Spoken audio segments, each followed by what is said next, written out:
that paper.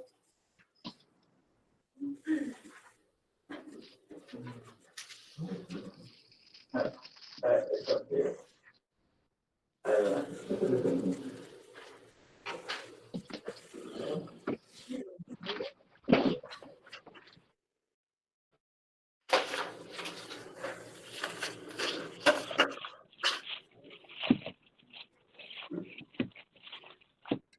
Hi, Prince. You there? Oh. Is that you, George? Yeah. Okay. Yeah, turn off the microphone.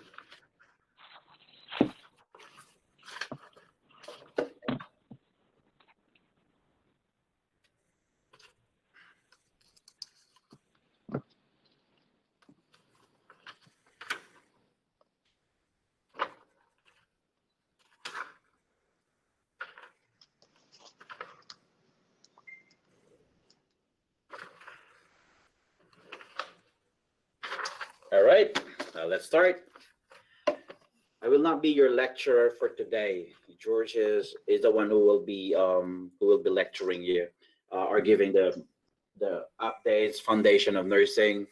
I'll be dealing with med-surg, maternity, peds, and psych. So probably by next week, I'm going to start my lecture. All right. You can get in touch with us. We have this phone number, or you can text George. That's not the fax. There's a number there. My name is Walter Donato, together with George Montos. So we started the program way back 2004. So it's been a while. So since 2004, we're dealing with this different NCLEX progress concepts. And we attended different conference to update ourselves. So as of this time, we have 60 items to 130 until July 4th for LVN and RN, and you can finish that in 4 hours compared to 265 or 205. All right. A little background or a little information about me. George will give his information. So we started the program way back 2004, and then we're doing this in different hotels a long time ago. So now we decided to do it here in a minimum number. We realized that it's better to have a smaller group, all right, compared to have a huge group that we don't know who they are. For us, we're happy that we have this kind of group, and that's it. So the smaller the group, the better. I think someone is. George, I think someone's there. So I work in different hospitals. Corona Regional Medical Center, I work there. I work in Prince. Can you hear me, Prince?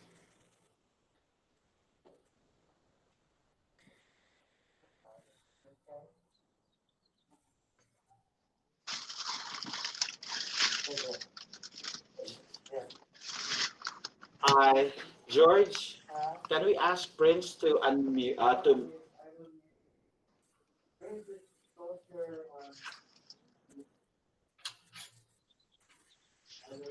Huh? Hi, Sir Walter. Good morning. Hey, can you mute your microphone? Okay, yeah, no problem. Thank you, Prince. So, hi. What's your name again? I'm sorry. Melody.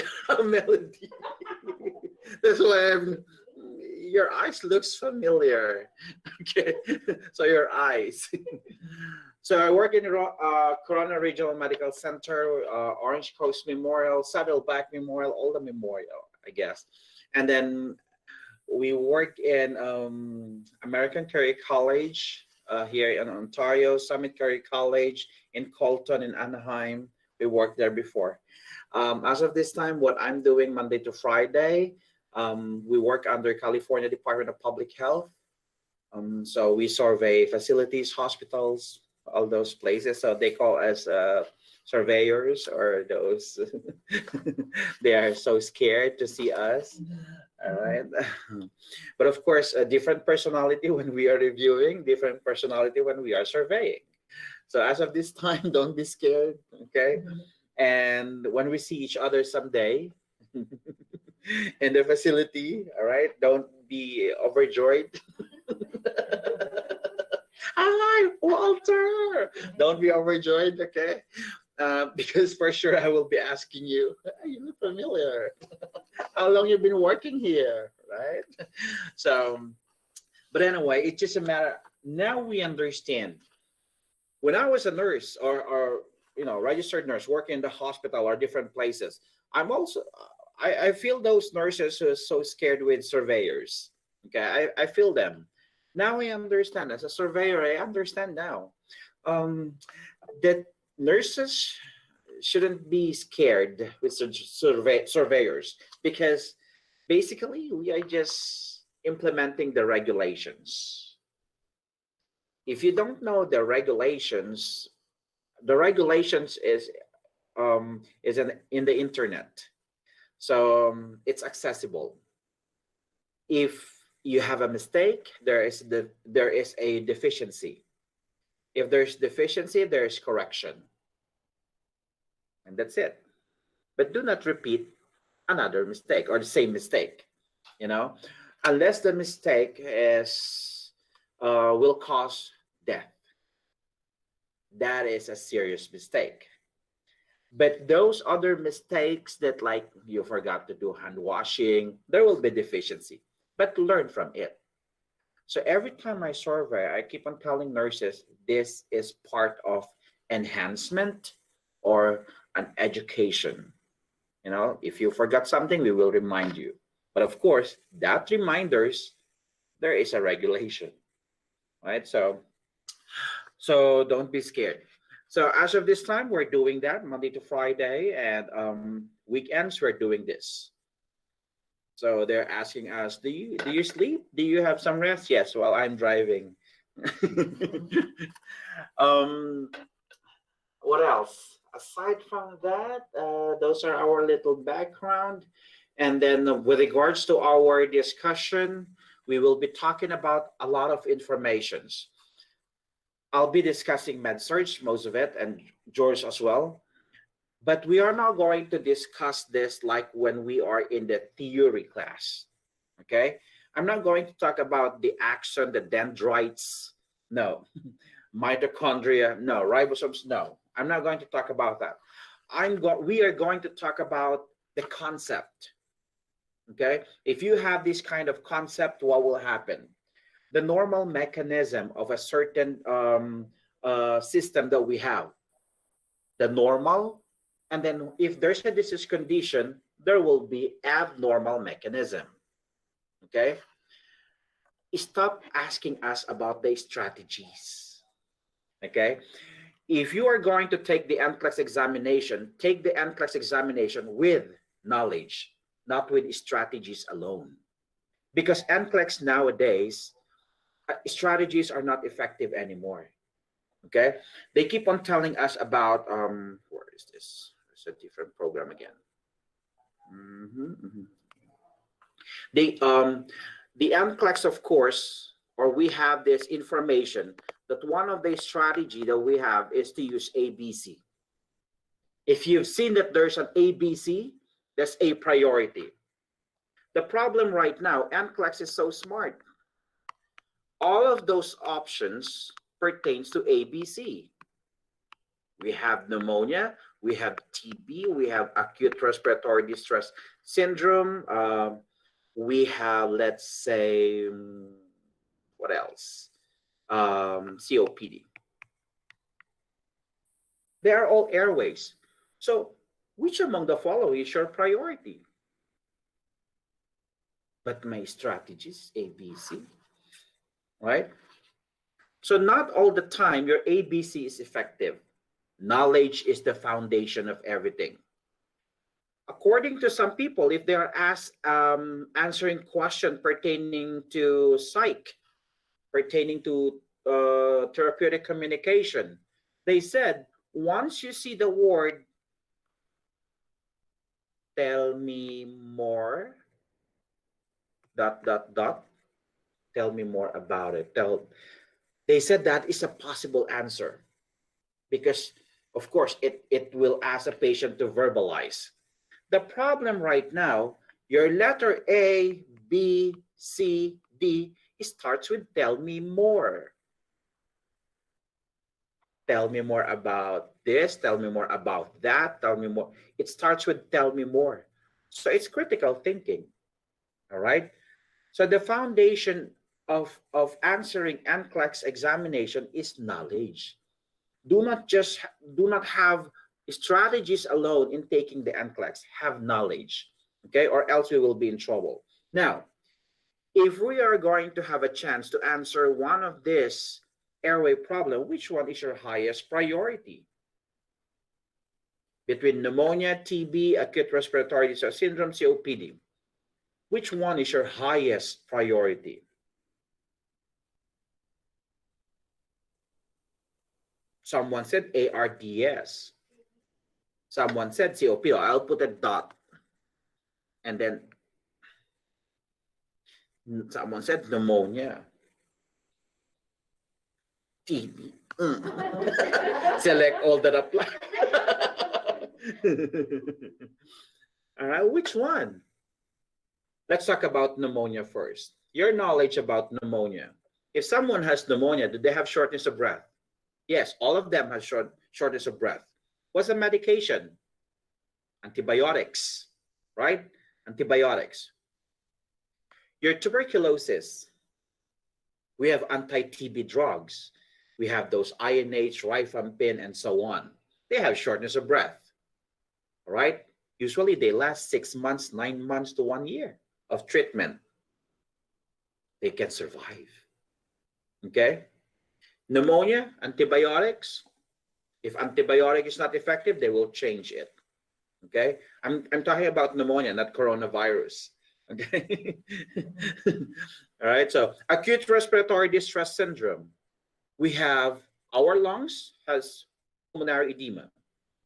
COPD, composition of COPD, we have asthma, we have chronic bronchitis, we have emphysema. Asthma from childhood to adulthood. Until they get older, they have asthma. Chronic bronchitis, the same thing. Emphysema, they're smokers. If they stop smoking, they die. I'm just kidding. All right, so they last. They have chronic condition, chronic, from the word itself, chronic, not a priority. All right, 6 months, not a priority. Between pneumonia and acute respiratory distress syndrome, acute respiratory distress syndrome is your highest priority.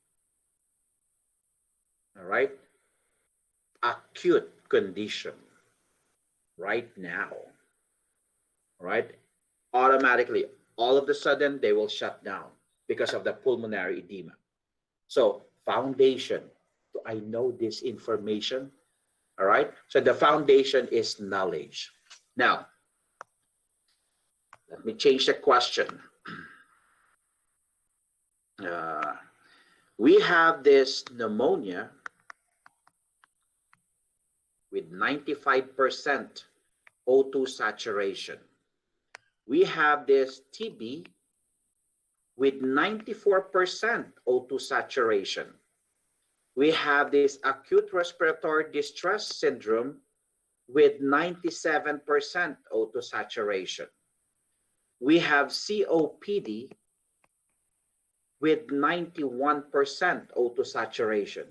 Which among the following patient are you going to send home? I'm sorry, let me just change this.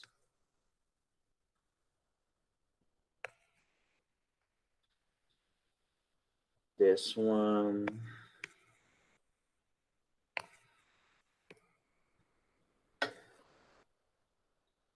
92 for pneumonia, 94 for tuberculosis, 93 for acute respiratory distress syndrome, and COPD, 91% O2 saturation. Which among the following patients are we going to send home? The one who are going to be sent home are the one who are stable. So you have TB because why? Because of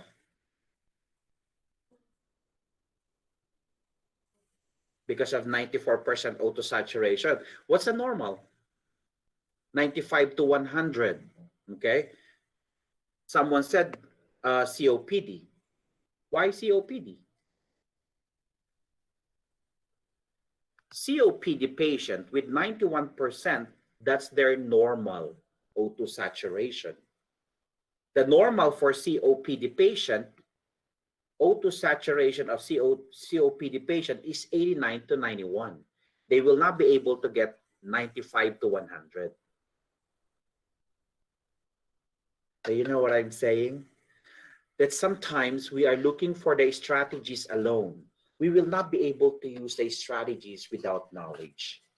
All right? Here in this program, we will help you enhance your knowledge. You have that already. And do not exaggerate critical thinking. Stop exaggerating that. I don't have critical thinking. I don't have this. Stop exaggerating critical thinking. You have that. When you go to this class, some of you use this kind of freeway 10, maybe 57, or whatever freeway, 91 freeway. Why? Because you are thinking that this freeway is closer to that place. That is critical thinking already. Right? But you will not be able to use your critical thinking without knowledge. If you don't know how to drive, how would you know? Right? So if you don't have knowledge, that's critical. That is critical. Right? So critical thinking is critical if we don't know how to use our critical thinking. All right? So the foundation is knowledge. Next, that I would like to share with you. In this information that we are going to share with you, some information that sometimes you are going to say, oh my goodness, I never heard about this. Okay? If the answer is A, the answer is A. Okay? If you are confident with that answer, that is the correct answer. If you are not confident with your answer, you're going to change it. Okay?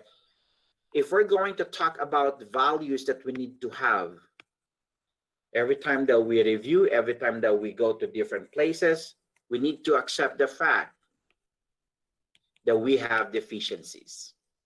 Humility. Accept the fact that we have deficiencies. If you don't know this information, look for the correct answer.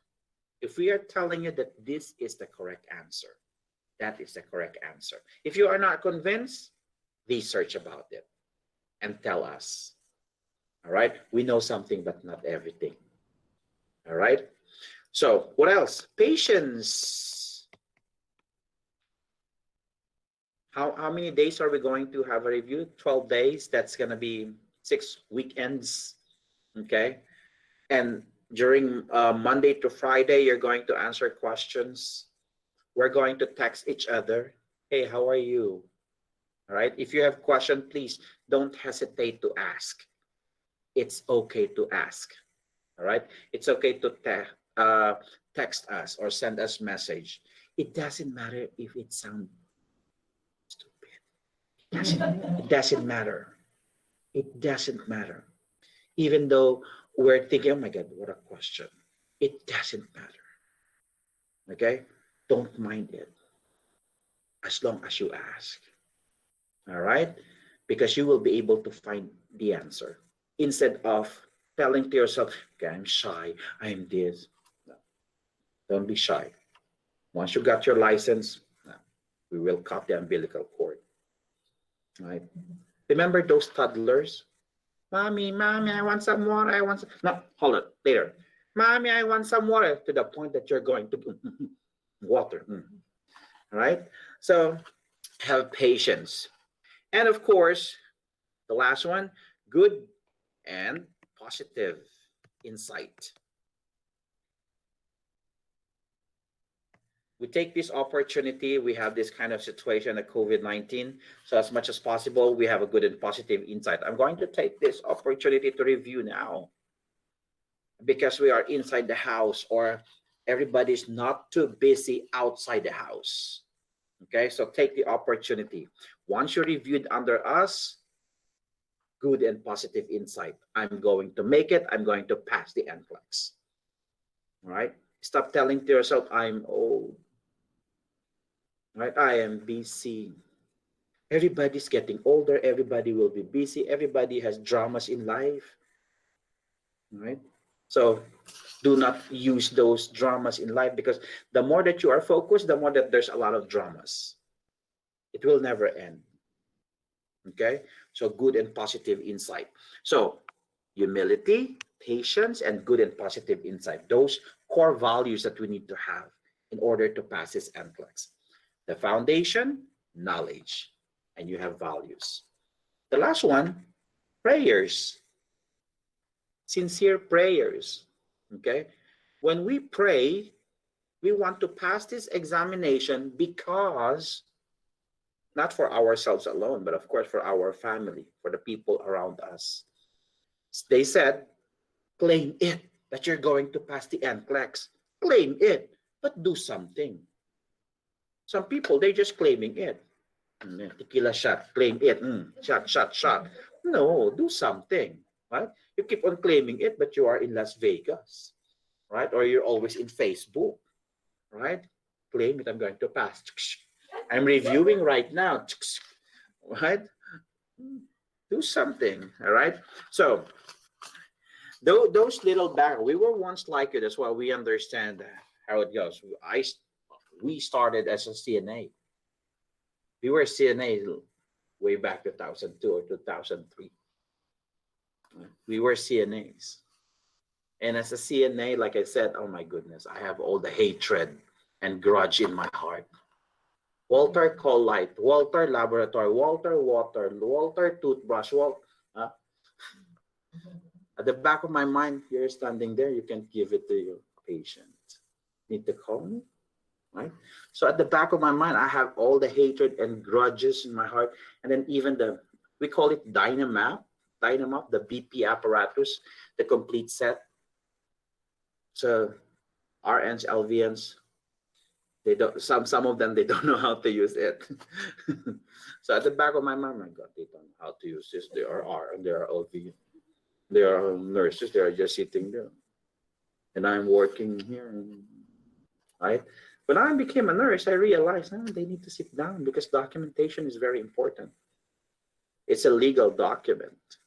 You need to focus because as a nurse, I'm not only dealing with the ADLs, with bathing, toothbrushing. I'm also dealing, of course, with physiological and psychosocial. I'm the one who's going to deal with the family, with the laboratories, with the doctors, with my charge nurse, with my co-workers who's making gossips about me. All right? All right, so there's a lot of things going on. Once you became a nurse, always remember, keep the good values. Humility, patience, and good and positive insight. All right, and for sure, one of this day, you'll never know.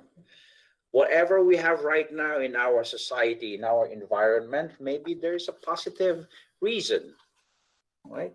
Maybe this COVID-19 want us to, okay, stay at home, calm down, stay there, all right? The more that we can sit down and focus, all right? So, are you ready, George? Okay. Just remove whatever I wrote here.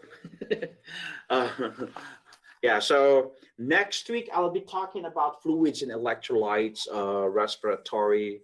I'll be talking about cardiovascular, endocrine system, and a lot of med-surg informations. Our restroom, by the way, will be in the middle of this building. All right, this red, what do you call it? Key is for female. The black one is for male. Okay.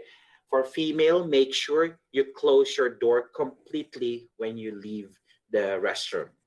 There is a bum, all right, a homeless. So there's a homeless, one homeless who's walking around here.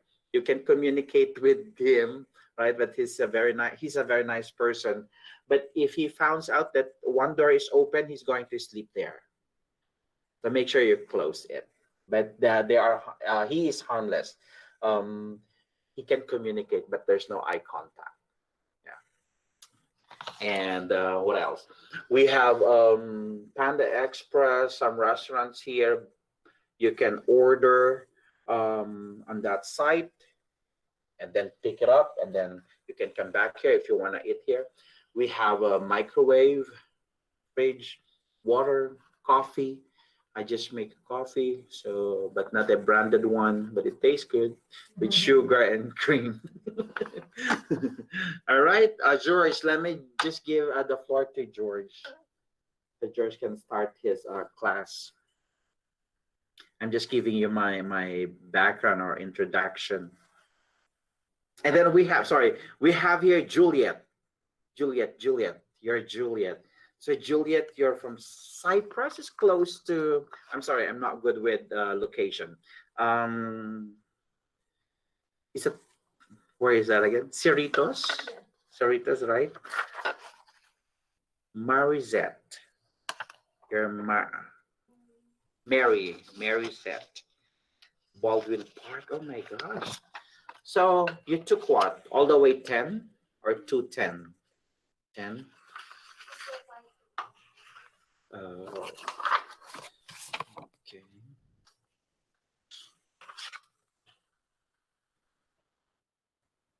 Where is Pan Pacific?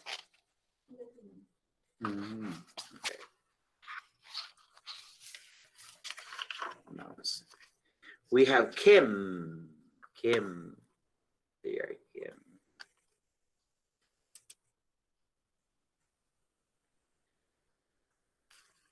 Brian. He's a DON now. Is he a DON? I think I'm thinking about a different person. I know he's our student. Yeah. Way back 2015. Maybe 14. It's our student.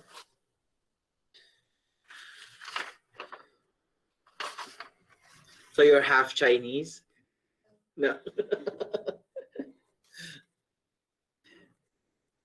Yadanira. Yadanira. You want to be called as Yada, Nira, or Yadis? Then we have Nick. Are you being called as Nick or Robert? Nick. So you have Nick, Robert, Guillermo. I think you're the closest. Oh, there's Covina. You're from Anaheim, Ontario. I think, Kim, you're the closest. Right? You live very close. But this one is Baldwin. The other one is Baldwin. The other one is from Cyprus. Oh my God, that's too far. Thank you and welcome to the program. Hopefully, before the end of this year, you will be able to take the, of course, Melody. We have Melody get my 10. So, where are you working now? You live close by there? Yeah. And I work at St. Joseph. Wow, in Santa Ana. In Anaheim. Do we have two St. Josephs? St. Joseph, the business office in Anaheim by the promenade. The Tapping District. Okay. What is the St. Joseph close to Chalk? Right in Main Yeah, Ave. there's a St. Joseph there. There's a lot of Okay. But the location that I work at is for home infusion, home health. I see. Yeah. That's it. So So welcome to the program, George. Okay. So you want me to give this? Yeah. We're talking to each other because we have this. If someone put a spot, make sure no spot after use. No worries. We disinfect the environment every time we use it. It will be thin for now, but it will be thicker and thicker and thicker. We give the packet every time that we meet. There's another one for Melody. Yeah, there is.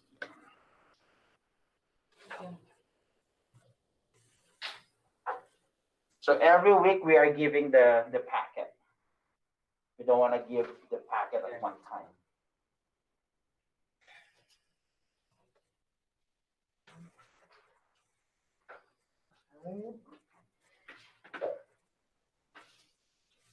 Not sure what we're doing.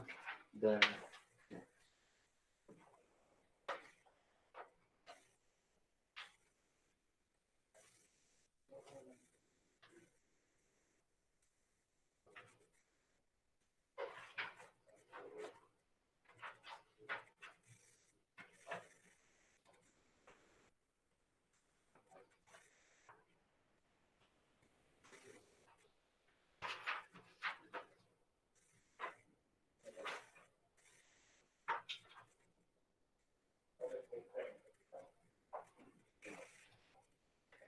All right, good morning. So how are you? We're getting fat. You know what? I cut Walter's hair and he's afraid to cut my hair. We don't have any barbers open, so it's really hard. I couldn't cut my hair by myself. I don't know how. But I tried Walter. That's my first time to cut for his hair. I tried to do some style. I think it works okay. All right, so we'll be here for 12 days, basically. So since we are here going to be for only weekends, Saturday and Sunday, from 8 o'clock to 4 o'clock in the afternoon, that's really a lot of time to listen, to discuss something that's very important for your NCLEX exam. But the most important is you will get all the information that you needed to pass the NCLEX exam. As we have said, there is a new guidelines because of the COVID issue.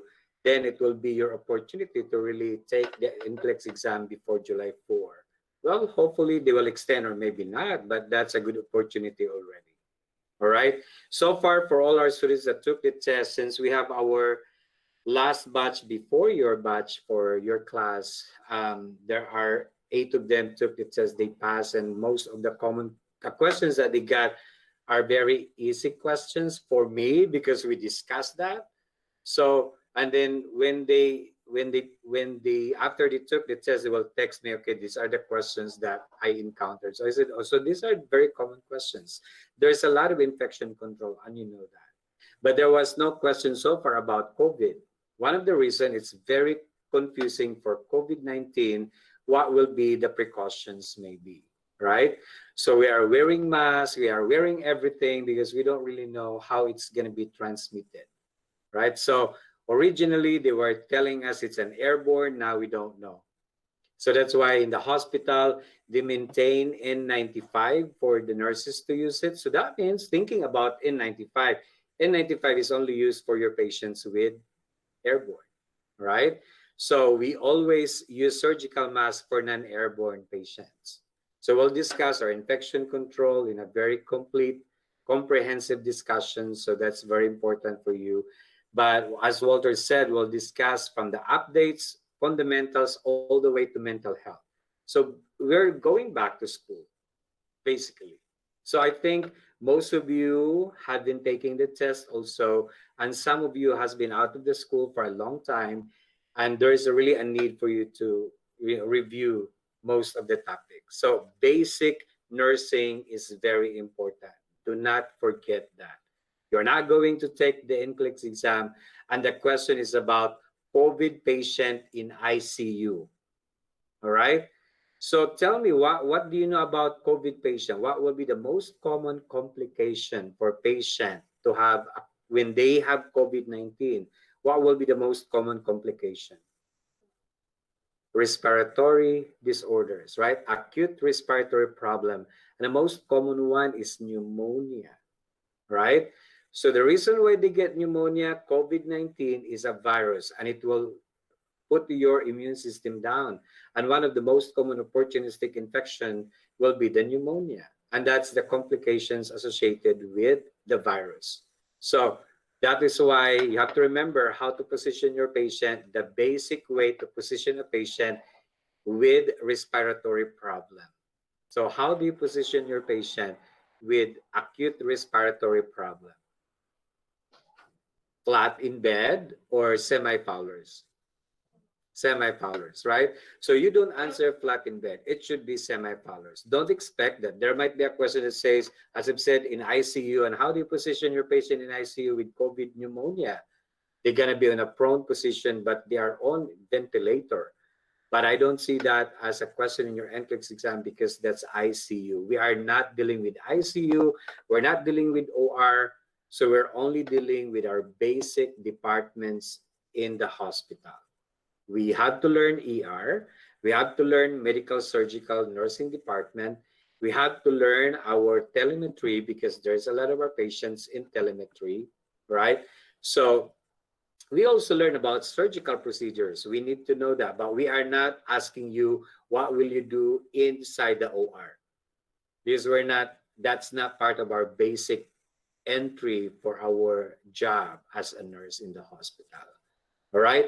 So I just want to remind you that even though you are taking the NCLEX-LVN or taking the NCLEX-RN, we have the same knowledge and information, isn't it? Because we are both nurses.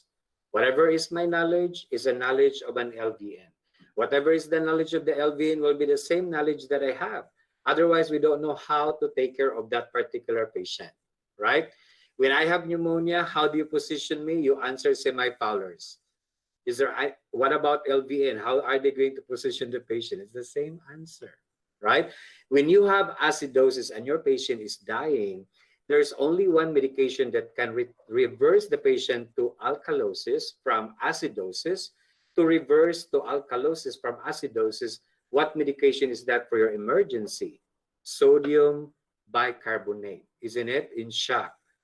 The same answer, whether it's an RN question or LVN question, it's the same answer. Nitroglycerin, whatever happens to a patient with chest pain, what's the first medication? The same answer, right? So it's a very advantage for the LVN to learn the way RN thinks because that's how we are going to work each other in the hospital. Remember, I'm an RN, I will be your manager, and who are under me will be other RNs and other LVNs as well. Okay, so that there will be no confusion. And I think the most important part there is what should be done by our LVN that they cannot do to the RNs, right? Or they cannot do anything for RNs. Medication administration such as IV, LVN cannot do that. But still, an LVN needs to know how the RN will administer the medication by IV. Isn't it?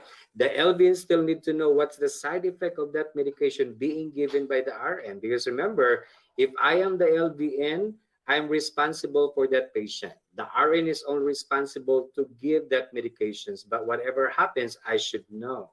Because I will coordinate the problem to the RN. Okay? The other thing that's different from RN to LVN will be the delegation issue. So an LVN cannot delegate to the RN. All right? It's always RN delegates to the LVN, and LVN delegates to the CNA. But RN can delegate to another RN, and an RN can delegate to the LVN and to the CNA. But we will discuss all those topics so that you will really be able to capture your common questions in your NCLEX exam. So we're going to start with what Walter is saying, what his job and what is my job. So as I told them a while ago, we both work in California Department of Public Health. So even up to now, I'm still on call because we have to monitor the COVID patients in all the nursing facilities.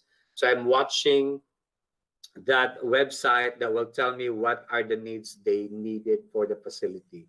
Because like right now, they will be telling us that they don't have masks anymore, they don't have gowns, so they need an emergency help from that. So there is an agency of the department that provides those equipments for the facility.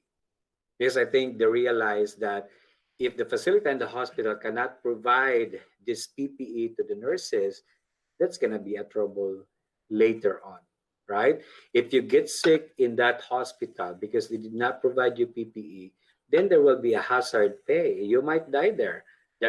Your family could be able to, you know, file a case against them because they're not provided you that thing they're supposed to. So it's really risky. You will see what's the effect after COVID. There will be a lot of legal issues for sure. All right. So, but in relation to our NCLEX exam, just learn the basic because our NCLEX exam is basic nursing practice. Okay. Don't complicate yourself so much looking for all those, difficult questions that you cannot even answer. The reason behind why you cannot answer a question because you don't know the concept behind it. All right. So what we are going to do, we discuss the concept. Monday to Friday, you have assignments to do. All right. So if you have a laptop with Windows operating system, you can bring it tomorrow. Otherwise, if you have a computer at home that is not Mac, it's Windows operating system. When you say Windows, those are Dell. What are other brands? Toshiba, right? Those common computers that we have before with like a big one, right? If you have an old computer, you can use those. Either you bring a USB tomorrow and you can download that in your computer and you can practice those questions. It's NCLEX 4000 and NCLEX 3500. So that means there are 4,000 questions plus 3,500 questions that you need to answer. All right. So it's really a focus of you to get that questionnaire done. So if you notice today, or as they declare that in March from our NCSBN, who is the one giving us questions for the NCLEX exam, they only allowed us to answer 60 items this time minimum. From before, LVN is 85 and then RN is 75. Now both RN and LVN will have the same amount of questionnaire.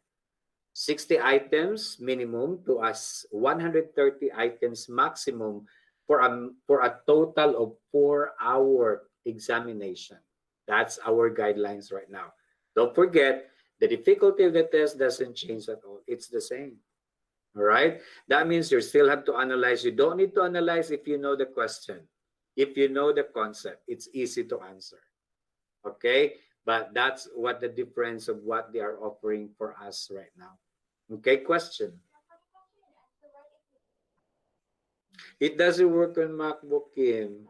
Yeah, so if you have any other QA that you can use, like online, like if you have UWorld, that's okay. We allow any other questionnaire because the concept applies to every question. All right. So the most important is you can practice at least minimum of 60 items in one setting. That means I will take the test now. It should be 60 items. I will take the test again. It should be 130 items. So why we want you to do that? We don't want you to do 10 items, 20 items, 30 items because we want to train your brain. Remember, if your brain is trained to 10 items only, every 10 items, your brain stops thinking. And then you feel tired and your brain doesn't want to think anymore, right? So you're so happy that every 10 questions you get 8, and that's 80%. My God, yeah, you clap your hands, right? But since you went to the NCLEX exam and you practice 10 and 10 and 10, every 10 items, your brain stops. And it will never help you. So it's like training yourself. How much time that you can really hold on with your energy and stamina in taking the test. So that's why minimum 60. How many hours I can finish the 60? Remember, all the time I have 4 hours this time. If I can finish the 60 items in 1 hour, why not, right? Maybe for the first time that you are taking the NCLEX exam, it takes 3 hours for the 60 items? Maybe because you are so tired, maybe you're not familiar with the question. Always remember this, when you keep asking yourself, what's the answer of this question? That means you don't know that topic, okay? That means I have to take a picture of that question and go back to that topic later to study. Because if I know the topics, oh my God, in how many seconds I'm done. For example, how many minutes that you have to administer another nitroglycerin? How many minutes that would be? 5, see? 1 to 3 seconds, you're done because you know it. But if you don't know, you will be guessing. 5, 10, 15, right? And you are not so sure with your 5. So it takes a while. So your time is running and you're wasting your time because you don't know the concept behind. All right? So that's why we're helping you out. Simplify all these concepts so that you will know how to answer the questions. And we will be focusing on the basic nursing concepts. Okay? So, yeah, any other question? All right, so you can use any QAs that you have, but those 4,000 and 3,005, you don't need to buy anymore. You have it, all right? So if you just have a computer, you can borrow a computer from your friend, maybe, why not? We have a lot of those friends that borrows a minimum of 60 items per test, okay, per test. So that means how many 60 items a day? Maybe you can do 360 items a day. Why not? Right now, we are not doing anything, right? So your focus should be on your NCLEX exam. You want to take this test now and pass this test, and we will never see you again, right? We will see you in the facility or in the hospital because Molter and I is going there in the facility and in the hospital. Wherever you are, we'll be there, right? So you are here, you will be there someday. We'll meet each other again, okay? So the good thing with our job right now, it's very related to NCLEX because our focus as a surveyor is basic, standard nursing practice. We'll be observing you. How do you administer G-tube medications? So how do you administer 3 medications for G-tube? 1 tablet, 2 tablets, and then 1 capsule. So how do you administer those medications? 1 each, right? Give 1 medication at a time. You cannot just crush them all, mix them all, push them with a plunger, you're done. We do that, right? But not with our NCLEX exam. Maybe you can do your own way later, but otherwise when the surveyors are there, you go back to basic, okay? Otherwise, we will write you up, right? So that's the job of the surveyor, is to find things that are not practiced correctly. So you might not be the focus because we will not highlight that it was you, but they will know later on that it was you who causes a problem for citation in your hospital or your facility, right? Sometimes they will just tell you, I'm sorry, but we'll let you go because you're the one who put our stars lower. From 4 stars, we now become 3 stars, all right? So that's why really, nursing, if you know the basic concept, it's not hard to do. You're not going to be wasting your time taking care of your patients because you have all the information that you need. All right? Okay.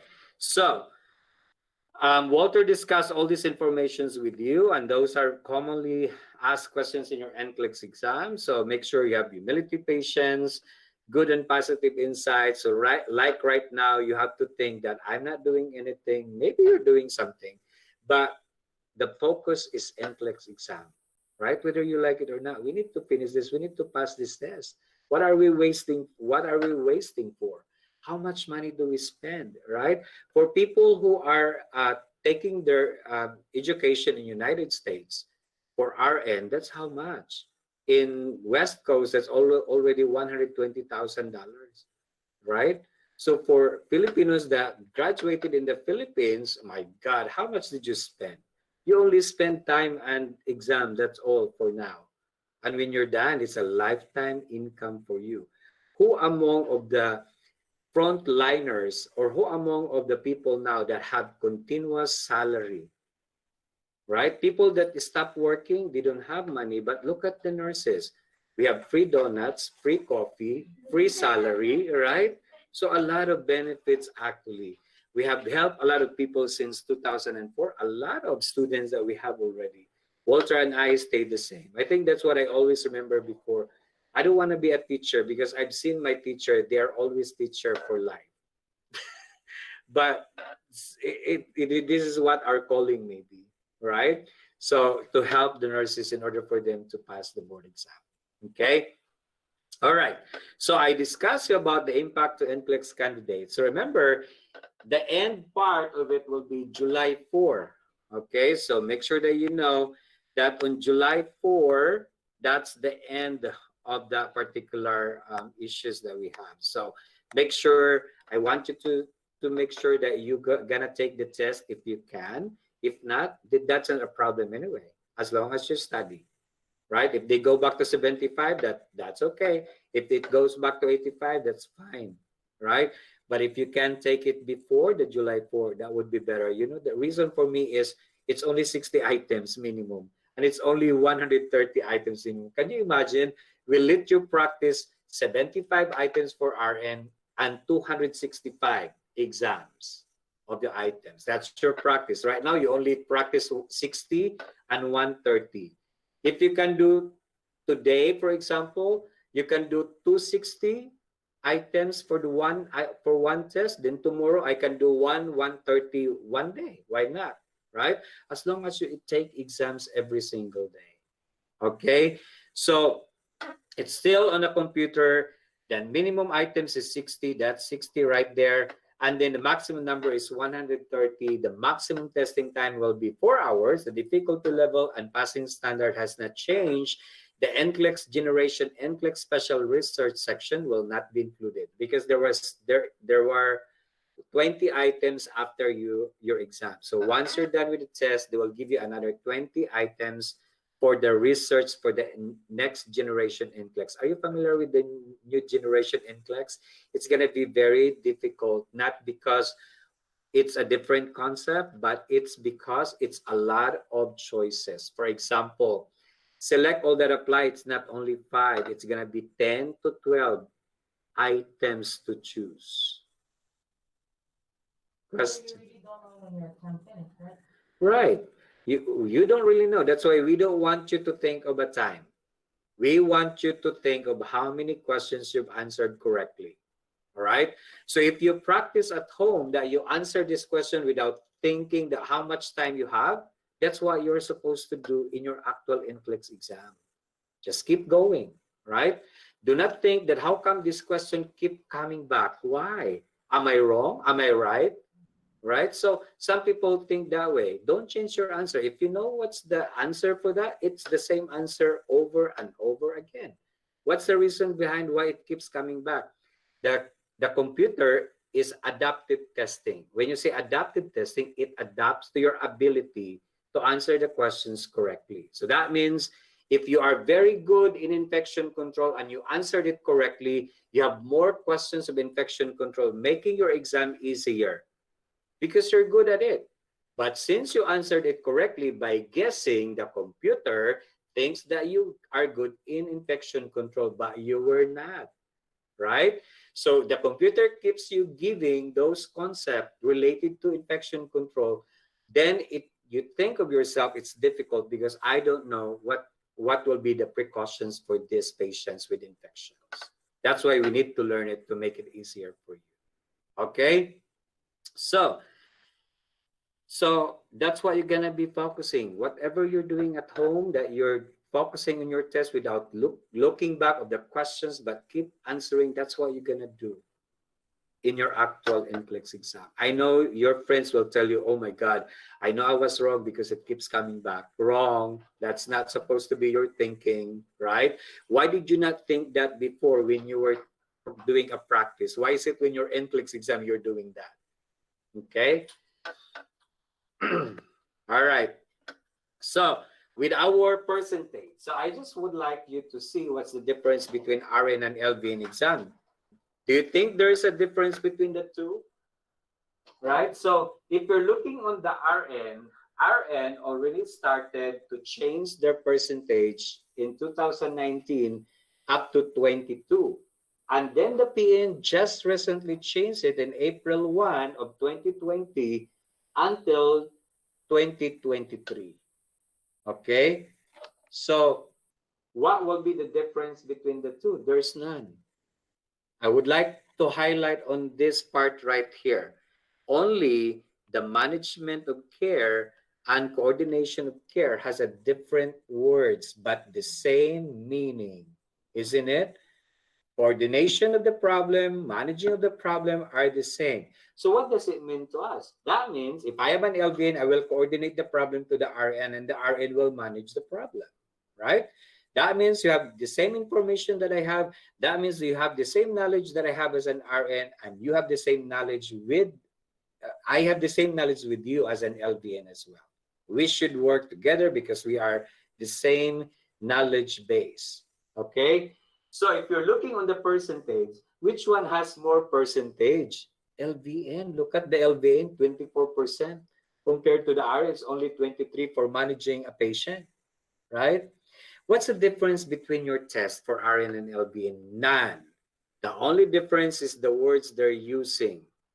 All right? So that's why it's very important to understand the different words. Like, for example, if I have tachycardia, you might not see tachycardia in your NCLEX exam, right? They might just put it as chest pain. All right? So those words can differ. So NCLEX is a game of several different words. You need to understand the terminologies. If not, it's really hard. Okay? So we will tell you every terminologies that we know that came out in the NCLEX exam. So it will simplify your, your confusion to the word. So safety and infection control, RN is 15%. What about LVN? You have 16%. So you have more questions to that. Why? Because you are more exposed to people. You will be the one giving medications, especially oral. RN will only give emergency medications and IVs, right? And then health promotion and maintenance. So basically, if you look at management of care and safety and infection control, that belongs to safe and effective care environment. That is your fundamentals of nursing, okay? Health promotion and maintenance. This is maternity and pediatrics, okay? So you have there 12%, we have the same. And then you have psychosocial integrity, that is your mental health for both RN and LVN. RN has 12. What about LVN? Has 15 on psychosocial integrity. So that means you might have more questions on mental health. Okay? So then we have our physiological integrity. This is now our med-surg. Okay? So that's our med-surg now. Med-surg will be how many percent? Almost 60% of your actual NCLEX exam. So really learn the basic from fundamentals, learn the management for the basic for the med-surg, and then a little bit of each in your mental health and your pediatric and your maternity. But since you have practiced this, you can always see the problem later on in your questionnaires. Okay? So I just would like you to understand the percentage.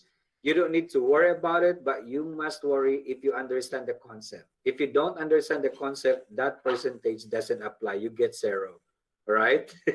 So I should learn first to understand the concept.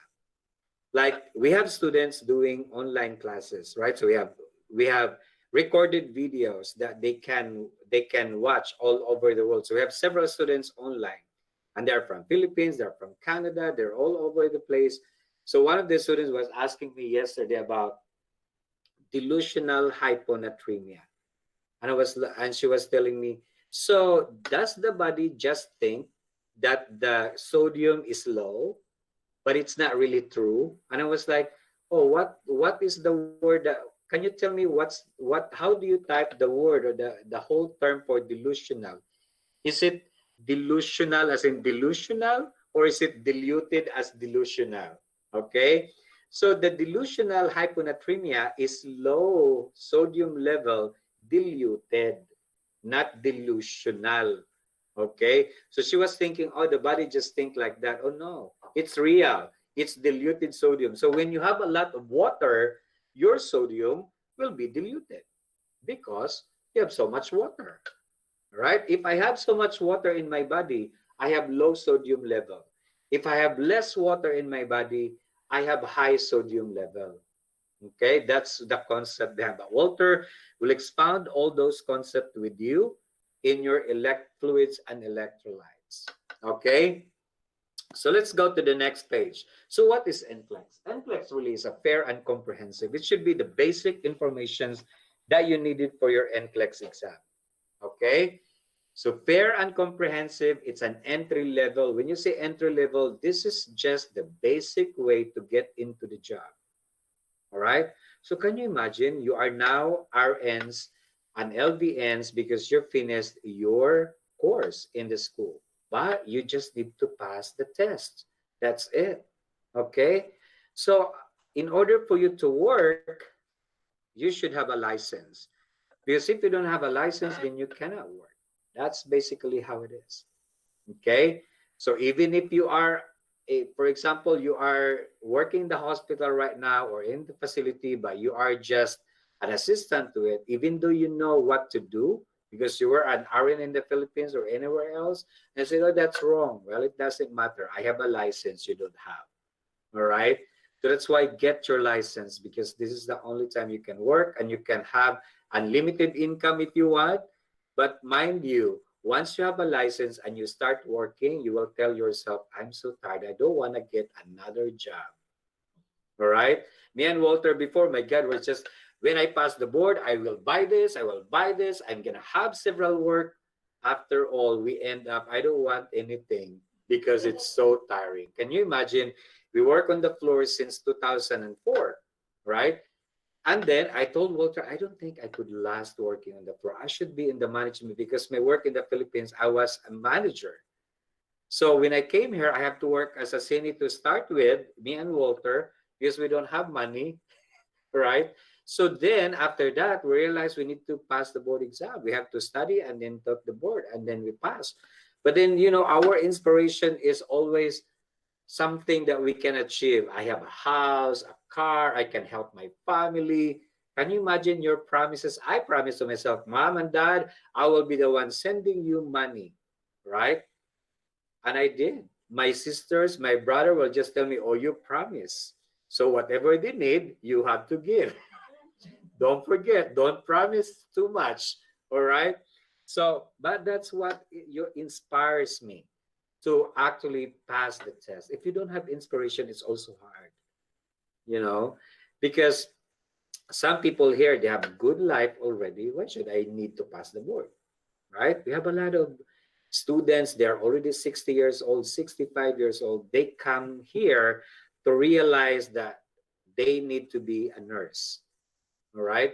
So they focus and they pass, but their inspiration is already different. It's not about their income, but it's about they want to finish what they have started. All right. But since you're still young, my God, you can do a lot of things. There's a lot of opportunity in nursing. You can be a teacher. You can be in the office, in the school. You can be in a manager in a home health or hospice company. You can make your own business. Right? So there's a lot of opportunity in nursing, and they need you in the hospital right now. All right. So you are having an unlimited opportunity. But as I've said, be careful of those opportunities, because you will be the one telling yourself, oh, I'm not going to work anymore. Right? It's really tiring. Okay. So current practices. What are the current practices that you know right now? For example, let's have our patient with diabetic patient, and let's have an example of DM1. All right, so diabetic patients, DM1 patients or type 1 are only using insulin.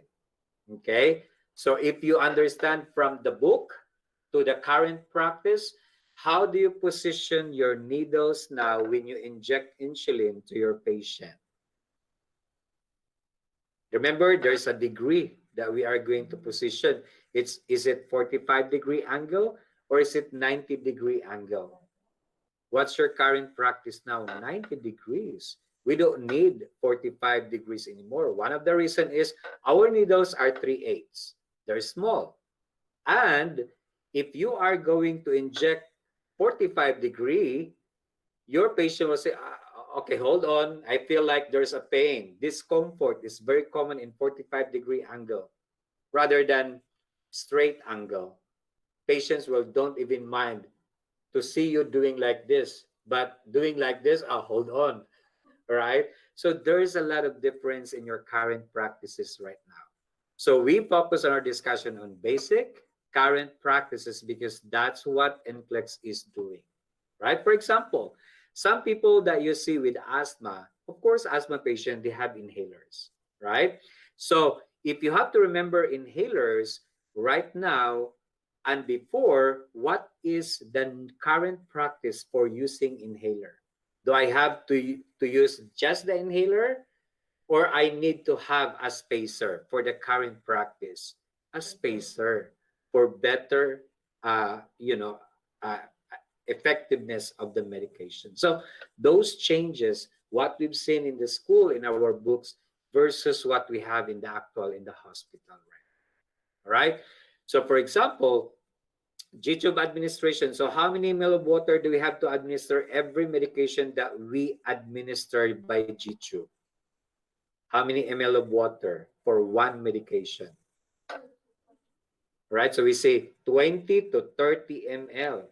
Right? So right now, we can give 5 to 10 ml of water to follow each of the medication administration. Okay, so there's a lot of changes. It might not be a change, but it's because of, people have problems with water retention, or maybe they have so much retention still in their GIs, in their stomach, or residual. So then we cannot really give too much water for them. All right, but those are applicable. When there is no 10 to 30, then we go to 5 to 10. That's what we're doing right now. If there is no 90 degrees, then we go back to 45 degrees.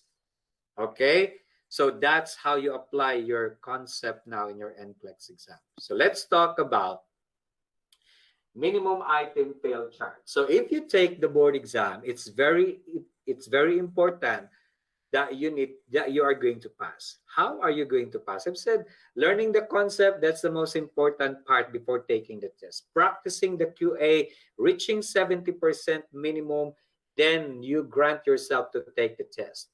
All right. So if you look at this chart, this is minimum items, 60 items. Because remember, before we have 75 minimum to 60 to 85 minimum for LVN. But the one that is recorded as scored is only 60 items. So they go back to 60 items for now. That means if you take 75, they only score 60 items. All right. If you take the LVN for 85, they also score 60 items. So what about the 15 items and the 25 items? If I take 75, since I'm an RN, they only scored my 60 items. So what happens to my 15 items? They are not scored. Okay? So if you look at your answer there, so you have the red line. That red line, you should be able to go up. You should be up the line to pass the board exam. If you answered it wrong, look at the students. Every question is wrong. So then, what's the result? Fail. So if you go to the test and you don't practice, then it's really hard. So you need to learn the concept, practice and apply the concept, then you will pass your board exam. That's all. But you just need the correct resources before taking the test. Let's go and let's do another pass chart this time. So for the pass chart, if you look at that, this students is maximum, minimum length, medium, all right? Medium length, so that means 156, 160 items. So because the exam is 265 for the RN and then 205 for the LVN before. But the good thing right now, it's only 60 items and 130. I think that's a lot of time for you, and you are not going to stress out yourself for reading all those questions, right? So you have more time to actually understand it. So this students was able to pass. I would like you to focus on this area. why the computer only allow you to pass on this end part. So what about the efforts that I've done from this area? It's nothing, right? So what does it mean? For the 50% of my test, even though I'm on the top, I still did not pass. But the computer gave me a chance, and the computer is not even scoring my previous items. The computer is only scoring my last 20 items probably that I should be above the line, and I passed the board exam. So your focus is where? On your last part of the test, on your last 50 items or last 50% of your test. You should be doing your focus there, analyzing the question, answering the questions correctly, every questions that you have. That's why if you heard about your friend said, oh my God, I think my last question, I got it correctly. That's why I passed the board, right? That statement is correct because, but it's not only one question. That means she answered several questions before the end of the test, allowing her for the computer to understand, oh, you're above the line, I let you pass. See, the computer is only reading your last part of your test. It's not from the beginning, it's from the last part. So the time where you are so tired, the time that you are so stressed, the time that you hate every question, the time that you don't want your fingers to touch the, the area where you can type it, that's when the time the computer is challenging you. But that's how we behave in the test. I don't like it. I expect 75. It didn't stop. Okay, fine. Instead of, I'm so tired right now, but the computer is still giving me, okay, take a breath. I will relax. Let me answer every questions now correctly. I think that's your attitude now when you're taking the test. It's not that, oh my God, it didn't stop for what I'm expecting. Don't forget, not because you stop on 75 or 85, it doesn't mean that you pass the board. No one knows that you pass the board. Even if you stop on 265 or 205, for right now, if you stop on 60, we don't know if you pass, right? We don't know if you fail. If you stop on 130, we don't even know. You are the only one who knows it. What did you answer in every question in there? Okay? So hopefully tomorrow I can give you some questions from those students that passed the board exam recently from the COVID, from 60 to 130, because they texted me all those questions that they remember. But some of our examples today, they're also from the students and from the test plan. Okay? So know where you focus, not on the very beginning, all right? It should be on the last 50% of your test. When you are so tired, you better go back to reality. Oh, why I'm tired right now? That's why we want you to practice 60 items minimum every time, or 130 items maximum every time you sit down and take the test. Because we want your brain to think, I can only stop on 130. Well, if you're good enough with 60, always answer questions 130 items. That's what you are supposed to do. It's about laziness that you think, oh my God, it's too many, that's too many. That's what is our attitude every now and then. We don't want to sit down because it's better to answer questions on Facebook, right? Facebooking is a lot better than NCLEXing. So I think it's better now to focus on NCLEXing than Facebooking. Okay? So, well, the other one is a fail chart. So this is maximum length. Imagine you finished all the way to the last part of your question, but then you still failed the board exam because you were so excited, all right? You were so excited on this part, on the first, oh my God, it was so easy, Then you get tired. And when you were tired, you did not think, just say, okay, keep going. I'm sure you experienced this when you're in your test, some of you, right? I don't like to answer. Come on, stop it. I don't want to go home. My head is spinning. I have a headache already. Then you will never pass, right? But if you are going to do this attitude, says, okay, I don't want to think of my time, but I just want to answer questions correctly, every questions. I will go up to the line, above the line. I'm out of time, my computer stopped, but I will still pass the board exam. We counted from the time that we have this program, there's already 15 students that we have that ran out of time but passed the board. They were so tired, but they analyzed the questions very, lengthily, but still they passed the board exam. Okay, but for now, for 60 and 130, I don't think one of the students that we have to taken the test last week, she only have 1.5 hours for 60 items. But the previous one, 3 weeks ago, she got only 45 minutes for 60 items. She passed. Because I think, as I've said, you have to practice your brain to a minimum of 60 to a maximum of 130. Right? That's the same thing. If you are not taking the test before July 4, then you go back to a minimum of 75 for RN or 85 for the LBN, maximum 265 items for the RN, maximum 205 items for the LBN. Really, it's a focus and don't be lazy, okay? All right, so look at the next slide that we have right here. I think these are questions that I want you to answer. So are you ready to pass the board exam? So there's only 20 items. Is that questionnaire next or not yet? Not yet, huh? Okay, so that's the question there. I think if you are going to really understand the concept that we're going to discuss every Saturday and Sunday, there is no reason that you fail this test. If you can't understand what I'm talking about, please raise your hand. All right, clarify, verify, give me a violent reaction if you want to, right? That's fine. The most important is you understand it, okay? So can you imagine our online students when they message us either in the middle of the night, right?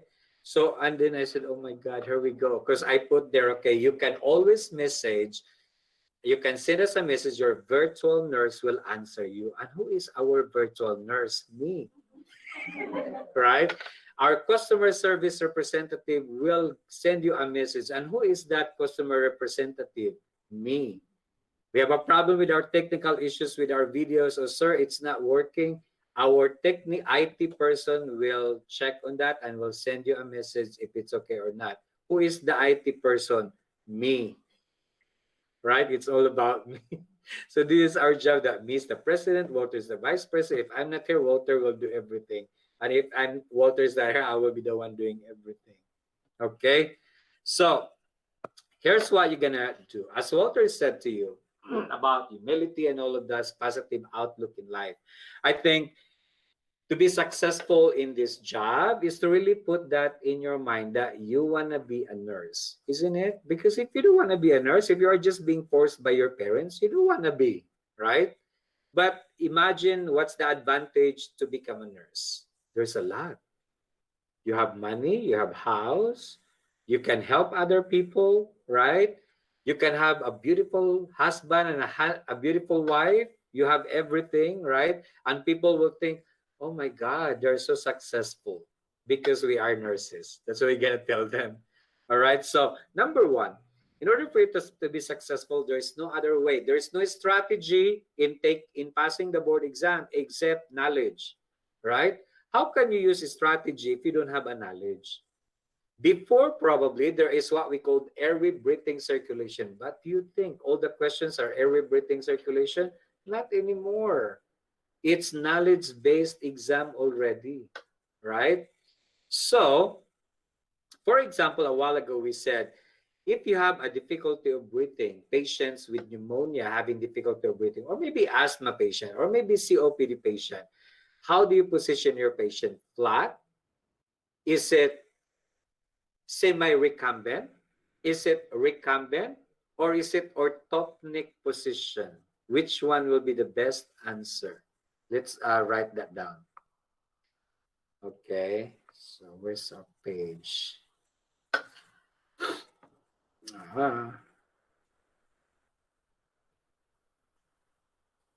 Okay, so if, for example, you have, okay, here.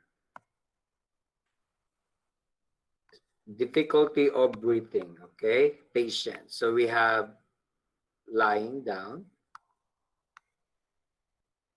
flat in bed, or is it semi-recumbent position?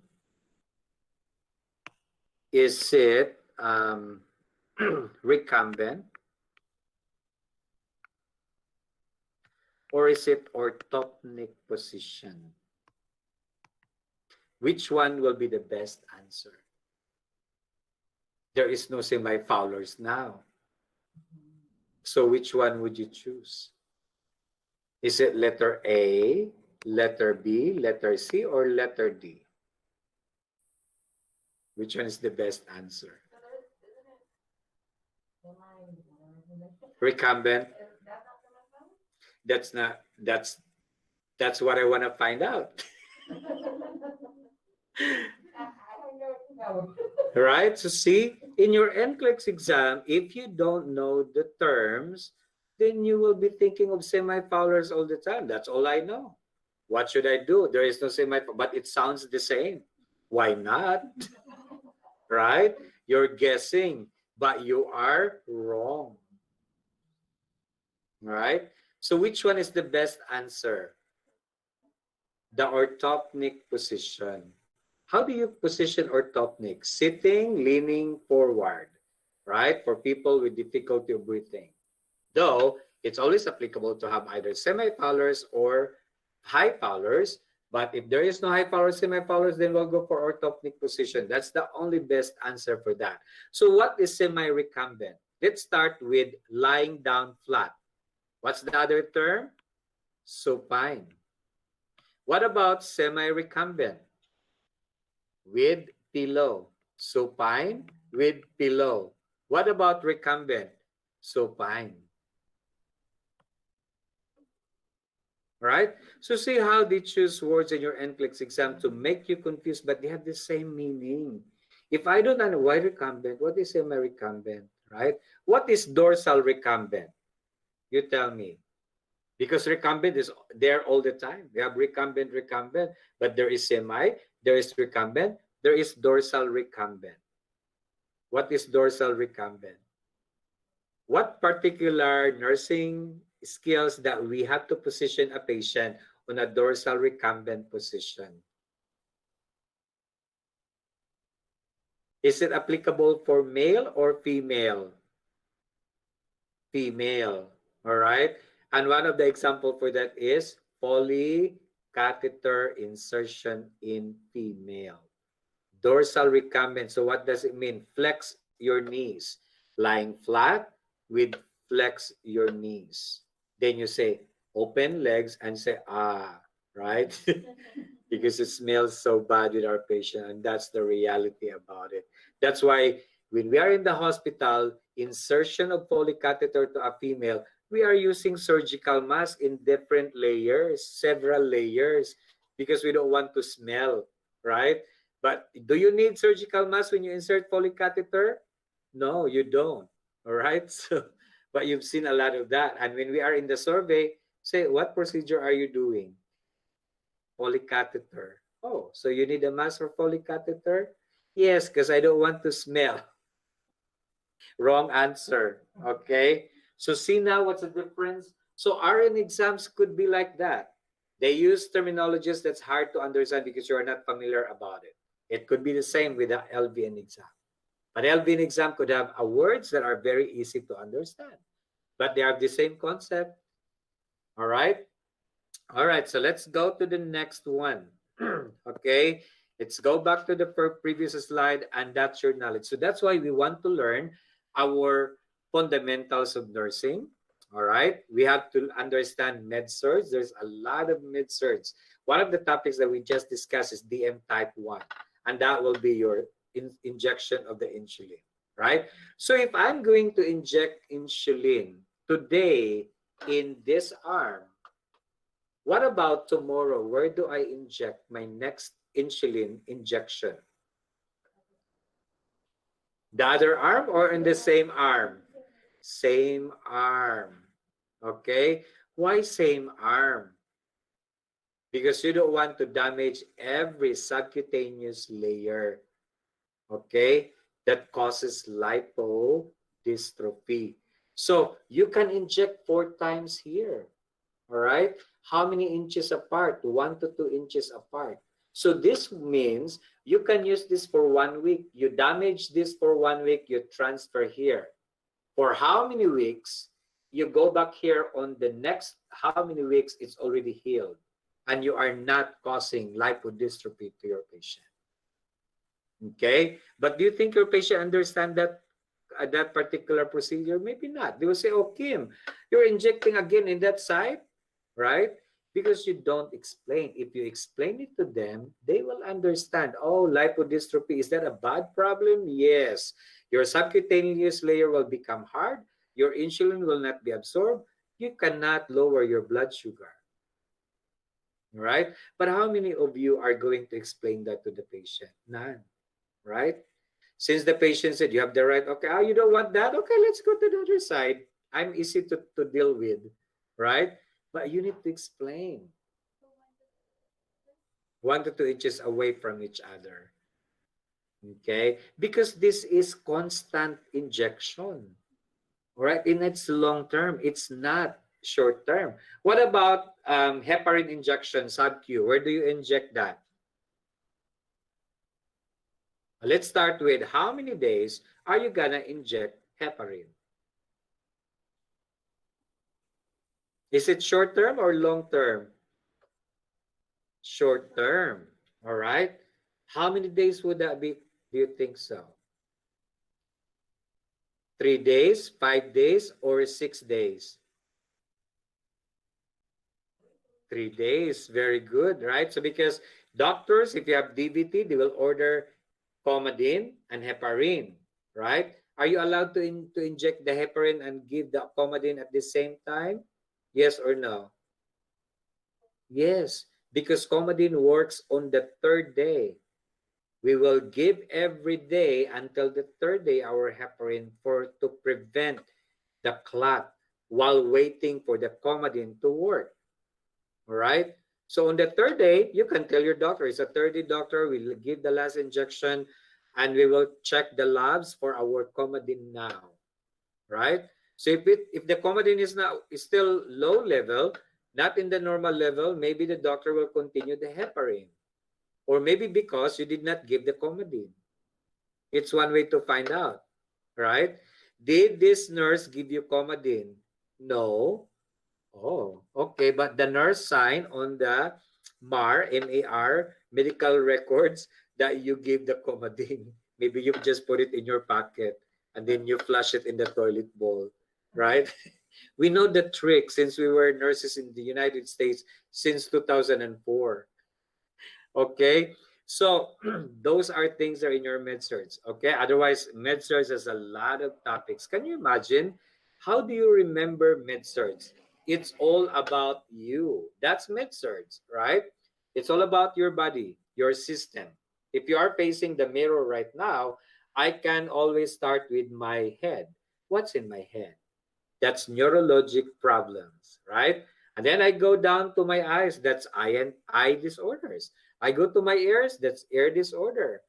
I go to my neck. That's another problem, right? That could be part of GI, and that could be part for my endocrine system for a thyroid problem. And then I go to my chest. That's my cardiovascular or heart issues, right? So if you're gonna face the mirror and study all the med-surg, you have it in your body. How to master that? Face the mirror and then run down whatever information you need to run out. What is the problem in the brain or neurologic disorders? You can do that. I do that before because I need to master med-surg, fundamentals of and all, because we have to teach, right? So, and then you have your maternity. So there is no instructors here. It's only me and Walter, but Walter will be the master of maternity. Okay? And then, of course, pediatric and then mental health. So those are the topics that we have to finish for 12 days. But it's only Saturday and Sundays. Okay? The skills are very important in your NCLEX exam. We talk about NG-tube administration or G-tube administration of medication, right? If you have 3 medications, tablet, 2 tablets, and 1 capsule. Can you combine 2 tablets? No, it should be 1 medication at a time, followed by 10 to 20 up to 30, 20 to 30 ml. But if there is no 20 to 30, 5 to 10 ml of water. Okay? So can you, when you have a G-tube, can you check for placement before giving the medication or feeding?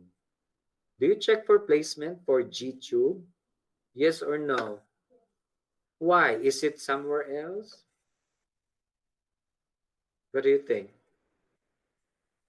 I'll give you 2 examples. Do you check for placement or do you check for residual volume in G-tube? What's the best answer? Residual only, because the G-tube doesn't go anywhere. It stays there. Why you keep on looking for the placement, right? If it is in G-tube, do you check for placement? In G-tube? Yes, because it can go somewhere else. Do you check for residual? Yes. But the rest of those tubes that we have, like the G-tube and the J-tube that goes to the G-genome, you don't need to check for the placement because they're already there. They are sutured, they are secured unless the patient pulled it out. But if it pulls out, do you check for placement? No, you send the patient to the hospital, the doctor will insert another G-tube or the J-tube. Do you reinsert J-tube? A G-tube? No, right? But we can reinsert. We can remove the old one and insert a new one for the NG tube. We cannot use the old one. All right? So that's why you're gonna, but we'll discuss all those also. Those are very specific concept for your skills. They are basic. You might forget how to do that, but it's very important to learn all those. All right? So what do we have for you? Aside from our discussions, you have an access to, you have your own account in our website where you can access videos of our discussions today and tomorrow. All right? So that's why we are recording ourselves for you to watch it again.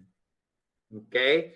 So that when you have confusion, when you go back reading, then you can go back to the video. You can forward it, you can go to the middle, you can go to the end part of it. That's the video that we have. So we'll provide you access to your own account. Okay? So there's also skills in there, videos of skills that you need to learn also, like how to perform a wound vac system, wound care, NG tube, injections, right? So those things are very basic but very important. Okay? What else do we have to remember? We have our abilities. So it's very important, as Walter said, how do you use your abilities in order for you to pass the board exam? Really focusing on your strong points and your weak points are very important. So remember this, as I've told you earlier, when you have the question and you stare at it for the longest time, that means you don't know the topic. All right? Do not force yourself to keep thinking and thinking and thinking because you are just guessing. Why don't you just take that topic, take a picture if you can, or write it down, and then move forward to the next one? Maybe you will just guess because you need to answer. But take a look of that particular question. Why is it I have a hard time answering this question? Because I don't know. Maybe semi-recumbent or orthopneic position. See, all those are very important, right? To take down notes. So really, you have a lot of time now because of the lockdown, and hopefully they are, well, San Bernardino has discontinued the use of face masks. Did you know that from yesterday? But we don't want to risk. I mean, it's up to you, but it's still, we would like you to have masks, you know. We are nurses, but we don't want to get sick as well. All right? But it's up to you. That's what the San Bernardino is telling yesterday. But California is still doing face masks. Okay? All right. Move on to our next slide. Do you have any questions so far? None? So you understand semi-recumbent this time? And recumbent? Dorsal recumbent? Okay. So then we have our picture of this. So I know that you always wanted to pass the board exam. Who doesn't, right? Everyone wants to pass the board because I can have a better job, I can have a better life, and I think that's very important. And of course, that's what I want to be. Okay, so make sure you have an inspiration. It's very important to have an inspiration before taking the test. All right. Is it okay? So almost 10 o'clock. All right. So stop dreaming that you're already an RN or an LVN, because until you have that license, that's the only time you are concerned to be the real nurse. Not yet. Okay. Stop imagining, because it's not real yet. But I think the most important is the hope. Now I can see hope in you because you are here, right?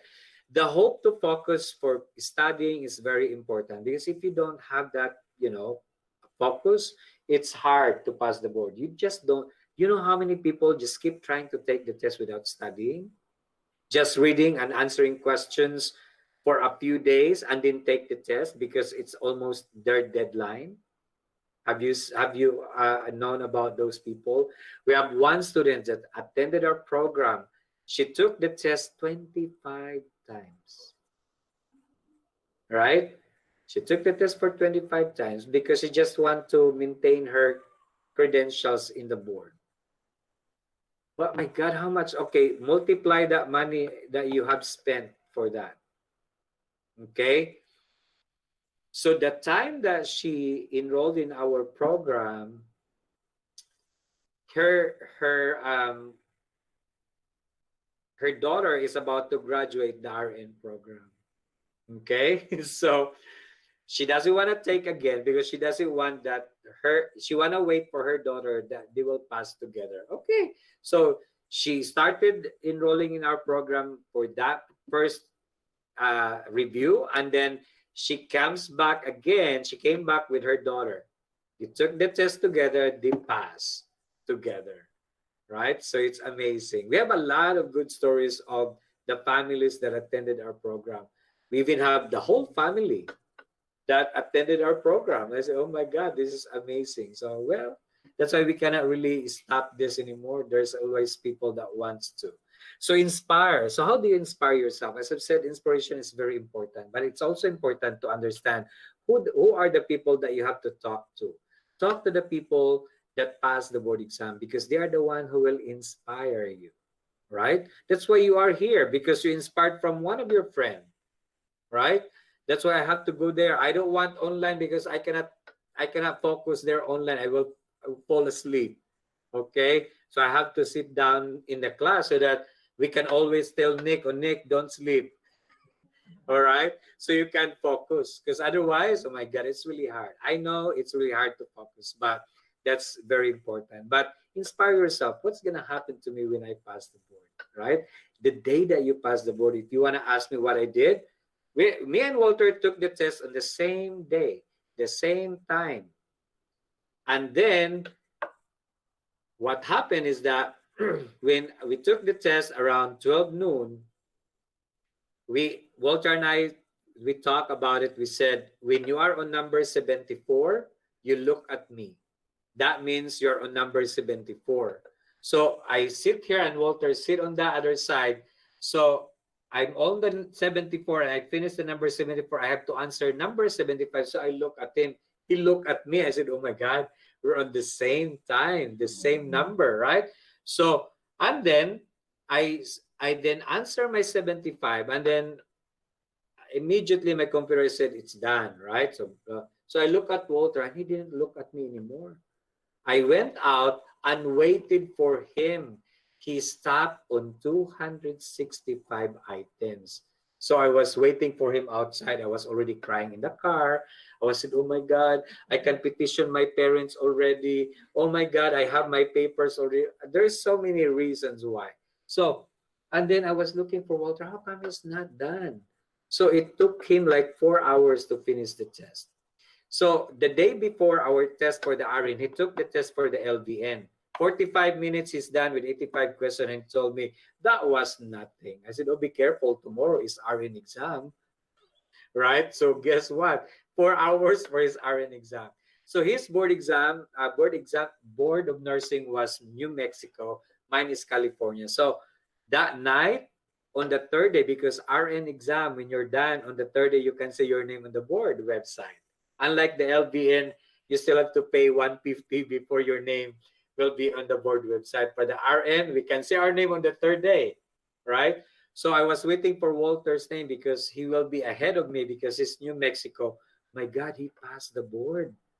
I look at his name, he's there already with his license, and I close our computer. We only have one laptop before. So I close it and I just ignore. I said, whatever happens, I don't know what's going to happen to me, right? So because mine is California, it's going to be 3 o'clock in the morning. So I've been waiting and then waiting. So I cannot control myself. I told Walter, you know what? You passed the board. And then Walter is ignoring me already. He's jumping. He's calling his friends. And what about me? I'm so lonely because I don't have a result yet.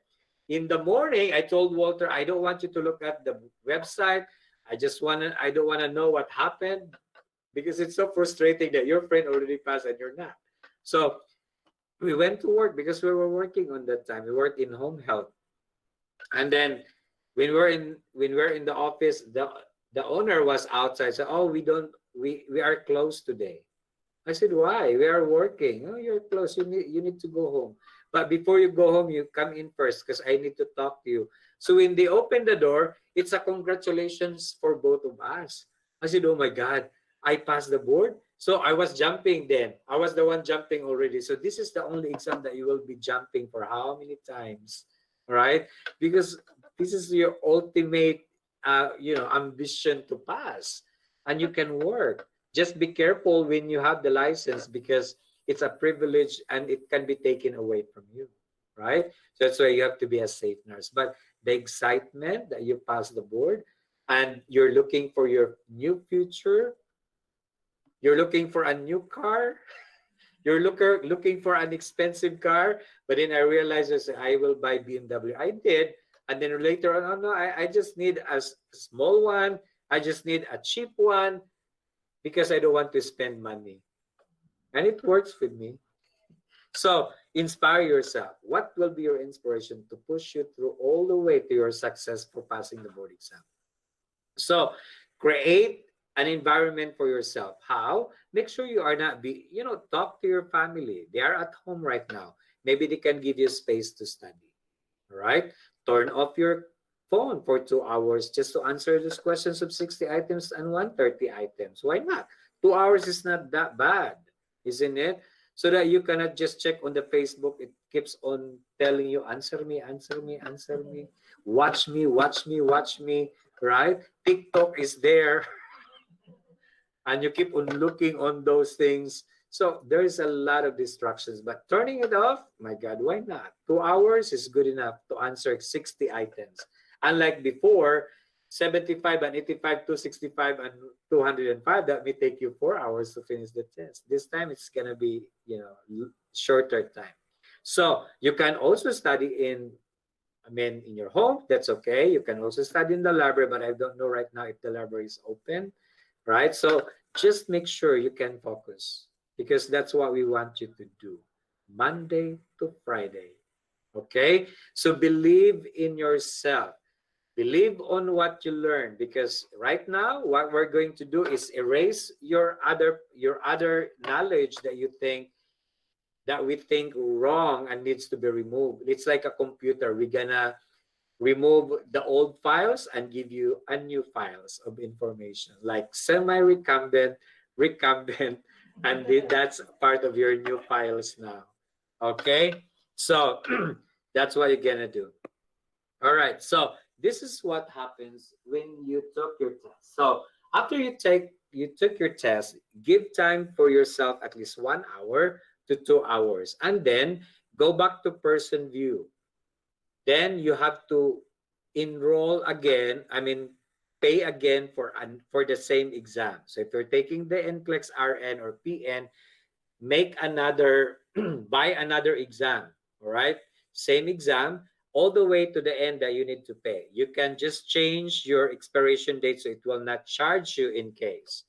What's gonna happen is that when you click to pay for that same exam, if you pass, it will tell you this. That statement is the right one. And that statement says our records indicate that you have recently scheduled this exam. Another registration cannot be made at this time. That means you passed the board. But if the pop-up says it declines your card, that means you fail. So if you did not change any of the expiration date, it will charge you. Now we got your $250. That means you need to take the test again. So decline and charging your card, that means you failed. But if it doesn't charge you and it has this pop-up that says you cannot take the same exam and cannot be made at this time, then that means you're already an RN and you're already an LD. Okay? So that's the trick, and that's 100% true. You can do that. Okay? So wait until how many hours, because there are times that it says your exam result is being held. That means it's not done yet for checking, probably. That's why we don't want you to do that. We want you to wait for at least an hour to 2 hours or even more. Some people, they cannot wait anymore. They want to check it today. I don't want to waiting for that agony for how many days to wait for that letter. Okay? But yeah, make sure that you study first. Okay? All right. So, airway, breathing, circulation. But before we continue, oh, that's great. So July, hopefully, yes. Nick, not yet. Yeah, so get your schedule, but make sure that you have your basis that you're ready to take the test. But I'm sure if you are planning to take the test, you have to force yourself to be ready. Okay? Because that's the only way.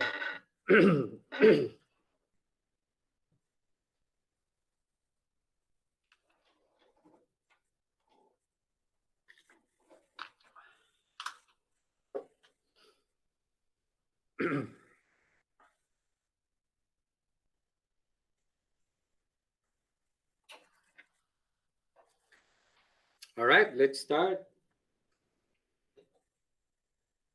Okay, so strategy-wise, as I've said, there will be not enough strategy for your test, right? Because the only strategy that we recommend for you is really knowledge-based. So because if you don't have knowledge, I'm telling you, semi-recumbent will not be your right answer. Okay? So that alone is a knowledge-based. Okay? So if you look at airway, breathing, circulation, I understand there's still a lot of airway problems and breathing problems and circulation problem. But I would like you to understand airway and breathing. There are two problems there.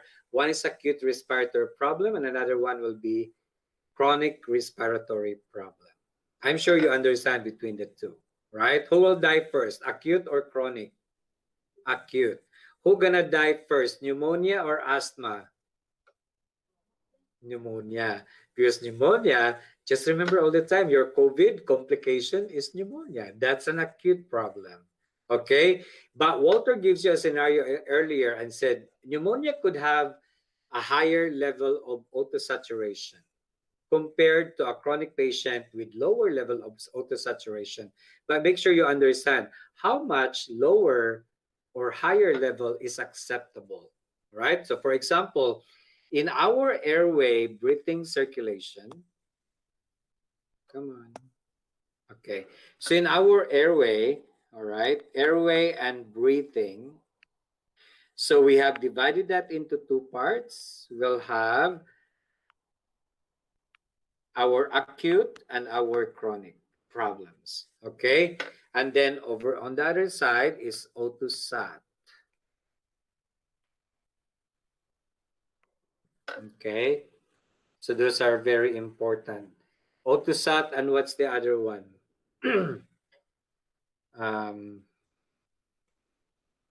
PeO2. Are you familiar with PeO2? Okay, so make sure you understand all those terms, autosaturation and PeO2. So how do you test for the level of oxygen using PeO2? ABG, right? So that's blood. For the PaO2, we are going to test your oxygen level in your blood. But what about O2 saturation? What is our specimen? We only use our fingers. We only use our forehead or temporal area. We can do that, right? So that's your O2 saturation. So make sure you understand first what's the normal level of O2 sat? 95 to 100%. What about your normal level of PaO2? 80 to 100%. All right? So that's our PaO2 normal level. Because if you don't understand that, you will have a problem. Okay? Okay, so, but otherwise, take note how much O2 saturation is applicable for our patient with acute. Okay? For acute patient, the O2 saturation should be between 93% and above. That's acceptable, normal. That means they can go home when their oxygen level reaches 93%. If I have pneumonia and I have 93%, then I'm okay. I'm stable now. But if I have 92% below, then I'm not stable. So 92% below is not okay. 93% and above is supposed to be okay. All right? So that will be 93% and above. So not okay, and this is okay right here. So you can only go home, you can only discharge a patient. So LVN, you can recommend for discharging a patient to your RN if your O2 saturation level is okay for your patient to go home, right? So our chronic respiratory problem, it's gonna be if they are below 88% and below, then they are not okay. If they are 89% and above, they are okay. All right? So this is okay. That means if I have COPD and I am having 89% of O2 saturation, I can go home. But if I have 88% of O2 saturation, I'm not supposed to go home. And I'm not a stable patient. All right? So, examples of our acute, maybe ARDS is one. Okay. Our pneumonia is another one. ARDS is a complication of pneumonia. That's the severity of it. Okay. So, pneumonia, what else do we have? Whooping cough. What's the other name for whooping cough? Pertussis. All right. So, pertussis also is one of your patients, but it's very common in children. All right. So what else? What's a severe allergic reaction? Anaphylactic. Okay.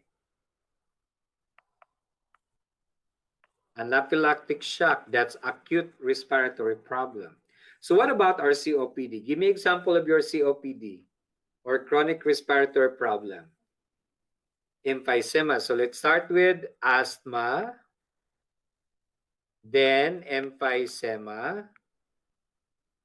Then, what's the next one? Bronchitis. And what's the last one? Cystic fibrosis.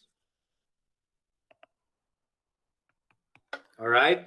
So you have acute respiratory problem, you have chronic respiratory problem. Make sure you understand the O2 saturation level. And in fact, there is another thing that we need to learn. What about our oxygen equipment? That's very important as well, right? So let's start with our problem right here.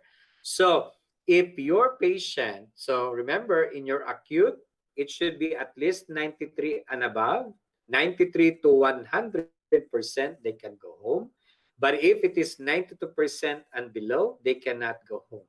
They cannot be transferred to another department. If they are from ICU and they are still 92, they stay in ICU, right? So something like that.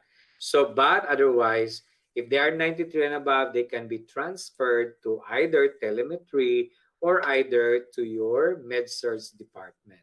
Okay, so take note, if you work in med-surg, you are a resident nurse in med-surg. Okay, if they want you in telemetry, then you are a float nurse in telemetry. You're not going to be a nurse there, but we'll discuss our floating. Okay, so you have asthma, emphysema, bronchitis, and cystic fibrosis. So if their autosaturation is 88 below, that is unstable. 89 and above is stable patient in your patient with COPD.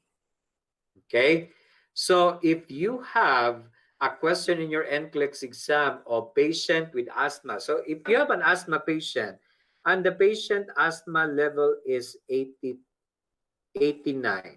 and then your pneumonia is 92, obviously your pneumonia is your priority, isn't it? But if we change our patient with emphysema to 87 and your ERDS is 93%, then you also change your mind which one will be your priority, because at this time there is a number that will tell you there is stable or unstable. So in that case, the most unstable will be your emphysema. So you have to change your mind from acute to chronic because of the given specific numbers of autosaturation or maybe the PeO2 level. All right? Don't just assume that it's because it's acute, that's the priority all the time. Mind yourself, read exactly what is given in the question or the choices, because they might be presenting autosaturations. Okay? Also, if we are looking on our equipment, I'll use this as equipment right here. Okay? We have nasal cannula. All right? What else do we have? We have face mask. Simple face mask. And then we have rebreather mask. And then we have non-rebreather mask. And then we have the last one, Venturi mask. Or maybe we have ventilator. All right. So, so those are things there that you have to remember. Different equipments that we have to learn from our patient. Maybe one of our patient is using nasal cannula. Is that stable or unstable? Most of our patients with nasal cannula are considered to be stable. But I would like you to understand, if one patient is using room air, is that a stable patient or unstable? Stable. Room air, this is room air. We're breathing normally using the room air. All right, so they will put the word room air. That means, oh, it's stable. Why should I take care of that patient, right? Why should I prioritize that? So airway breathing can give you an example or scenario to change your mind from acute to chronic, from chronic to acute. Depends on the autosat, depends on the partial oxygen level, or using the ABG analysis, or using the equipment that is being implemented to the patient with respiratory problem. For example, if you are using nasal cannula versus simple face mask, your unstable patient is simple face mask because that's highly more concentrated than the nasal cannula. If it is simple face mask and a rebreather mask, I will go for the rebreather mask because that's more unstable patient. If I have rebreather mask versus non-rebreather, I will choose non-rebreather mask because that is more unstable than the rebreather mask. So what's the difference between rebreather and non-rebreather? The rebreather, you breathe mix of oxygen and carbon dioxide. All right? But when you say non-rebreather, one way out, carbon dioxide out, then you inhaled 100% oxygen. That's a non-rebreather mask. That means if you need more oxygen, what happens to you? That means you're unstable. Okay? What about Venturi mask? Venturi mask is only used for patients with acute or exacerbation of COPD. So if your patient is a COPD, they cannot use simple mask, they cannot use rebreather mask, they cannot use non-rebreather mask, but when they are in a difficult situation of breathing problem, the only mask they can use is Venturi mask. Can COPD use nasal cannula? All the time. They always use nasal cannula. All right? How much oxygen can we give to patient with COPD? What's your minimum? Maximum. Let's go to the maximum. How many liters of oxygen maximum administered to COPD? 3 liters. Correct. 3 liters only. So it should be below 3 liters for you to administer for a patient with COPD. What's the reason behind? They will be drowned from the oxygen.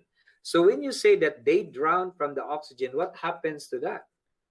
Are they gonna be able to breathe, get more oxygen, or they're not able to breathe? When you say drown from the oxygen, they will stop breathing. All right. So that's why your oxygen level is not 100% in your patient with COPD. Because if the blood is 100% oxygen already, your patient with COPD will stop breathing. How do you see that in your NCLEX exam? Respiratory depression. All right. When your patient is drowned from oxygen, look for the word respiratory depression because they will stop breathing. Instead that you see them, that is your patient with COPD, right? But when they are having respiratory depression, what's the problem? Did I give more oxygen to the patient? Yes, maybe. All right. And that was presented in your NCLEX exam as respiratory depression in your patient drowned with oxygen to your patient with COPD. Okay. But what about acute respiratory problem? Can we give them more oxygen? Yes, we can. We can even give them non-rebreather mask for 100% oxygen, but not your COPD patient. Did you get that concept in your airway and breathing problem? So make sure that you understand because that's a concept and that's a strategy how to understand which patient will become your priority. So the airway and the breathing are always a priority patient. Okay, for example, we'll have a patient with burns. Okay, I will give an example. A patient with burns. One patient has a burn on, okay, so this is priority. Which one is your priority patient? Okay. So letter A, what will be our first patient? Burn on eyelash. B, asthma patient. C, pneumonia with 93%. D is your patient with emphysema on room air. Which patient is your priority?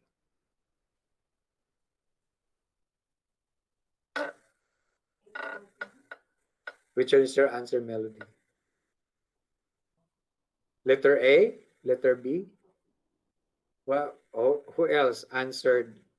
What's letter A is your best answer. All right. So even though the patient is only burning on the eyelash, what does it mean? It's on the facial area. How can you get burned on the eyelash? That means the fire is so near your face and that causes smoke inhalation. So what happens if you have smoke inhalation? You cannot breathe later on. All right, so that's why whatever happens in your NCLEX exam, when you see burn patient on the face, on the head, on the neck, on the chest, and on the back, they will become your priority because of smoke inhalation. All right, so don't change your answer, whatever is presentation in your choices. But when you see a patient burn on the face, on the neck, on the chest, and the back, they become your priority patient. Okay, and the reason for that is smoke inhalation. Are we gonna intubate this patient? Yes, we will. We intubate our patient with COVID because they cannot breathe later on. Same thing with our patient with smoke inhalation. All right. So right now they don't have a lot of medication for the patient to put them on a sleeping mode, right? So that we can put them on ventilator, because we cannot put you in ventilator if you're alert and oriented, right? So remember that. Okay, so that's an example that you have to remember in order for you to understand those type of questions in your NCLEX exam, right? So they can create so many questions, but if you know your concept, let me understand this first before. But then if you get into that question, it's now easy for you to answer it correctly because you understand the concept behind.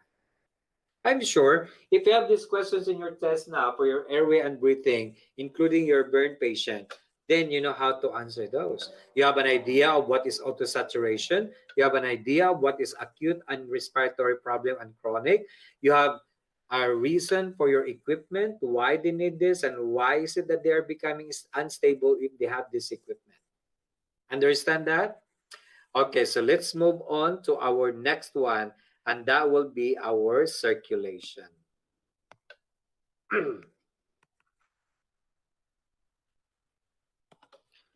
All right, for our circulation issue, we only have two problems anyway, clotting and bleeding.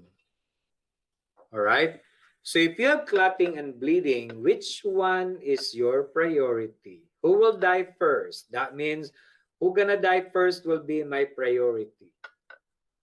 So which one will die first? Clotting patient, bleeding patient?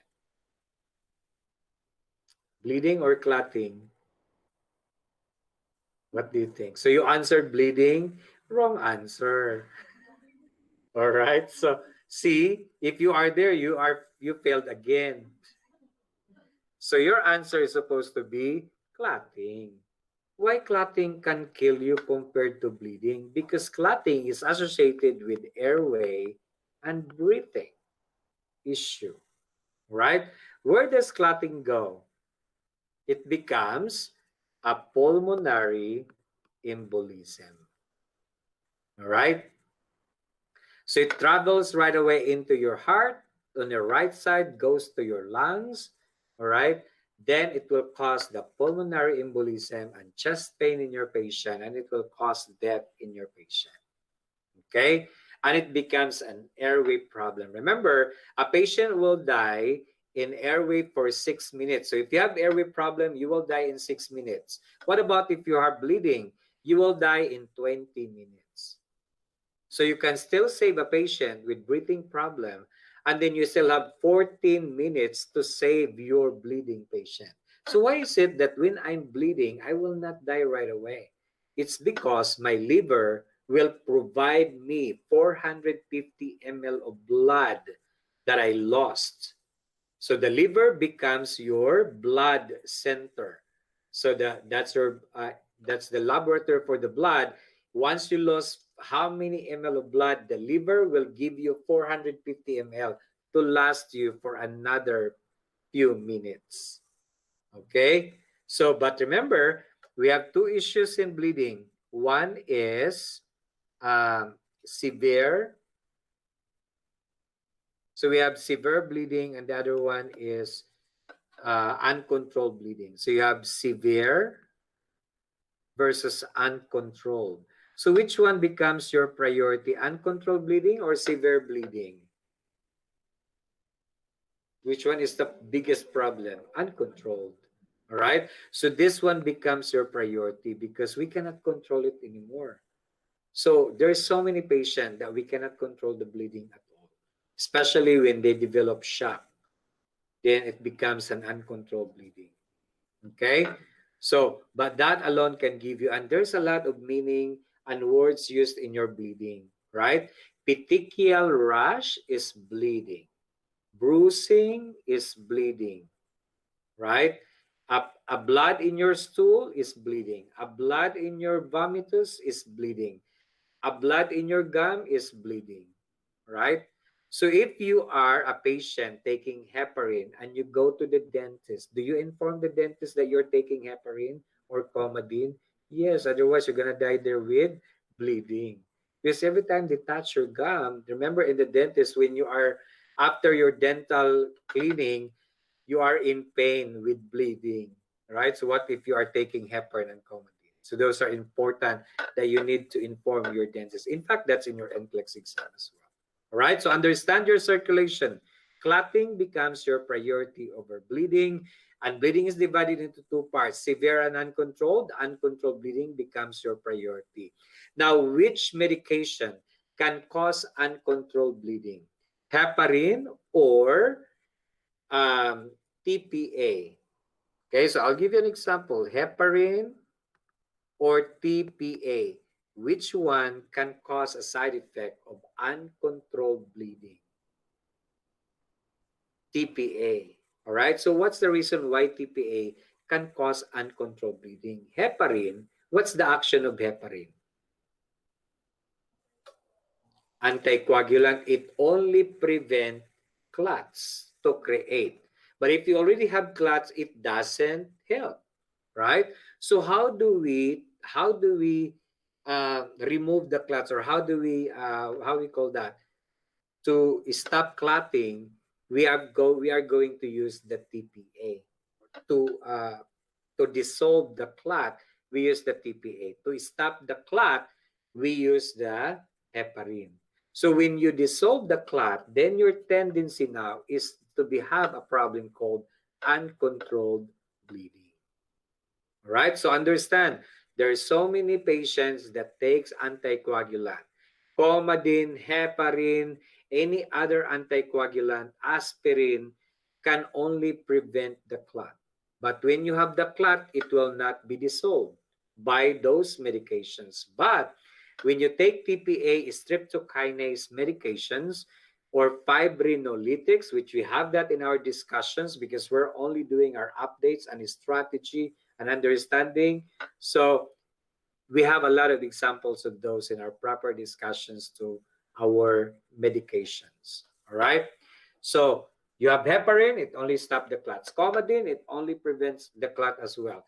You have TPA, it will dissolve the clot. This is the medication that will be given to patient with clots to dissolve it. All right. So, but then when you take TPA, your possibility is to have uncontrolled bleeding. That's why you have to watch it.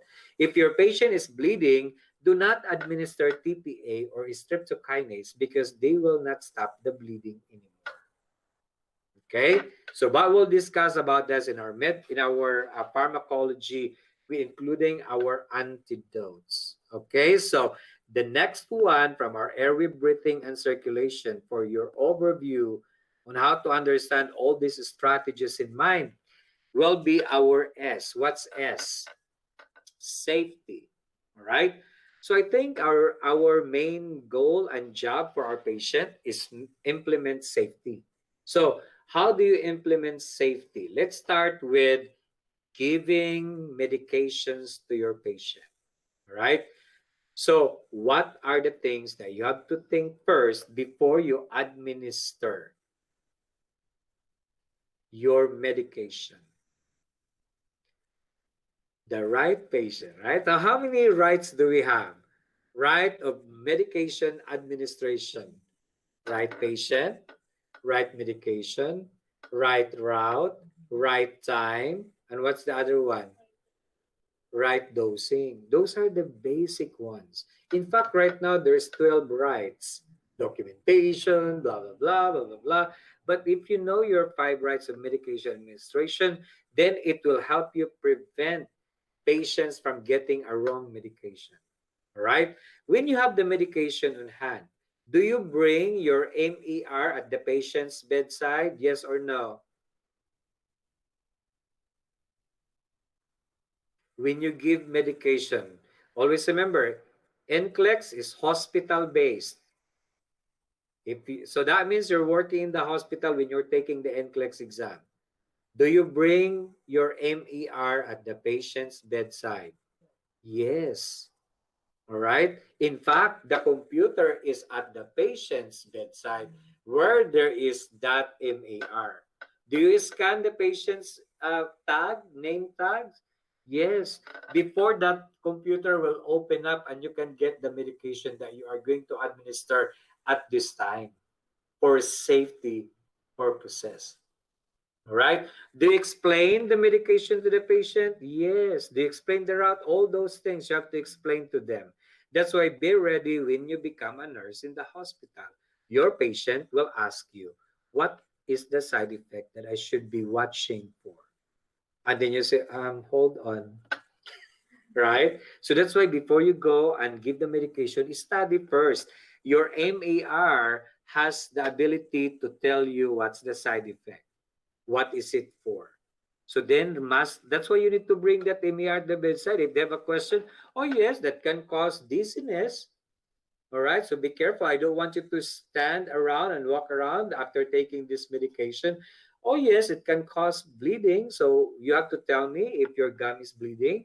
When you have a bowel movement, you have to look at your poops. Nobody look at our poops, so but you have to do this time because you're taking a Coumadin. You will tell me if there's red color when you have a bowel movement, or maybe black color, right? Because black in your stool signifies bleeding in the GI system. Okay, there's a lot of safety issue. For example, your patient is on the bed and you want to transfer the patient to the wheelchair. What will be the first thing to do before transferring your patient from bed to the wheelchair? Lock the wheels. Basic, right? So make sure you lock the wheels of the bed and the wheelchair, because otherwise, you know what's gonna happen. Okay, so before you give medication to your patient, what you're gonna do, raise the bed of the patient and then position your patient properly, right? So, and then you have to check all those things, right? Patient, right dose, right medication. So there's a lot of things that you really do. So it's all about basic nursing information. Maybe you think NCLEX is so hard, but maybe it's not really. It's a basic information that you needed to be prepared for. All right, so the other one is infection control. Now, sorry, in your infection control, so we have different isolation, right? So we have standard. What else do you remember? Contact, droplets, airborne, and what's the other one? Reverse or neutropenic. We call that reverse. So those are the most common infection control isolation. Let's talk about patient with pneumonia. Where do you isolate pneumonia patient? Standard, contact, droplets, or airborne, or reverse? Because you're going to be in your NCLEX exam. Let's have a rundown of your illnesses or infection control. So pneumonia, where do you place pneumonia? Is pneumonia airway problem? Yes. So how many airway problem do we have there to remember? Droplets is airway, airborne is airway. Okay. So where do you think you're gonna place pneumonia? Okay, and where do you place pneumonia? Can pneumonia be transmitted? Yes or no? Why not? Pneumonia is an airway problem and it can be transmitted. All right? Droplets. That's where you put pneumonia. Oh, see, you put it in the standard, then you're wrong again. You gotta take the exam again. Okay? All right, let's go to syphilis. Where do you place syphilis patient? Contact? Why contact? STD is contact. Do you have sexual intercourse with your patient? Standard. So STDs are only standards. So remember, you're the nurse, or even with other people, they will never be contact. The contact that we're talking, I want you to understand what's contact. Contact means when I touch you, when I touch another patient, I can transmit the infection. That's contact, but not sexual contact. All right? So if someone touches you and you become infected, then that infection is contact infection. Right? If I sneeze or cough and you get the problem, it's either droplets or it's either airborne. So what's the difference between droplets and airborne? When I cough, okay, when I cough and my saliva droplets doesn't stay longer in the air, it suspends in a few minutes on the floor, the bacteria or the virus will not be alive in a longest period of time in the air, then they're only droplets. Okay? The saliva that drops in my mouth, we call that droplet nuclei. Right? But it doesn't mean it is droplet isolation. It's a droplet nuclei. It depends only how long does it stays in the air. If I have TB, I sneeze and cough, the TB bacteria floats in the air for the longest period of time. When I am in that space, I can inhale all the TB bacteria. All right? So that's why we have to be 6 feet apart when we sneeze or cough. In flu season is coming up. That's what we are looking forward. COVID plus pneumonia plus flu. What are we going to do? We don't really know if it's going to be so complicated. That's what we are preparing for. So CDPH, California Department of Public Health, is now reassigning us to different areas. Our job now is going to be different in the coming winter season because they're expecting there will be more people going to be in the hospital or in a different location that we created as a hospital. Because COVID and flu and pneumonia, good luck to us. I don't know really. We don't really know. But we are just preparing for that worst to come. Okay? So, okay, let's have patient with pertussis or whooping cough. Where can you place that? Droplet. Okay, so pertussis will be droplet. Here's the trick. Not the trick, but knowledge base. How many airborne do we have? If you know you're airborne, then the rest will be droplets. Isn't it? So tell me how many airbornes we have. We have M, P, V, S, S. Those are the only airborne we have. Okay, T, V, S, S. If COVID is considered airborne in the near future, but that's what they declared before. When CDC declared that, they take that out when people are so worried because we don't have PPE. They remove it. See how bad it is? What happened just to trick the people that it's not airborne? You take out the information, replace it that we're still studying on the how this being transmitted. So now we're floating in the air. Okay, so what's the first M? Measles. All right, measles is the first M. Okay, that's the email. No. You called them. I did. No urgent needs. No. Oh. No, I'm asking. No, I did not. I did not get any response from Teresina. See, we're looking for their urgent needs. They need masks, gowns, staff.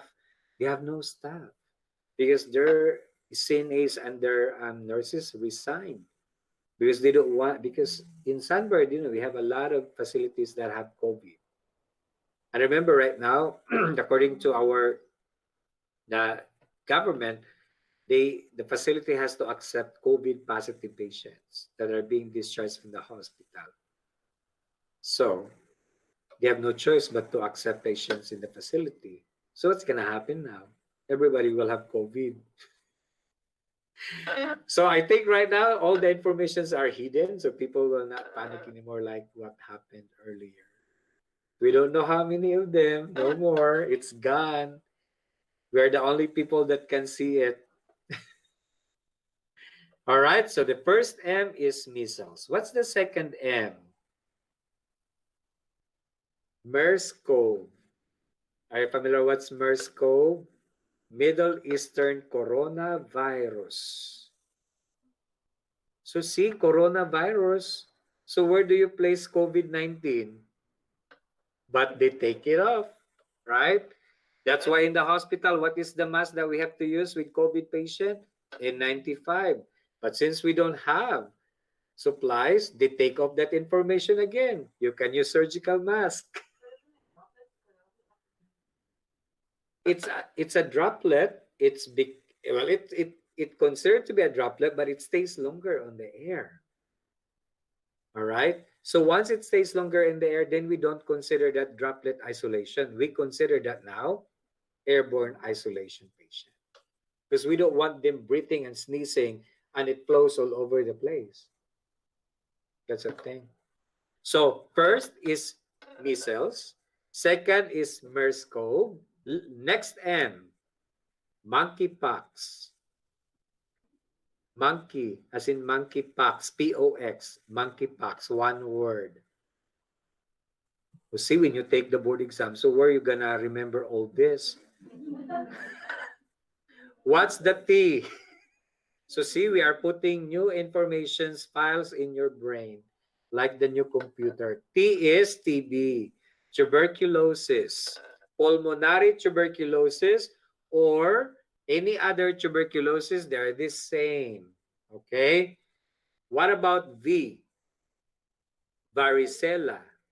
How many varicellas do we have? Chickenpox is one. What's the other one for adult? Shingles or herpes zoster.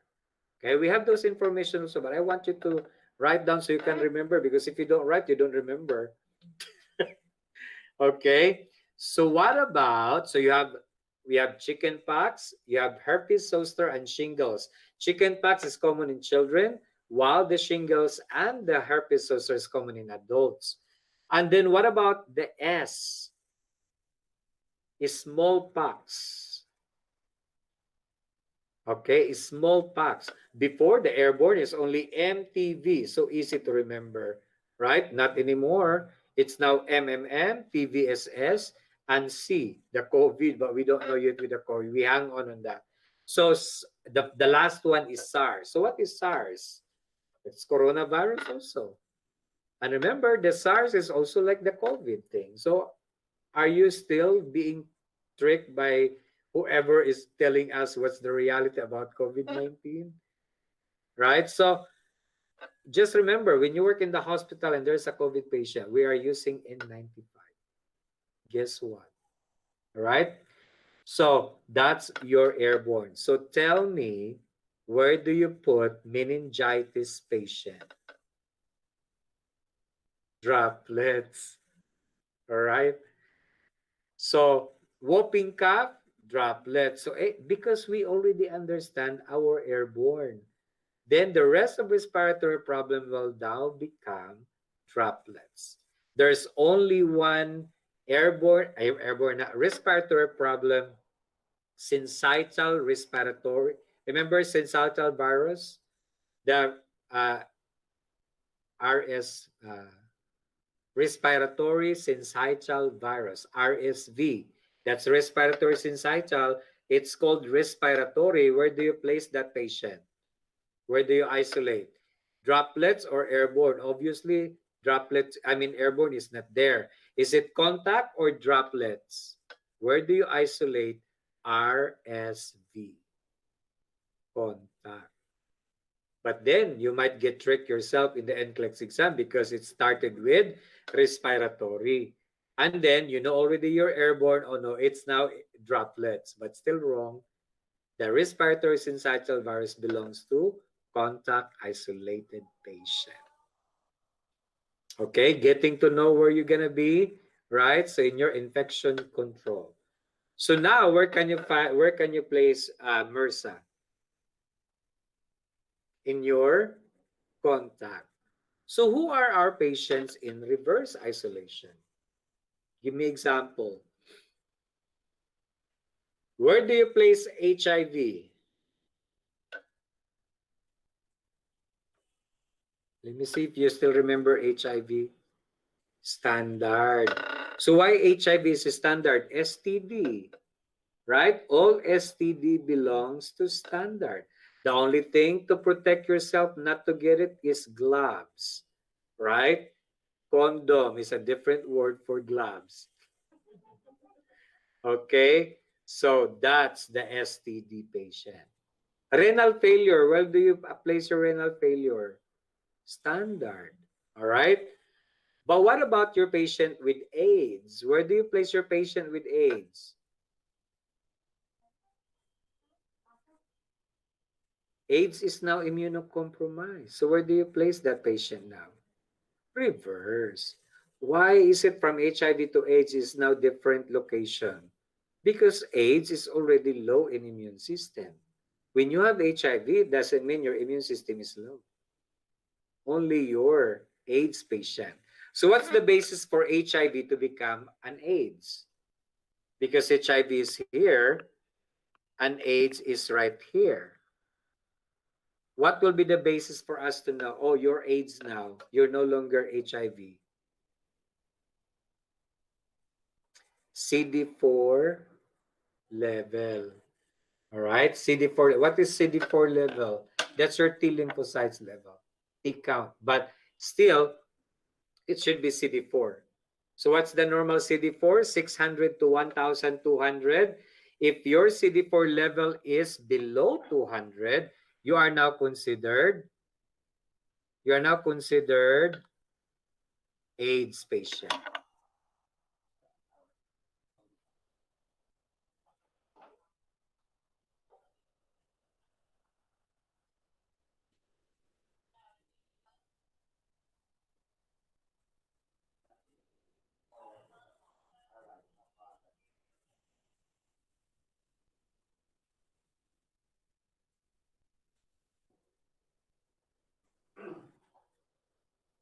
Okay, so those are a few examples. So when your patient is with, okay, so here another thing.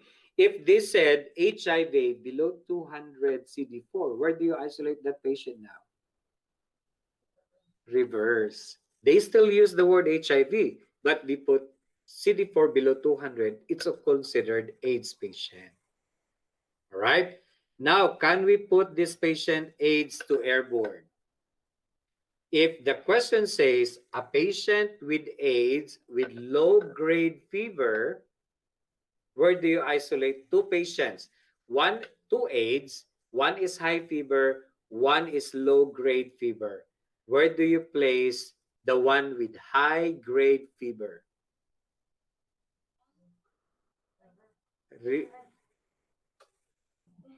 So where do you isolate that?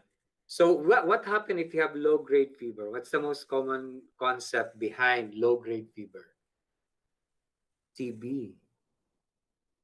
So if I have AIDS and I have low-grade fever, where do you isolate me now? Airborne. All right? So what's the most common concept for high-grade fever? Pneumonia. Because pneumonia and TB are the most common opportunistic infection in your patient with low immune system. So where do you place now your patient with AIDS with high-grade fever? Droplets. Okay, so that's how you catch up those informations. Because if you can't, oh, I'm sorry, I'll see you again. All right? So that's why here in our review class, I want you to remember every bit of information because they are the most common one being asked in your test. Don't forget any informations at all. There's a lot of informations, but yeah, it's really good if you can remember because when you're in your NCLEX, I see this, I know this, I know this, I know. You can easily pass the test with only 60 items question. Why not? Question. Okay, did you say that fever? TB, it becomes TB. It becomes airborne. All right. So we are not worried now, but that they are immunocompromised. We are worried now because of their ability to infect other people. Okay. So make sure that you understand your concept behind. So our MRSA will be placed here. What about our C. diff? Contact. So C. diff also is contact. Very common, right? Okay. So the other question that I would like to highlight is that which of these patients will be which among of this isolation is a priority for private room? Airborne is a priority. What's the second priority if airborne is not in your test? Who will be next to be in the private room? Reverse. There's only two patients that will always be isolated in private room. The priority number one is airborne. Second priority is reverse. What about the rest of our patient? Semi-private room. Remember our hospitals, our setup is private and semi-private room. But I understand that right now our hospitals are all private rooms. But our NCLEX exam is still private room and semi-private room. Okay? You put any of them together as long as they have the same infection, the same bacteria, the same virus, the same age, the same gender. So here's my question. Can we put MRSA and C. diff together in the same room? Are they the same isolation? Yes. Are they the same bacteria? No. Can we put them together? No. See? This is what you're going to remember. If I have MRSA and Nick has C. diff, do you think I like Nick to be in my room? Do you think I like to have C. diff since I have MRSA already? I would not, right? I want to go home from the hospital treated with MRSA, not treated with C. diff and MRSA.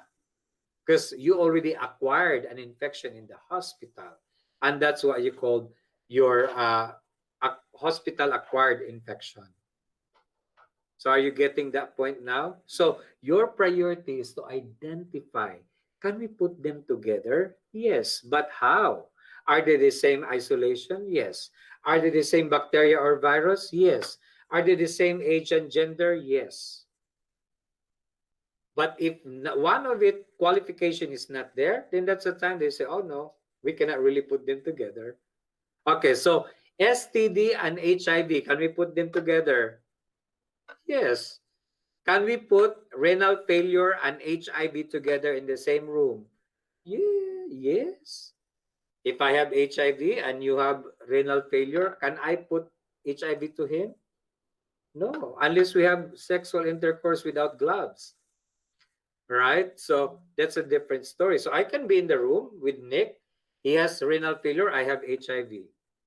That's fine. Okay? All standard isolated patient, they can be together. All of us are standard isolation. We can be together. All right? So, but if I have contact, I have C. diff, do you think, would you like me to be here? Maybe not. Right? Because I might infect you with the C. diff. That's hospital-acquired infection. So if you are admitted in the hospital with one infection and you go home treated with one infection, that's a good hospital. But if you went to the hospital with MRSA and then you acquired a C. diff and you go home with C. diff and MRSA treated, then you have that's a bad hospital. Who are the nurses that are working with you? They don't wash their hands, right? That's why it's spreading all over the place. So you can choose a lot of hospital in the website, in CDPH, and see who has the hospital has a lot of hospital-acquired infection. So then you choose where do you gonna be. Oh, I don't want to be in St. John because there's a lot of contact isolated patients acquired infection. The percentage is too high. So what does it mean? Who causes all this problem? Nurses. Remember that we are all the cause of death, spreading of infection. That's why we are all the reason why we are being told, oh, wash your hands, wash your hands. All right. So, any questions to that? CD4 level below 200 is considered immunocompromised. The normal is 600 to 1200. All right, so now let's go to our droplets. Can I go with pneumonia and pertussis together? Can they go together? Pneumonia and pertussis? Are they the same infection? Can you put them together? No, also, right? That's the simple, basic concept. The only time it applies that MRSA and C. diff, pneumonia and pertussis can be together if there are no other similar type of bacteria or infections that they are the same. The only consideration now is same isolation. All right? So if there is no the same infection, the only way for you to put them together is same isolation. That's your last concept to apply. But the first thing that you have to look for first is, are they the same infection? Are they the same bacteria or virus? Are they the same age and gender? Then I can put them together. Okay? So, yes, because we cannot put a younger person versus an older person. Pediatric is pediatric. So when you say age matter, it's about child and adult. So we cannot put child and adult in the same room. And we cannot put male and female in the same room. Our NCLEX exam is NCLEX. It's hospital-based. All right? Not facility-based. In the facility, if you're husband and wife, they will allow you to be together in the same room. Right? So we'll see you in the facility in the near future. All right, so let's go to airborne. Can we put measles and MERS-CoV together?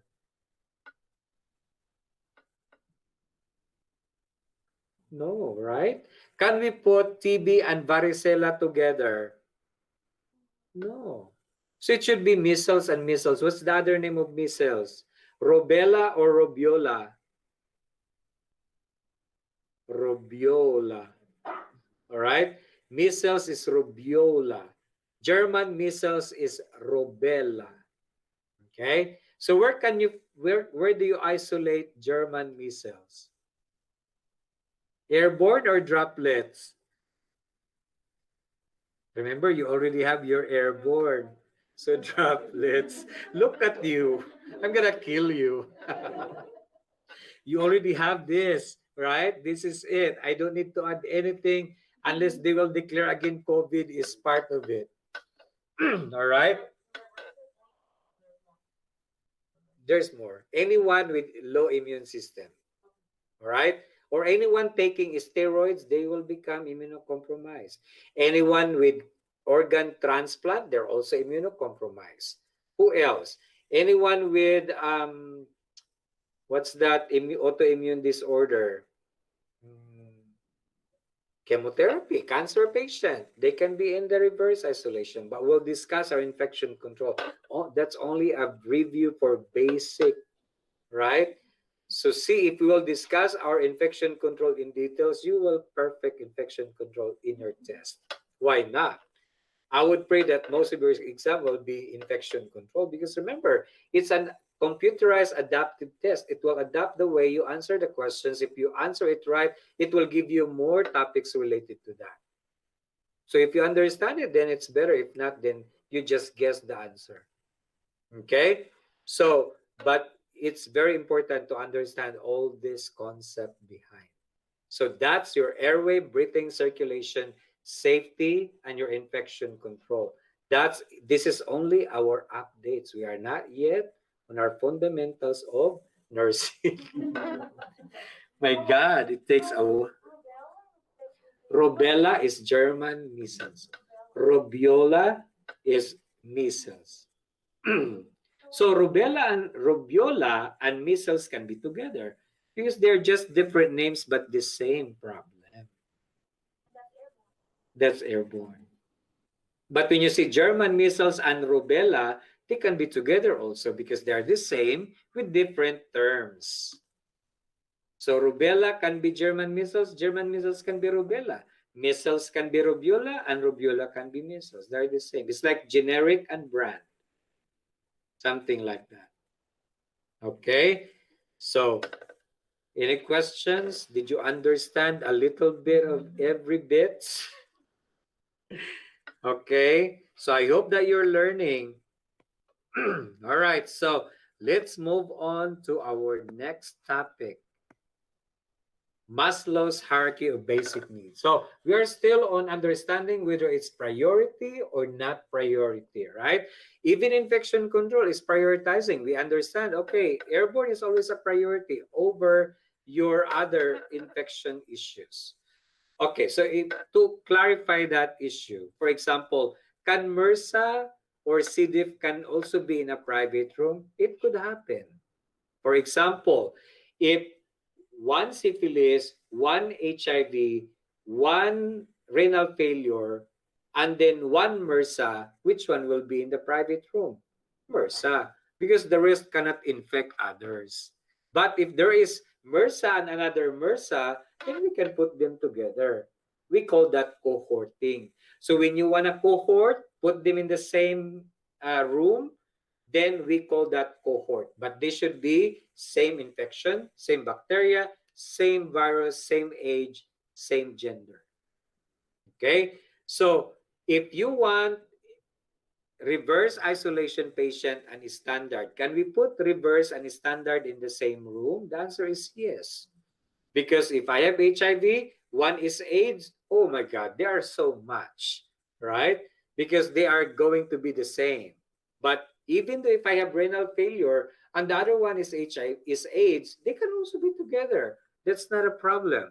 The only problem why we don't want a patient with reverse isolation to get infected if you put them with contagious infection, such as contact isolation patient, droplet isolation patient, airborne isolation patient. You cannot mix that to your standard nor to your reverse isolated patient. Are you getting that? All right, so let's go to Maslow's hierarchy of basic human needs. So this is also a priority questions in your NCLEX exam because RNs, remember, it's a priority question, is always #1 in your test. LVN, the same thing, but different words, different presentation, the same meaning, the same concept. Okay, so physiological need is our priority, and that's the best thing that we need to do. All right, so why is that? Because that's physiologic need. I will die without it. Without oxygen, I'm gonna die, right? Airway breathing, yes, I will die without oxygen. Acute versus chronic, I will die with acute rather than with my chronic. But let's talk about chronic because we talked about that already. We have asthma, emphysema, bronchitis, and cystic fibrosis. Among those four, without statements of autosaturation and exacerbation between asthma, emphysema, bronchitis, and cystic fibrosis, which one is your priority patient? Tell me, which one will die among the four? Which one will always exacerbate among the four? Which one will always have a problem breathing among the four? Which one always needs a bronchodilator among the four? COPD, they are all four. They are all four COPD. They are all COPD, the four. But between asthma, bronchitis, emphysema, and cystic fibrosis, who is your priority? Asthma. They are the one who carry bronchodilator every time. They cannot breathe without it. They're gonna die without it, thanks to bronchodilator, albuterol. Okay, so you get that point right there? All right. So food, if you don't have food, you will die also, isn't it? That's why it becomes a priority. You're asking your patient, I'm hungry. Okay, I will provide you food. I will call the kitchen and have to provide you food because that's a priority. I need water. I'm thirsty. I want to go to the bathroom. Yes, that's a priority questions in your NCLEX exam. Physiologic need is always a priority. Sex is a priority. Your patient may tell you, I want to have sex. I want to have sex right now. Right? So what are you going to do? It's so hard to say, oh, me? Right? So that's a need. That's a physiological need. But you can always tell the patient that when you are feeling better, you can perform that in your private area, in your private room, or wherever you are back home. Right? It depends on how you approach. Oh, don't tell me about that. That's not a good thing. Right? You cannot say that. It's a physiologic need. What if you've seen a visitor and a patient visitor, and that patient having sexual intercourse in the bed of that patient? What are you going to do? Provide privacy. Do not watch them. Do not join them. Do not stop them, because that's a physiologic need. So when are you going to tell them that it's not supposed to be done? When they're done, right? Just a reminder, I know that it's a need, but this is a hospital and this is not the proper way to have this done here. You know? All right, so let's go to the second part of our basic human needs will be security and safety. That's why that's part of our strategy also. Let me look on the physiologic need. Okay, there's no physiologic need. Let me see if there is security and safety issues. Like, for example, our positioning, that's a safety, right? Ambulating, that's also safety. Transferring a patient is safety. Exercise, you need safety precautions for that. Medication administration needs safety precautions for that. Procedures to be done at a patient's bed or outside of the patient's bed, either in the examination room, that is also safety issue. And then the last, not important, will be love and belongingness, right? But always remember, this could cause patient to have a problem psychosocially or psychologically. Psychologically, right now, it becomes a priority also.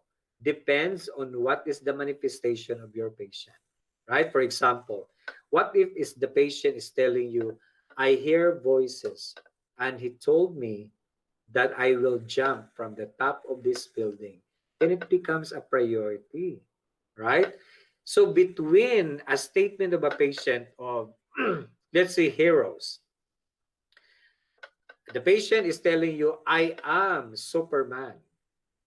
The other one is telling you, I am Iron Man, right? So both are risky patient because they will jump. So you have to really understand what is the difference between their statements. If they gonna jump or they don't jump, depends on what kind of heroes they are telling you. Because to tell you I am Batman, I will fly, then I'm gonna die, right? So those statements are very common in your NCLEX exam. Okay.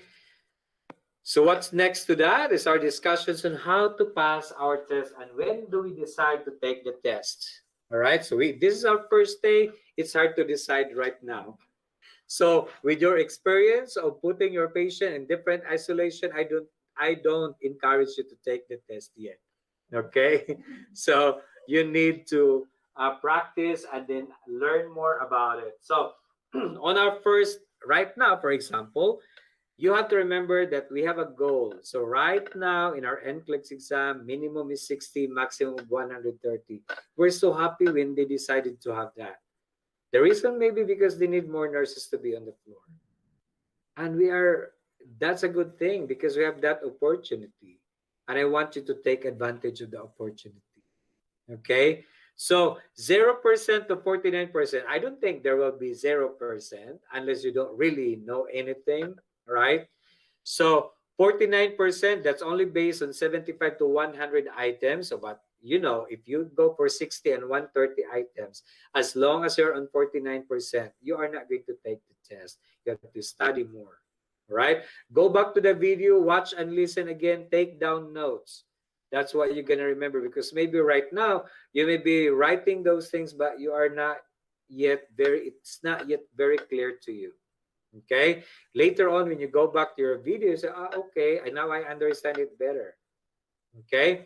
So if you are going to decide to take the test, you are between 79 to 80% right here. Okay, so that's why we want you to be at least 70% of your performance out of your 60 items and out of your 130 items. If not, if you are not planning to take the exam in July, that will be after the deadline, then you will be going back to 75 and 85 to 65 and 205. That will also be 70% of your performance. Okay, so those are things that are very important for you to decide whether you're going to take it or not. But don't take too long after this review. All right, that's why it's very important that it's fresh. It's better to take the test, because otherwise you will forget everything. Once we open up and we start working, our focus is not there anymore. Our focus is we hate our bosses, right? I hate that nurse. I hate that manager. I hate everything. Then you cannot focus again, right? So take the advantage of your lockdown issues as of this time. So try to think first before taking the NCLEX exam. Am I really ready? Right? Otherwise, I want you to have the attitude of being ready all the time. Okay? Because if you don't have that ability to face the problem, you're always not going to have a strong self to be there in the test. That when you step on the door, you're already, chilling out because you're so afraid, you're about to vomit. So much anxiety when taking the board exam. I think you have to build that stamina, practicing the test, and have that with you that you can do it. All right? You have to do it. You have to tell yourself, I can do it right now. I was able to pass in my 4-year course, and why not now? I was able to finish my 2-year course, and why not now? All right? So I think that's your inspiration right there. But otherwise, there's a lot of changes in your life when you pass your board exam, mind you. Okay? So the next one we have is our equipment. This is part of your skill. So how do you call this equipment? What's the name of this equipment? What do you think?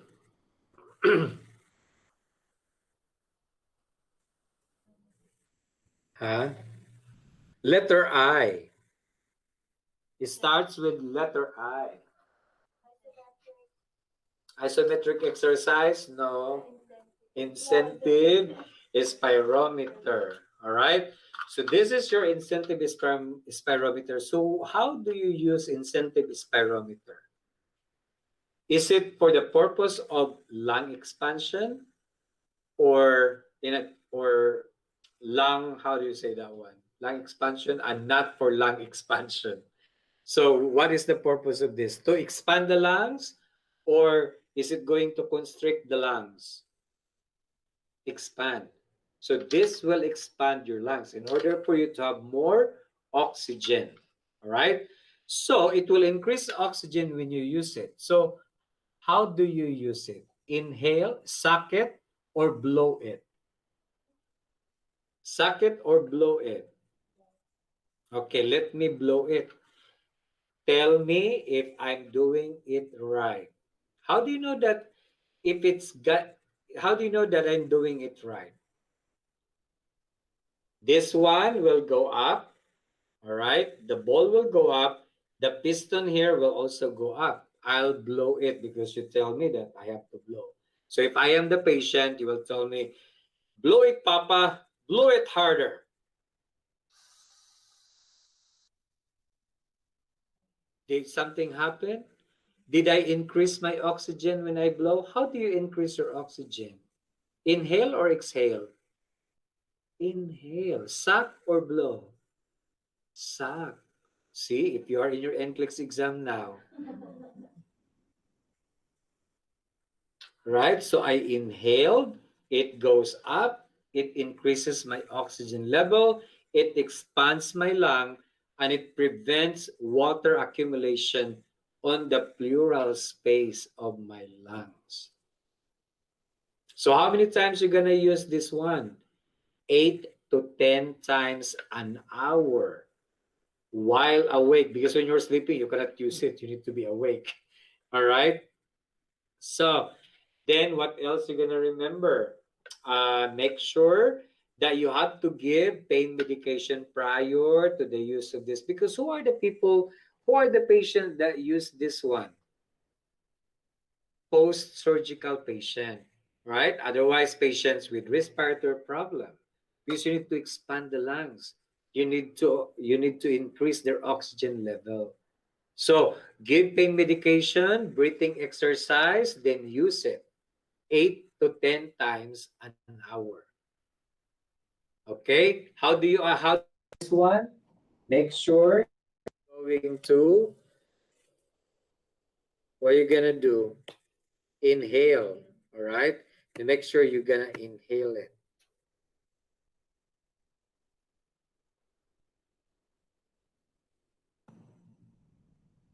Okay.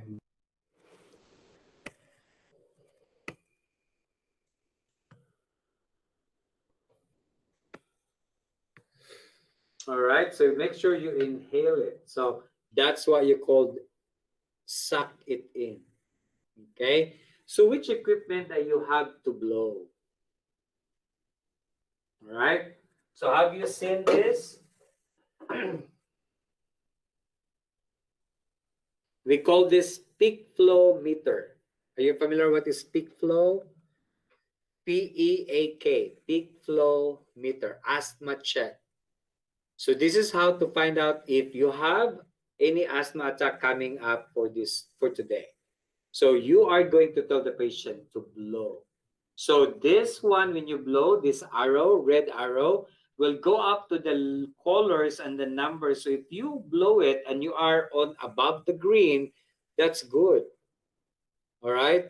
So this is about lung capacity issues. So if you are going to inhale and then blow, that's how much air you can accommodate in your lung. That means you will not have any asthma attack today. All right. But when you blow it and it goes to the yellow color, you might have, that's a warning. That means you might have an asthma attack anytime. And you make sure that you have your albuterol on hand, and make sure you took your other medications for maintenance. How many medications for our asthma usually, or COPD? We have two medications that are very common to them. One is emergency medication, one is maintenance medication, right? One is albuterol, bronchodilator, and one is steroids. So steroids is a maintenance medication. And then your bronchodilator, albuterol, is your emergency medication.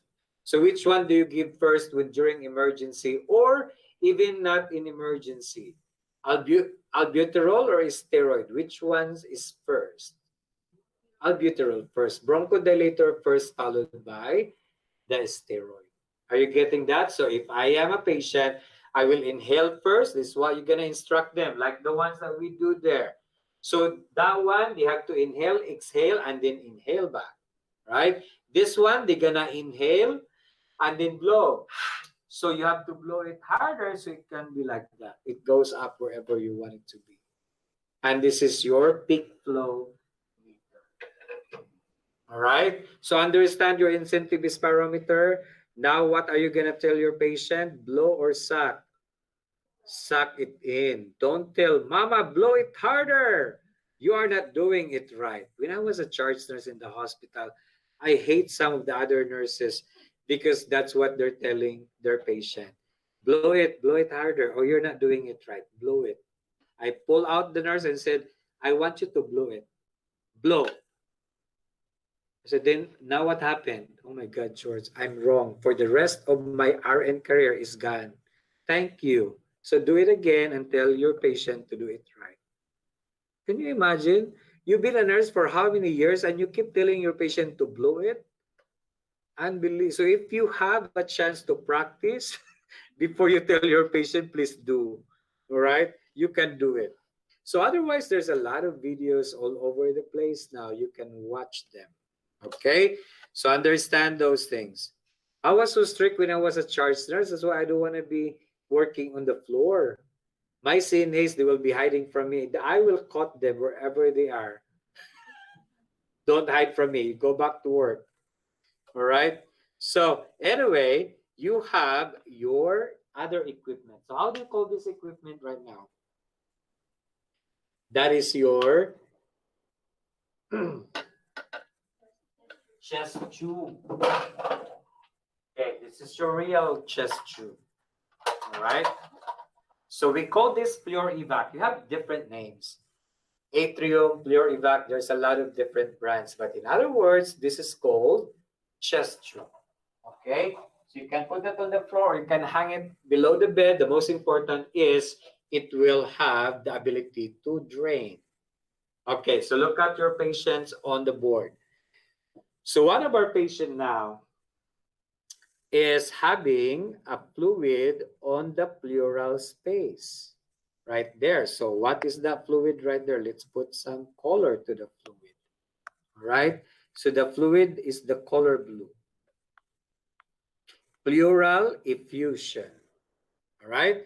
So there is water or air or blood or pus, and we call that pleural effusion. In other words, any patient with pleural effusion can also be termed pneumonia patient. So that's why pneumonia will die. Because can you breathe when there is fluid on the pleural space? No. Your lung is stiff, right? It is compressed and it cannot expand. That's the purpose of the space there is when you inhale, it will expand. So if you're using incentive spirometer and you are going to inhale, that patient will complain of it's painful, I cannot, right? That's why how many of your patients would like you to tell them to use it to inhale? The incentive spirometer is so hard for them if you have the problem of breathing because you have no ability to suck in, right? After surgery, do you think you breathe better? No, it's going to be painful or over the place. That's why I told you, give pain medication before you exercise and before you use the equipment. So what are we going to do? Because you have the fluid in there. Maybe that's a fluid, maybe that's a blood, maybe that's a pus, or maybe that's an air. We need to drain it. But how? All right. Some doctors, if it's a blood or fluid, they can just aspirate it. Okay. But if it needs to be drained slowly for a better treatment effect, then we have to use our chest tube. So our chest tube can be, we can use the Fluor-Evac. We call this Fluor-Evac. That's the most common name in your NCLEX exam. That's a brand. Okay, Fluor-Evac. And then you have to remember that it can also be a bottle system. It can be a bottle system. It can be a Fluor-Evac. But of course, in United States, we don't have bottle system anymore. Let's go to the Philippines.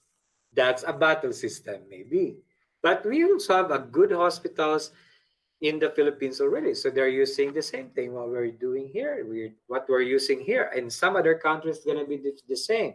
But of course, in the area where there's a need for lack of resources, then they will be using bottle system, probably. Okay?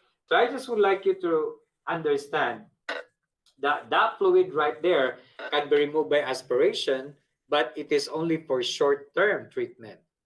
But if you want a long-term and it will heal perfectly, then we should use this one, either bottle or Fluor-Evac system. Okay? So, but of course, understand that the doctor has to insert the tube in your patient's chest. We call that chest tube. Okay? So the chest tube now is being inserted in your patient, but it depends on how the doctor will insert it. Either insert it on the upper portion, positioned upper, or positioned on the lower portion. When the doctor insert the tube on the upper position, that means we are removing air because air goes up. But if the doctor position it on the lower portion, what are we removing? Is fluids because water goes down. Okay? So that's another concept to remember right there. And then the other one that you have to note is when the patient pulled out the tube. So from which area does the tube will be pulled out? From the patient's chest. All right. So some patients, they are very restless. All right. So it might caught on the side rails, and therefore the patient will be, and then accidentally it will remove the tube, pulled out from the chest. So what equipment is important at the bedside? What equipment is that? A petrolatum gauze. We need a gauze at the bedside when your patient has a chest tube. Why? Because when the patient pulled it out accidentally or intentionally, we need to cover the chest area with the opening of the chest tube insertion. So we cover it. So without the gauze, we need to use the palm of our hand. Okay? Do not leave the patient during emergency. Stay and do something for your patient. Understand that? So when you stay and do something, the only thing that you can do is to use the palm of your hand and cover it and ask for help. I need a petrolatum gauze right now. Don't panic yourself. All right? They can hear you when you're in the room, when you activate the button for help.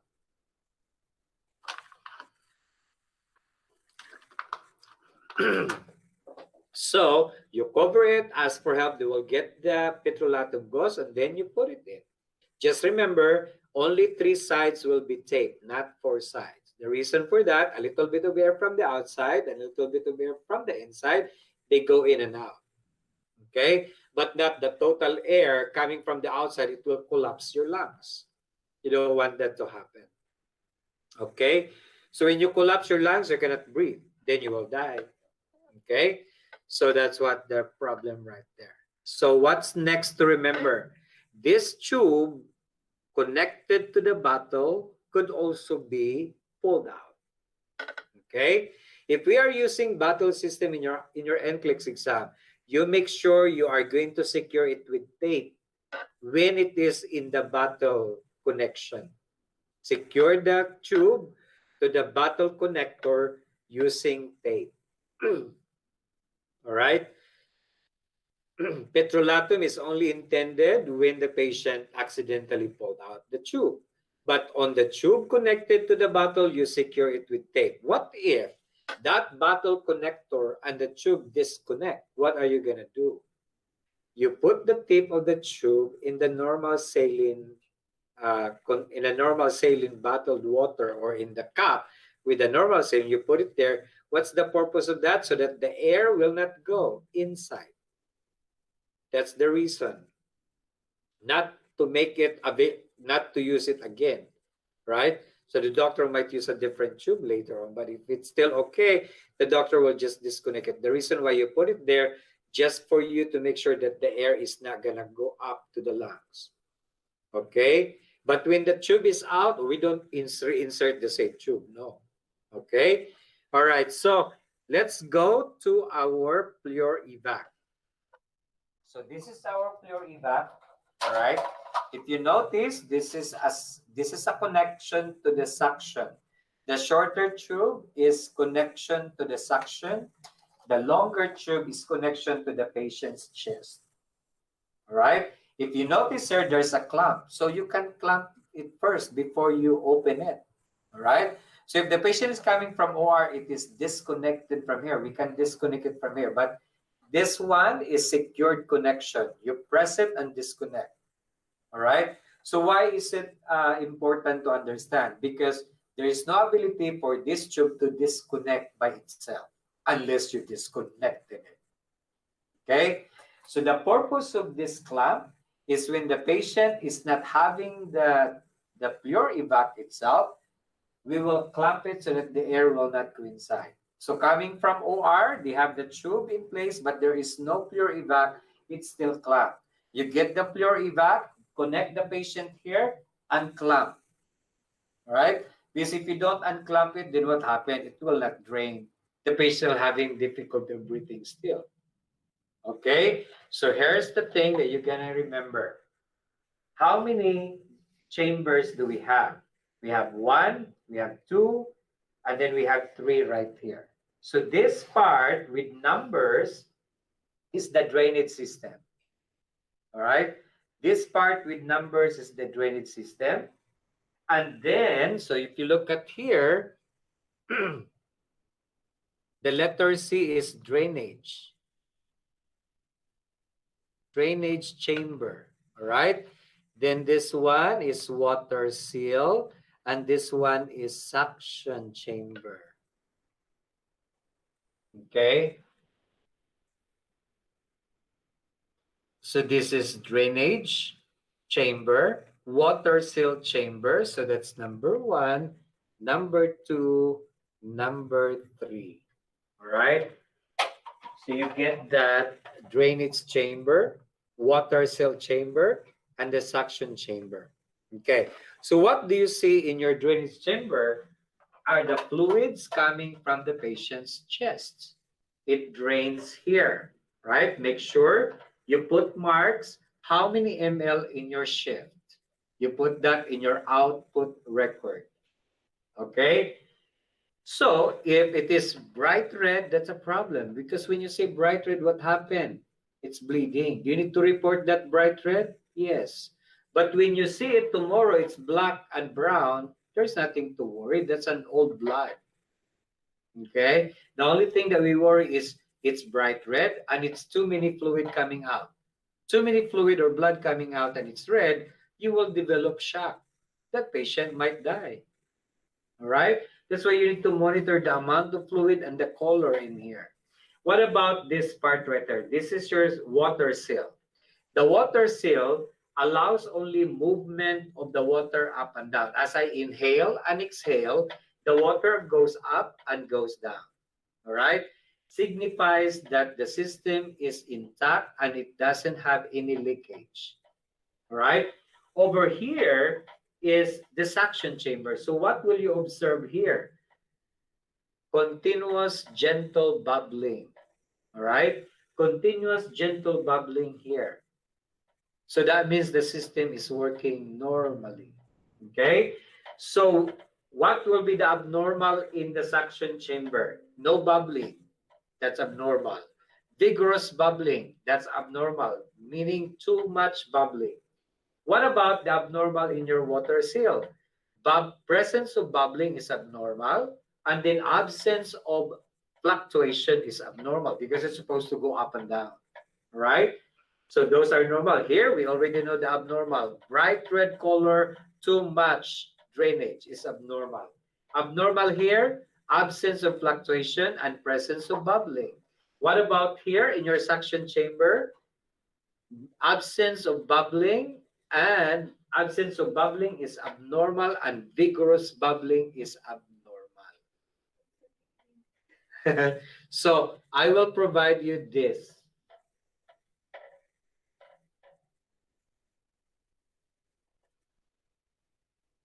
Okay, I will provide you that. So, but I want you to understand it first. So make sure you know how many chambers? 3. One is drainage, one is water seal, one is suction chamber. What to look for in the drainage? The drainage color and the amount. Okay? Abnormal is bright red color and too much fluid. And then in your water seal, it only fluctuates, inhale and exhale. Absence of fluctuation and presence of bubbling is abnormal in your water seal. What about in your suction chamber? Absence of bubbling and vigorous bubbling, meaning fast bubbling, is abnormal in your suction chamber. All right? So that's why you're going to... Do you think the drainage can become full? Yes. Do I need to change it? Yes. Okay? So those are important part of your thing. So another one here is you need to add water in your suction chamber, a total of 20 centimeters of water. What about in your water seal? It says there 2 centimeters of water. You add water here, that's equivalent to 2 centimeters. You add water here, that's equivalent to 20 centimeters of water. All right, so a lot of things to remember, huh? But when you master it, you're good at it. I failed that question in NCLEX. I don't know. See, you will see those in your test.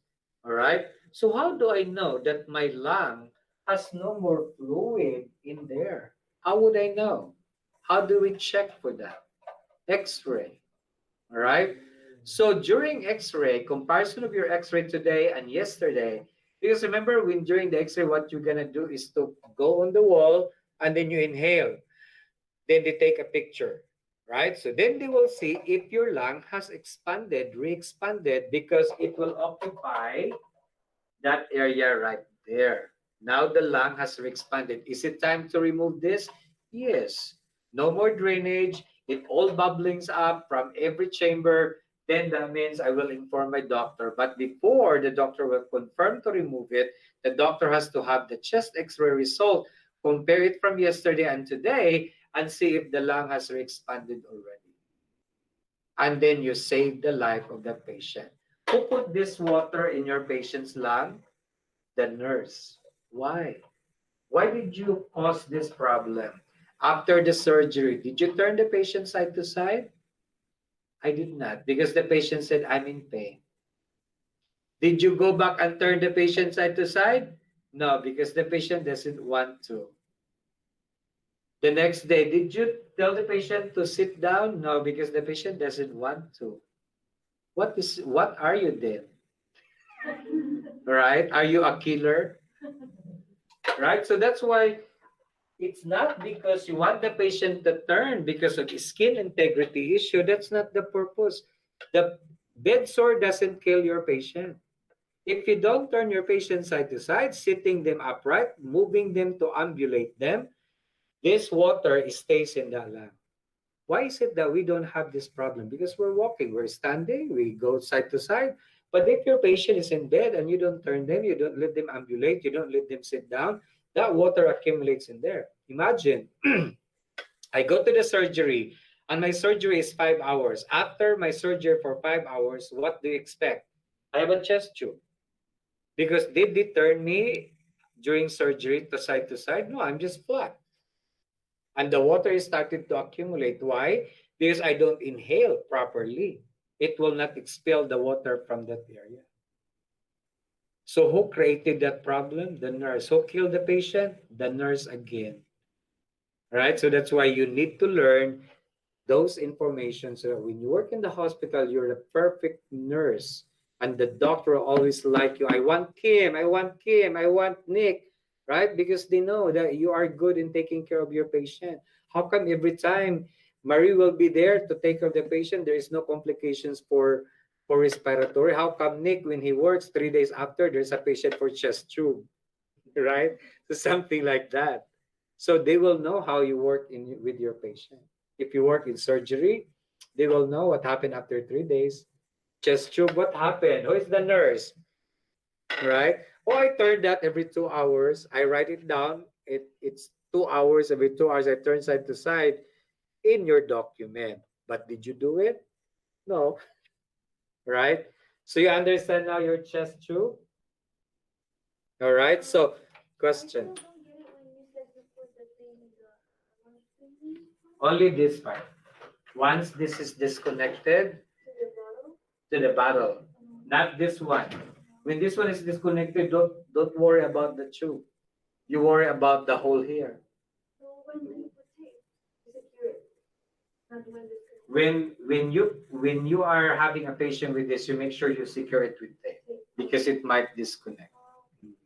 When you use the bottle system, you secure the tube with tape. But as I've said, that might happen in your NCLEX exam. But in real life, we always use this and we don't need a tape for that.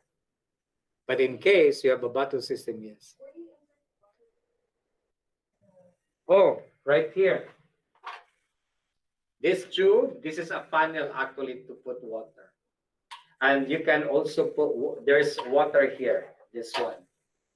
And then the water goes to both areas. So this is for water seal and this one is for suction chamber. Okay, so if you look at our summary here, that's what happened. So absence of bubbling, vigorous bubbling, that's abnormal. What's normal? Continuous, gentle bubbling. I will print and I'll give you one for that. All right, but at least you know what you're looking for in your patients. I'm sure if you learn that, that's a good tool for you to pass the board exam. Okay. Any questions so far? Go ahead, ask questions. All right, so try to analyze the problem right there or anything. So you add water, 22 centimeters, the suction is 20 centimeters. You have those equipment at bedside, the selenized gauze or petrolatum gauze, they are the same. And you know when to use those, right? Only when the tube is pulled out from the chest. And then chest x-ray, check for x-ray results, comparison for lung re-expansion. Okay, so that's how you remember about it. Nick. No, you don't remove the water. When it's full, that's the only time you're gonna remove it. You change the whole thing. It's arranged in order in your NCLEX exam. So when you remove and change to a new pure evac, you clamp first, right? Turn off the suction, clamp, disconnect from the pure evac. You have a new one already that you put water and then you connect from here. So after you connect from here, right? Then you are going to connect to the suction. All right, you connect this to the suction. You are going to open the clamp because you clamp it. Then that's the only time you turn on the suction. So the last thing to do is turn on the suction. Remove the whole thing because there is no way to drain. Okay, unless in your NCLEX exam there is a way to drain, then you might drain it. But if not, then you have to change the whole thing. But so far in your NCLEX exam, it's changing the whole equipment. All right, so it's arranged in order, Kim, in your test on how to change to a new one. Because when it becomes full, then you have to change it to a new pure evac system. What would be an example of a question you get regarding to this situation? They will ask you this, abnormals. Which of the following are abnormals in your patient with pure evac that you need to report to the doctor? I think I saw the bus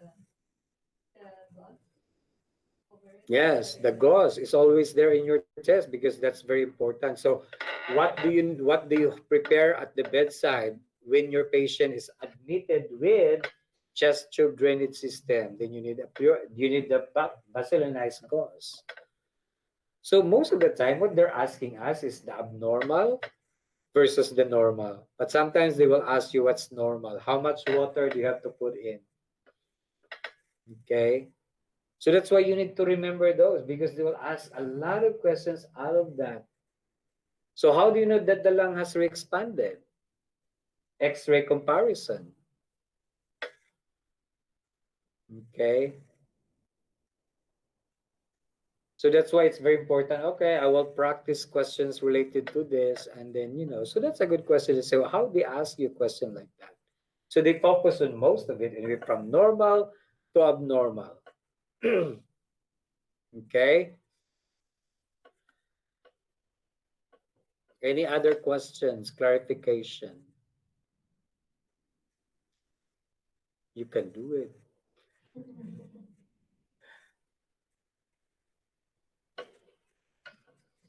All right, so far, are you learning something? Yeah, so yeah, I know it's slowly you will learn a lot of things. Remember, this is only our updates. We are still not in our fundamentals. We're not there yet. We're just seeing the updates in our NCLEX exam. These are commonly asked questions that our students have seen during the actual NCLEX examination. So, and even Rada, what's your name? Yeah, Yari. So you will see that also. I mean, you've seen those questions, some of it that we talk about, right?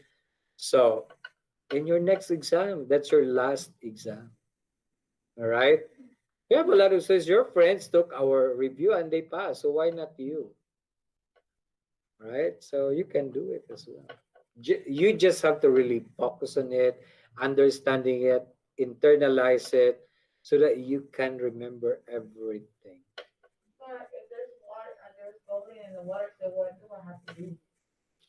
What do you mean? In the water seal, if there, There's bubbling, what do I have to do? what you're gonna do when there's bubbling, you check for leaks. So check the tubes. Maybe the tube is disconnected from there, or maybe there is no water in one of the chamber. That's the reason why there is air. Or how come everything is there's a lot of air, then maybe there is already lung re-expansion. But it only happens in a few days, not on that very day of insertion. All right? Because sometimes the question is says, right after the insertion, you receive the patient and you notice there's bubbling all over the place of this patient chest tube. And you don't answer, there is lung re-expansion. It doesn't happen in 1 hour, right? It takes days before the water will go away and there is re-expansion of the lungs. Okay? Yep, so that's what you get from there. But there's more to talk about. All right, so let's have our lunch and then we'll come back. Our lunch is 1 hour.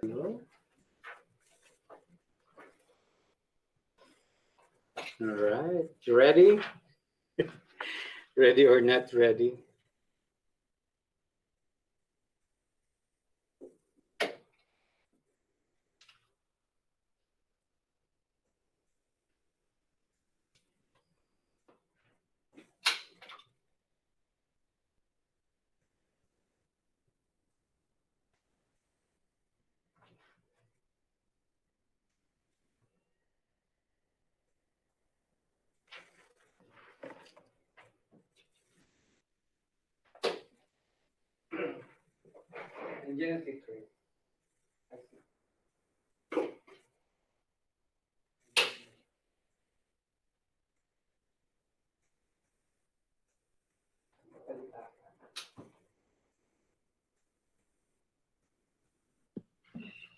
Hey, Prince, are you there?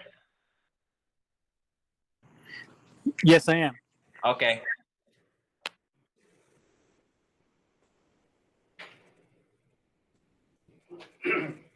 All right, so do you have any questions? So that's your copy. So everything that we need for our materials that we discussed, I have copies for those. Okay. I just want you to chart down so that you can understand it better. All right. So any questions on your fluor evac? None?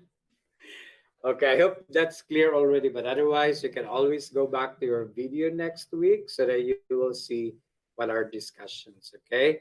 All right, so here will be our next topic, and this will be medications, commonly asked questions in your NCLEX exam. So I'm not sure which of these following medications you are very familiar about. Can you tell me which medications that you are really sure of? Beta blocker, all right. What else that you know? That whenever you're being asked in your NCLEX exam about beta blocker, you can answer. All right. So tell me, what is the most dangerous side effect, or we call that life-threatening side effect of beta blocker? Hypotension. What else? So there's always like several side effects, but there's always number one side effect in most of your medications. So for example, beta blocker, your dangerous and life-threatening side effect that may kill the patient is your bronchospasm. Okay, so if your patient is taking this medication, you have to find out first if they are being prescribed and this is their first time. If they have issues with breathing, then they are not allowed to take this medication. Okay? So if, for example, they have asthma, they have COPD, they have acute respiratory disorders, they should not be taking beta blockers because it will cause life-threatening condition, and that will be bronchospasm. Though it's true that hypotension is one of the side effects of the medication. All right? Is it also true that beta blockers is not effective in African American? Yes or no? First time? It's not effective in African American as well. All right. Though we know we have a lot of patients or African American that are taking beta blockers, but it's in combination with diuretics medication, then it will become effective. Okay. So I'm just running down these medications because these are the ones that came out in the NCLEX exam, though we still have to discuss this in our pharmacology. All right. So always remember, beta blockers is not effective to African American, may cause bronchospasm, especially for people diagnosed with breathing problems, such as COPD, for example. They are not supposed to take beta blockers. It will cause impotence. So that means men who are being prescribed to take beta blockers, good luck, right? So if your husband or boyfriend is playing around, you know what you're going to tell them. I'm going to give you a very effective multivitamin, right? If you're not gonna stop, I will tell the doctor to prescribe you one. So you will stay at home. All right. So it's really sad. If you have hypertension, you might not know what are the side effects of this medication. So you went to the doctor and the doctor prescribed you beta blocker. For example, for me and Nick, we will go to the doctor. We have hypertension, and the doctor will just tell us, okay, take this medication, and we don't ask, right? Usually we don't. We don't even ask the doctor. We are so afraid to ask them, or maybe shy, right? So that's why we just say, okay, doctor, so this is the best medication. Yeah, take that, and you will stay home forever, right? And you will have a divorce in a few months. So it will cause impotence in men. Okay.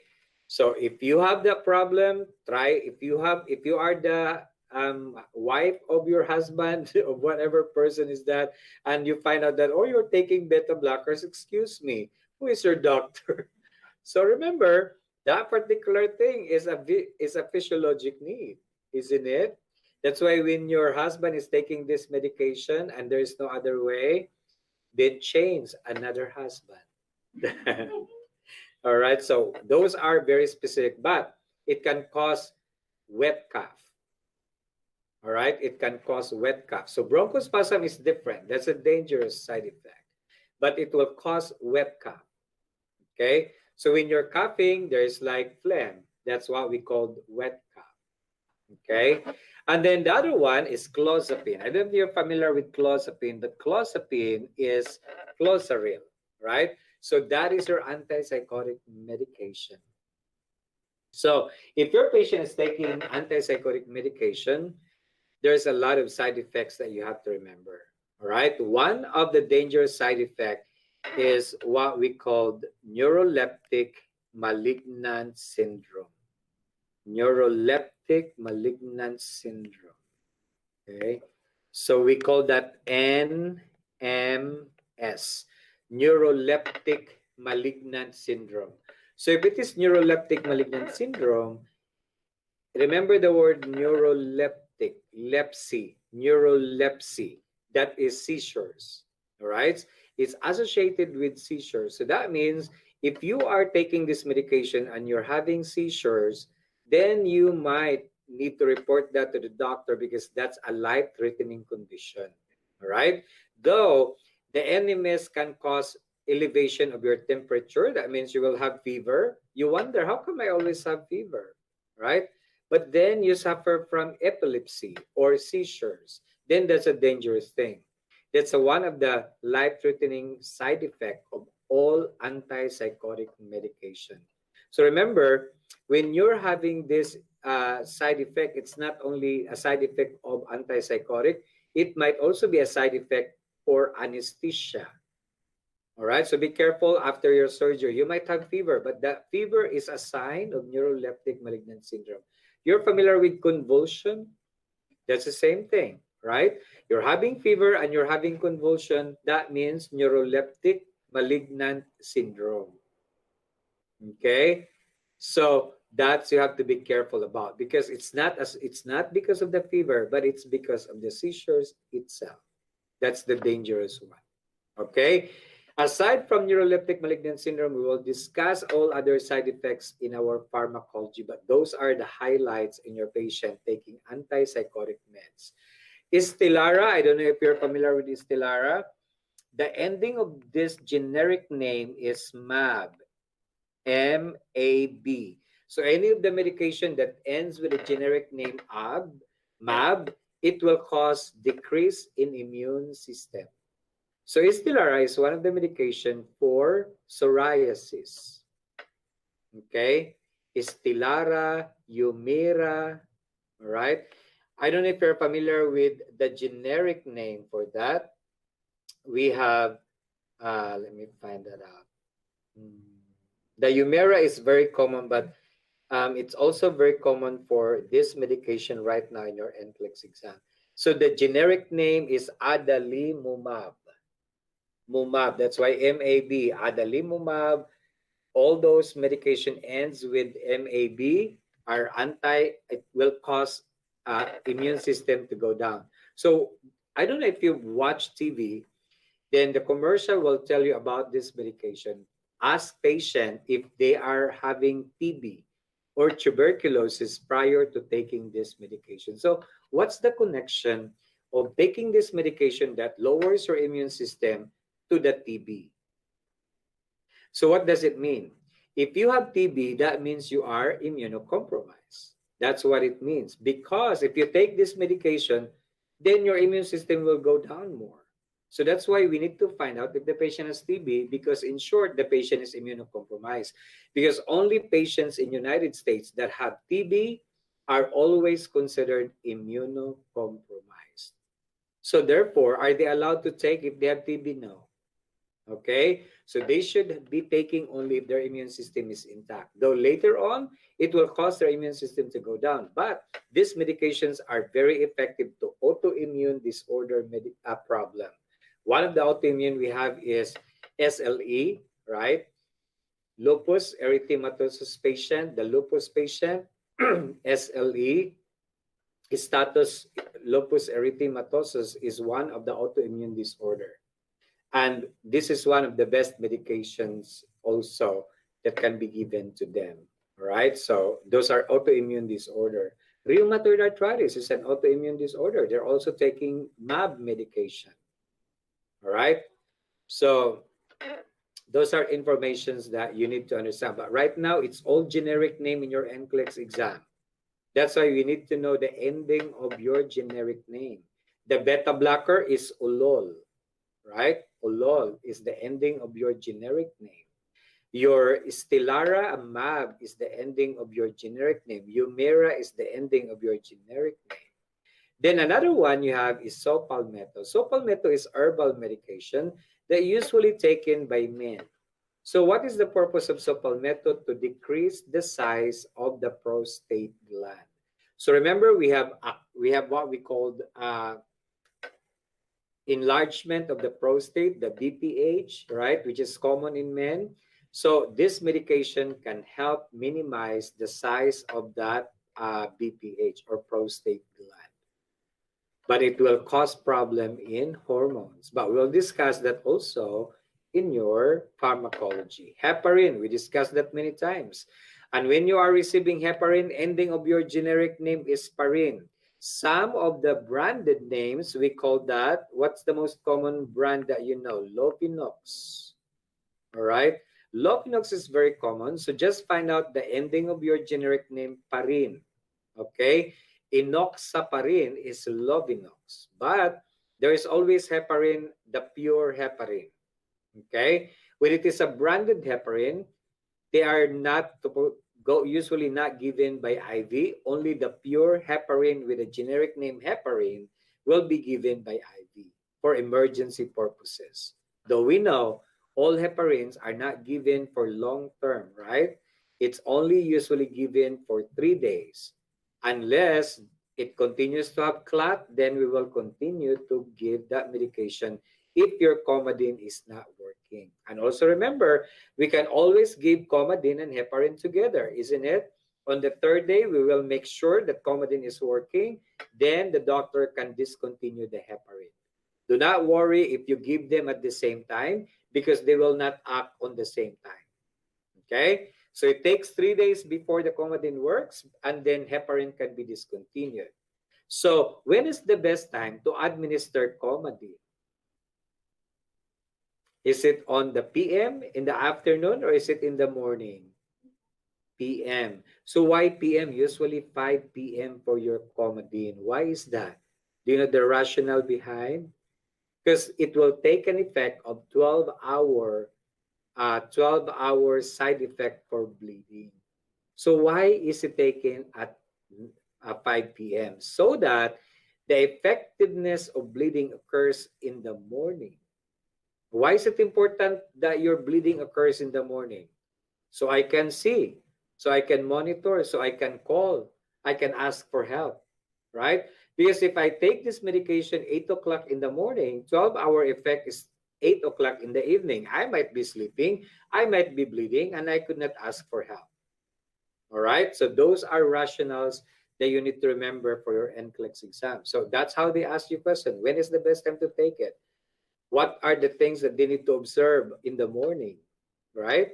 So then don't forget about your antidotes. That we also discussed that in our pharmacology, but for your information purpose, heparin, what's the antidote for that? Protamine sulfate. What about your Coumadin? Vitamin K. Give me an example of vitamin K source food. Where can you find or where can you get vitamin K? Green leafy vegetables. All right? It can be green leafy vegetables. It can be bacon. It can be liver. All right? Bacon and liver are high levels of vitamin K as well. Not potassium. Vitamin K is not potassium. Okay? Vitamin K is to prevent bleeding. All right. So albuterol, we discussed about that. So when it is an emergency medication, what is the magic number of minutes that we have to administer it? The effectiveness and in between administration, what is the most common number of minutes that we have to use? Is it 10 minutes or 5 minutes? 5 minutes. So any emergency medication will take its effect in 5 minutes. All right? So that's why we give albuterol 5 minutes. It will show the effect. You give nitroglycerin, it's supposed to be 5 minutes. If it doesn't stop, you give another one. All right? So then, what else you going to remember with albuterol? Albuterol is a bronchodilator, so it will cause tachycardia. So when tachycardia occurs, what is the most common manifestation of your patient? Aside from palpitation, that might be stated by the patient, I have chest pain. All right? So, fentanyl. I don't know if you're familiar with fentanyl, but the most common brand name for that is Duragesic patch. All right? You're familiar with Duragesic or fentanyl patch?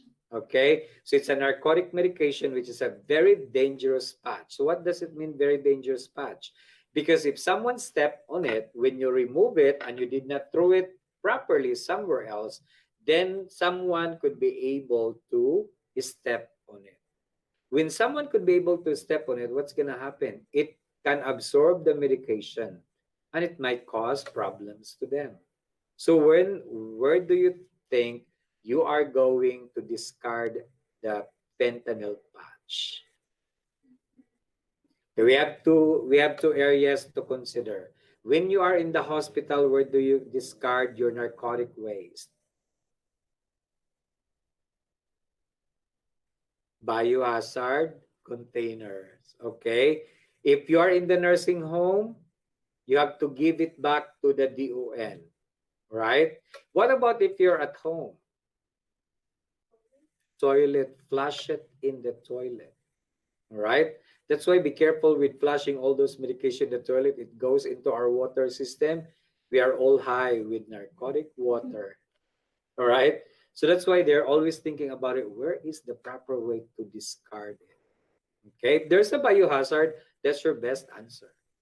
But do you have biohazard in the home? Maybe if you are diabetic. But if you're not, the only problem is if you have it at home, someone will take it from the biohazard container and use it. It can be reused and reused. Okay? So the other one you have, of course, that's a narcotic medication. If you are having a side effect of the narcotic, you're overdosed to narcotic, what is our antidote for that?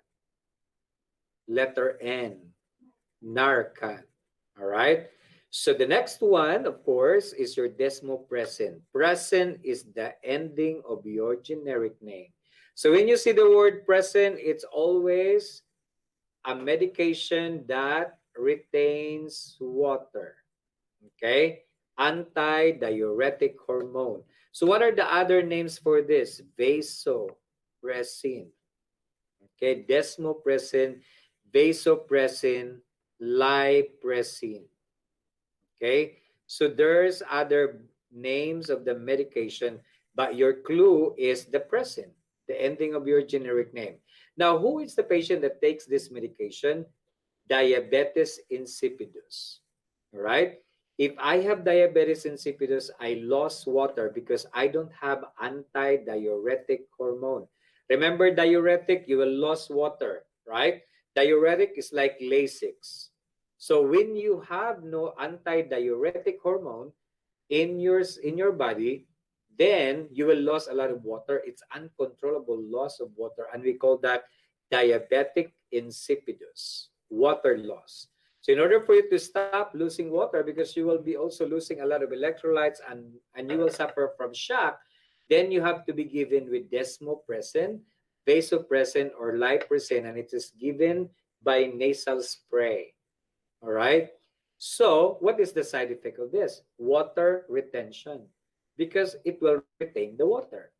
So what happens if you retain water?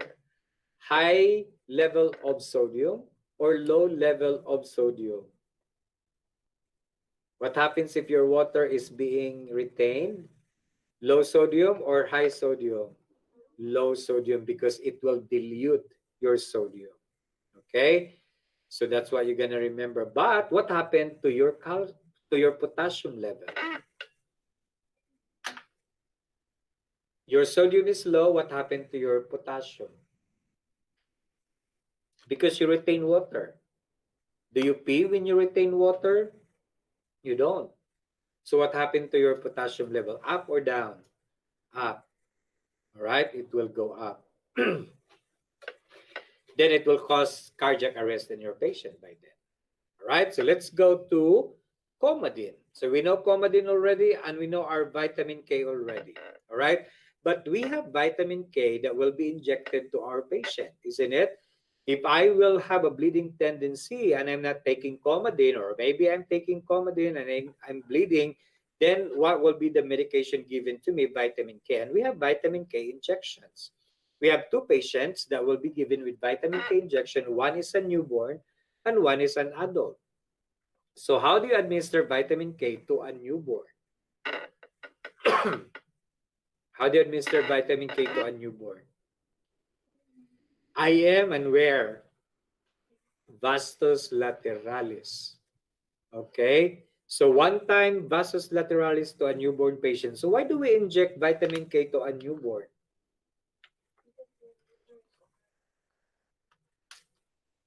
Because they cannot synthesize vitamin K.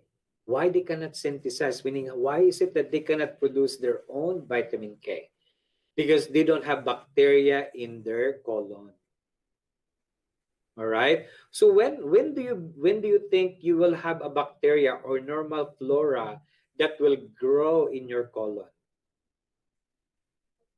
When you start pooping, right? So right after birth, do they have bacteria? No, because we didn't give them anything. All right. So then they are prone to bleeding. That's why we have to give vitamin K IM injection to vastus lateralis. That's why we called it in the Philippines, when you wear a very, very shorty shorts, we called you, you're so vastus. because you are showing the vastus lateralis, but we have a different interpretation to us. It seems like you're so naked, all right?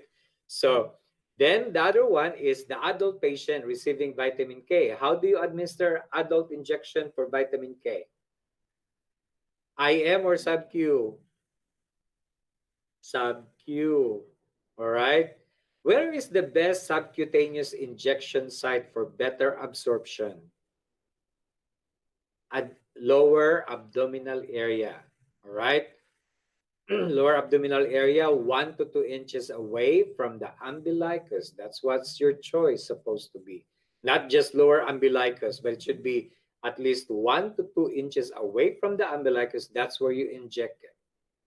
It's heparin, vitamin K, whatever subcutaneous that you might inject in the lower subcutaneous, lower abdominal area, it should be 1 to 2 inches away. Okay? Now, talking of your administration of subcutaneous injection, I will just have to cite a problem related to insulin. All right? You're familiar with insulin, and we usually give insulin subcutaneous injection, right? So what is the best insulin to administer? Cold insulin or room temperature insulin? All right, so do you think that's the correct answer?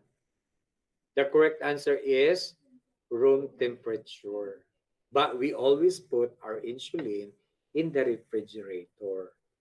Once the insulin is open, where do you place it? Outside of the refrigerator.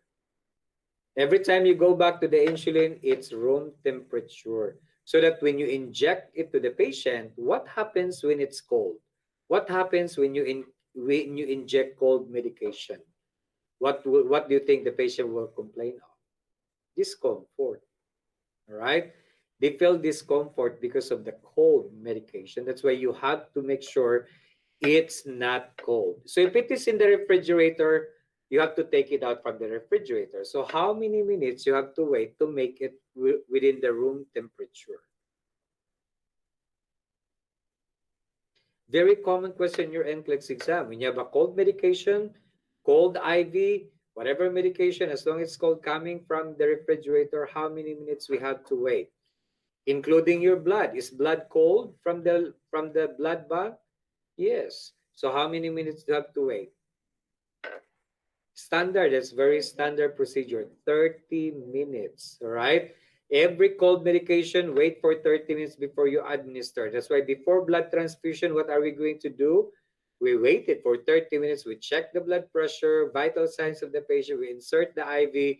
Hopefully 30 minutes is done. Then it's right time for us to administer the medication because it can cause discomfort. One of the discomfort for blood transfusion that's cold is chills, all right? Another thing that will cause in your patient's cold medication injection like insulin is pain. All right, so that's why you have to give it in room temperature. Okay, so going back to the next medication, diltiazem. Diltiazem belongs to what particular category or classification of medication is diltiazem? Calcium channel blocker. All right.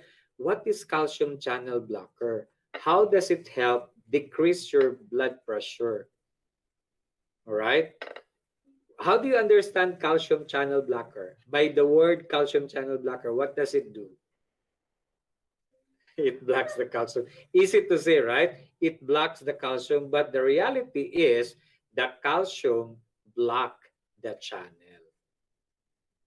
All right. So which channel are we blocking? Channel 2? ABS-CBN that's in trouble right now. All right. So what happens if you are blocking the channel? So in the system, we have a channel, we have inside the cell and outside the cell. So if you have within the cell and then outside the cell, that is your system right there. This is your channel and this is the extracellular area. So inside the cell, what electrolyte is inside the cell? Potassium. Outside the cell, sodium. and they will exchange places. When they exchange places, is this a movement? Yes. When it is moving, is it stimulating? Yes. When it is moving, is it constriction or vasodilation? When do you dilate? When you stop or when you move? When do you dilate? When you stop, you dilate, right? So if you are moving, you are hyperactive, you're constricting. So what happens to your blood pressure? It goes up because they keep on acting out, right? The more they exchange places, the more that you are so happy, you're so hyperactive, and you are constricting. That's why when you're excited, are you having high blood pressure or low blood pressure? High blood. When you're having anxiety, are you hypertension or hypotension? Hyper, because you're hyper, right? You can change the thing. When you're hyper, you're hypertension. Okay, when you're anxiety, you're hypertension.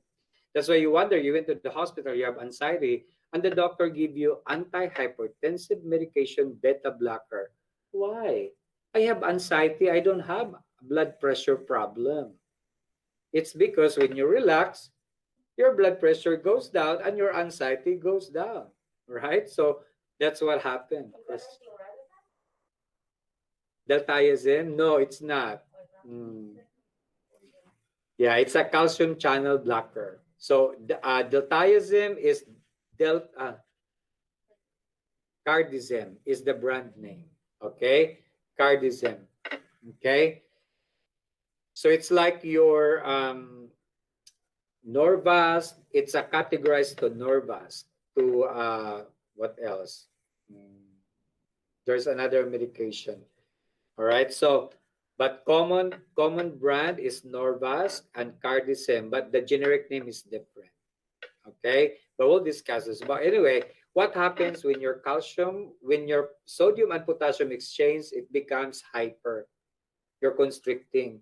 So what does sodium do? Sodium will go to the channel and becomes the security guard.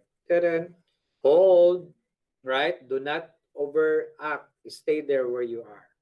Remember, when you drink a lot of calcium, what will happen to you? You relax, right? Because the effect of calcium is relaxant. When there is less calcium, you become stimulant. When there is more calcium, you become relaxant. So we'll put calcium in the channel to relax everyone. Okay? Then the blood pressure goes down, then you're good to go for the next level of your life. Okay? So that's the purpose. So what about beta blocker? How does beta blocker decrease your blood pressure?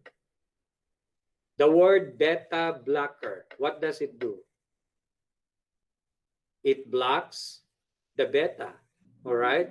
So what is blocking the beta? What is beta that we block? Hormones. We block the beta hormones, then you don't have hormones. What will happen to your life? You're not happy, you're lonely, right? Because you don't have hormones. We block the hormones, then you are so lonely. You cannot have erection, you don't have excitement, right?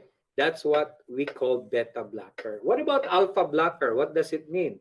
It blocks the alpha. What is the alpha? Hormone also. The alpha hormone is very strong. That's why alpha blockers given only during emergency when you have hypertensive crisis, your blood pressure is 200 and above because it can easily lower your blood pressure like clonidine. Okay? So that's how you understand. So you wonder, how come the doctor give me this? Does she know or he knows what's the cause of my hypertension? None. No one knows that. We'll just try beta blocker first. Okay. Oh, it doesn't work. Okay, calcium channel blocker. Let's put some calcium in it. It doesn't work. Okay, let's go to the next level. ACE inhibitor. All right. What's an example of your ACE inhibitor? Prils. Okay. We have our Prils and Sartan. Now, what does it do with your ACE inhibitor? It will inhibit the ACE. What is the meaning of ACE? Angiotensin converting enzyme. All right?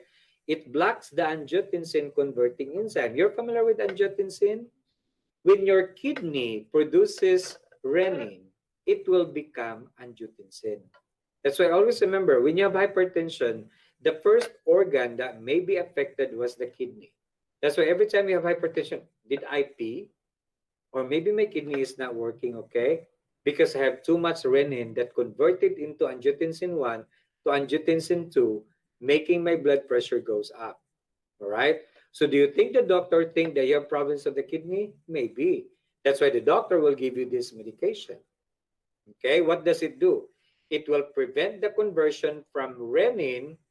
It becomes angiotensin, but the doctor doesn't want you to be angiotensin 1, angiotensin 2. The doctor just wants your hormone to be renin all the time because renin is weaker hormone. Once it's converted to angiotensin 1 and angiotensin 2, it becomes a potent vasoconstrictor. Then your blood pressure goes up. All right? So, did you understand the simplified way to understand your medication? Okay, that's what it happened. So the doctor really knows? No, you are just a research uh, you are just a research person to find out, okay, go back in 1 week, okay? Nick, go back in 1 week. We'll see if your blood pressure is working. And then you say, that doctor is very good. And then here comes other patient, given the same medication as yours, but it doesn't work for him because he might have a different problem. It might not be hormone for him, right? It might be calcium channel blocker issue. Okay, so some other doctors will just give you everything because if they remove one, it will go up your blood pressure. Okay, we'll just add everything. We'll control your calcium, we'll control your hormones. Hopefully, everything will be normal. All right, so what's the normal blood pressure? 120/80. There is no other normal than that. If your patients are telling you, oh, that's my normal, 150. All right, there is no normal as 150. Our normal is always 120/80. All right. So what about digoxin? Are you familiar with digoxin? Digoxin is it anti-tachycardia or anti-bradycardia? What do you think? What is digoxin for? Anti-brady or anti-tachy? Okay. Anti-tachycardia.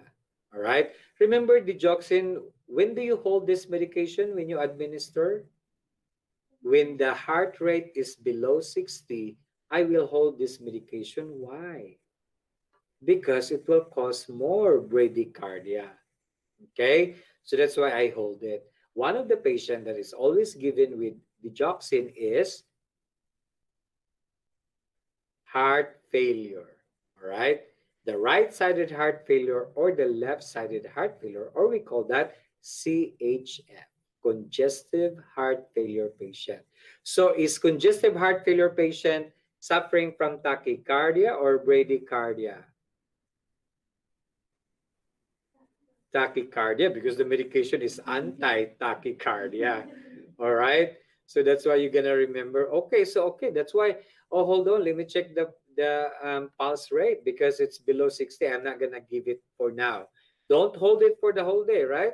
You're gonna go back in 2 hours, recheck the pulse rate. When it goes back to normal, you give it. You don't hold it for the whole day. Okay. So why is it that the purpose of this digoxin is to slow down the heart rate of our patient back to normal? All right. The reason for that, remember what's the problem when your heart is fast beating? When the heart rate is on tachycardia, the cardiac output is decreased. All right.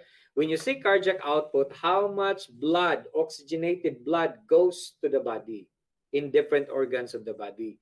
So if the normal cardiac output is 5 liters per minute, that's your normal. Can you imagine every 1 minute you have 5 liters out in your heart? Okay? If there is no 5 liters of blood going out of your heart into the central circulation, you're gonna retain water on the right side of your venous circulation. That's why CHF, the most common problem is water retention because the heart cannot increase the cardiac output. All right? So the water is retained because there's only a few blood goes to the circulation. And the kidney cannot pee. Why? Because there's no blood. All right? So we will give digoxin in order to slow down the heart. When the heart slows down almost at the normal pace, then it will pump stronger. So with the help of the relaxation of the heart, it pumps stronger, it increases the cardiac output, the retention of water minimized, edema is minimized. But how do you know that this medication is effective? Every heart medication that increases the cardiac output can be seen by urine output. All right? Why urine output? That's our goal. We want to remove that water, right? So how do I know that the medication is working for the heart? Increase urine output. If there is no increased urine output, then when you weigh the patient, there is a weight loss in your patient. There is no edema. Okay? But if there is urine output increases, that's your best answer. If there is no increase in urine output, that means that's not a good effectiveness of the medication. Okay? So those are the things that you have to remember for any medication for the heart. Always remember, look for the urine output. Okay? It's not a diuretic, but it will help the heart pump stronger. All right, so it's different from the action of the diuretics. Diuretics allows more fluid to excrete into the kidney, all right, because of the diuretic effect, but it doesn't help the heart to pump more blood. It sucks water from everywhere, all right, but this one medication, it allows water and blood to pump out of the circulation. Okay, so that's a totally different action of the digoxin. So it will make your pump stronger, making your increased cardiac output. Then you will pee, then you lose the water, then you are back to normal life, hopefully. All right, but you know how many CHF patients do we have? That's why every morning, what do we do with our CHF patient? Weigh them every single day. We want to find out if the digoxin is working with the help of the Lasix. Can you imagine? You have Lasix and digoxin. It's still what happened. Always remember that digoxin and Lasix are partners for life, right? Diuretics and digoxin, they're always partner. The reason for that, it will enhance more fluid to get out. It will increase the cardiac output, more water get out, less water retention and edema in your patient. But remember, when I put Lasix and digoxin together, I will increase my urine output. What electrolyte will be going out? Potassium. And that will be risk for the patient to develop digoxin toxicity. When the potassium level goes down and you're taking digoxin and your potassium goes down, it's always digoxin toxicity. Okay? So when you are having an interview for your job, for the incoming job of yours in the next few months, because you're already RN and LVN, they will ask you, so how do you manage your patient with CHF? Right? So you say, okay, well, if the doctor will prescribe digoxin and Lasix, it will enhance urine output to increase because of the cardiac output increases because of the digoxin that minimizes tachycardia, causing more cardiac output to be delivered to the system. So lesser amount of fluid retains, but there is a danger of potassium level to go down. So as a nurse, I have to watch out not only for the weight of the patient, but for the electrolyte loss causing the potassium to be depleted. That will be related to, may cause a life-threatening condition to my patient, and that will be digoxin toxicity. Then you are hired in telemetry. All right? So it's because that's what they want to hear in your interview. You're a nurse. Do you know how to manage CHF? Well, that's the best explanation. Short and concise and perfect. Okay? So, but yeah, it's really, you need time to really understand it. Okay. So what else do we have to remember about digoxin? So digoxin toxicity, there's an antidote. All right? So what's the antidote for digoxin toxicity? Digibind. What if there is no digibind? What is the cause of digoxin toxicity? What electrolyte? Potassium, low potassium. So normalize the potassium, then you also correct the problem. All right? When there is no digibind, potassium. The potassium is low, make it normal, then no more digoxin toxicity. Digibind. D-G-D-I-G-I, then bind. B-I-N-D. Digibind.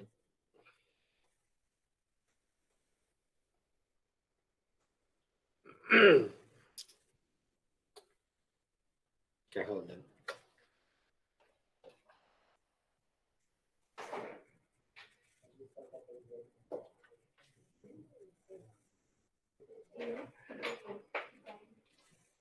Did you get it? All right, so when there is no digibind, then it will be potassium.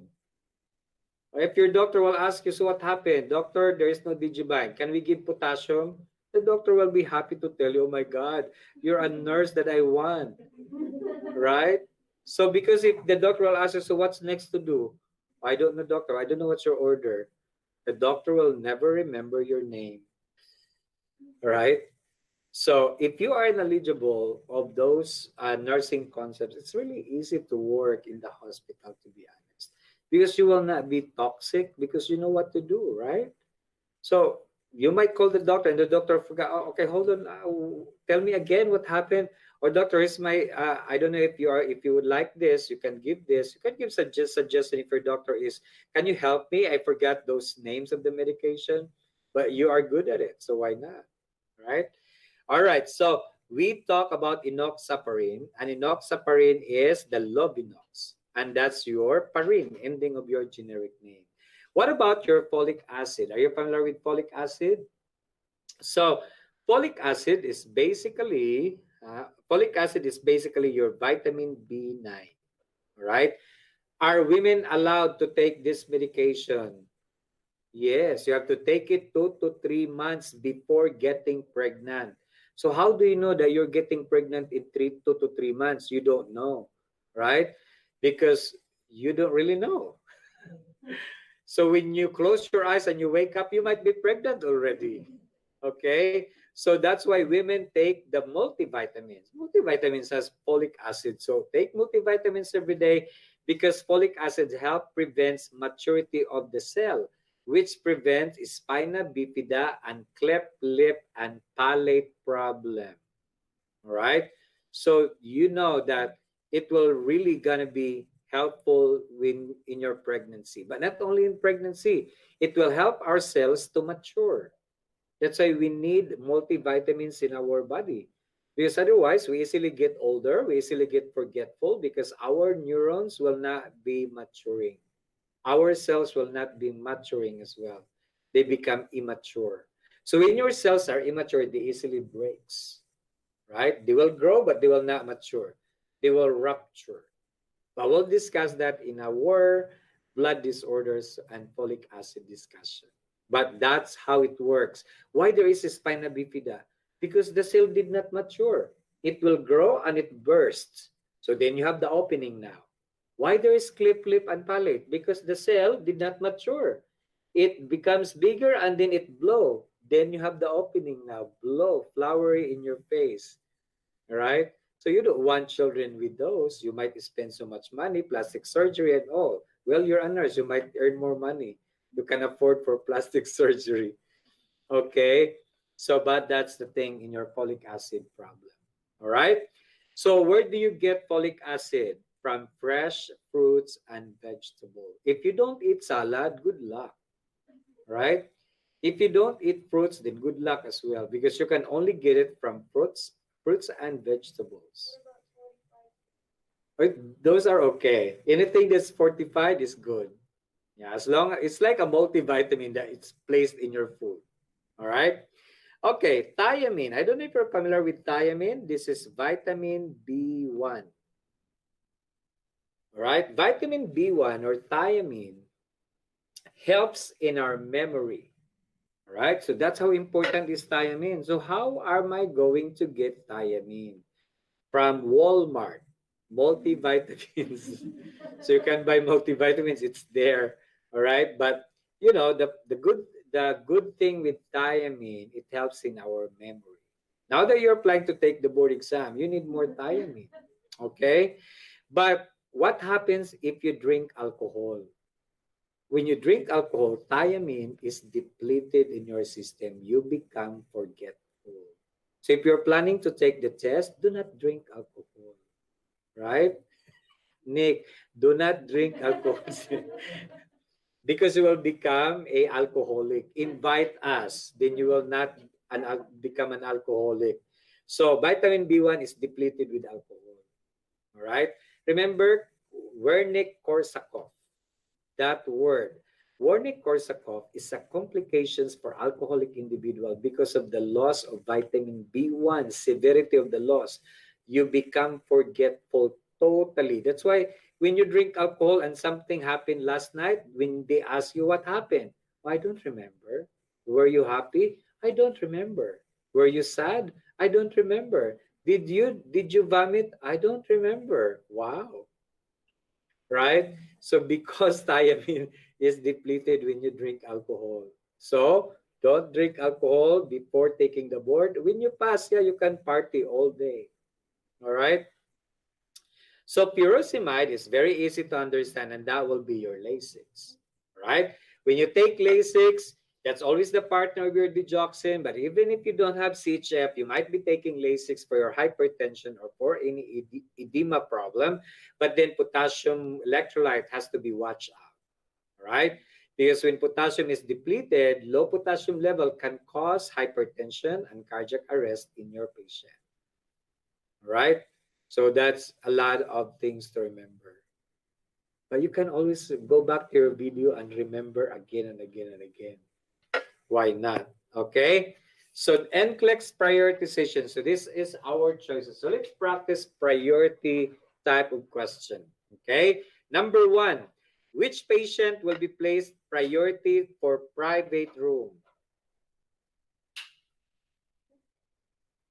Chickenpox is your priority because chickenpox is airborne. Between airborne and reverse, your priority for private room is airborne because it can cause transmission. All right? But we know that AIDS can also be private room, but not necessarily. Not as important as airborne. Next, priority for assessment. Which patient do you need to assess first? The one for surgery in 30 minutes or the one for chest x-ray in 10 minutes? Which one is important? X-ray or surgery? Surgery. Okay? Surgery first. So you have to assess the patient. What are the things that you have to assess prior to surgery? Vital signs, pre-medication, consent, right? You need to know all those. What are their jewelries? You need to find out if they're wearing jewelries, makeup, right? You have to assess for those in your patient because we need to make sure that if they have jewelries, we have to remove it. What if your patient said, "I don't want my my ring, the ring to identify that you're husband and wife. It's because it's important for me." What are you gonna do? Tape it.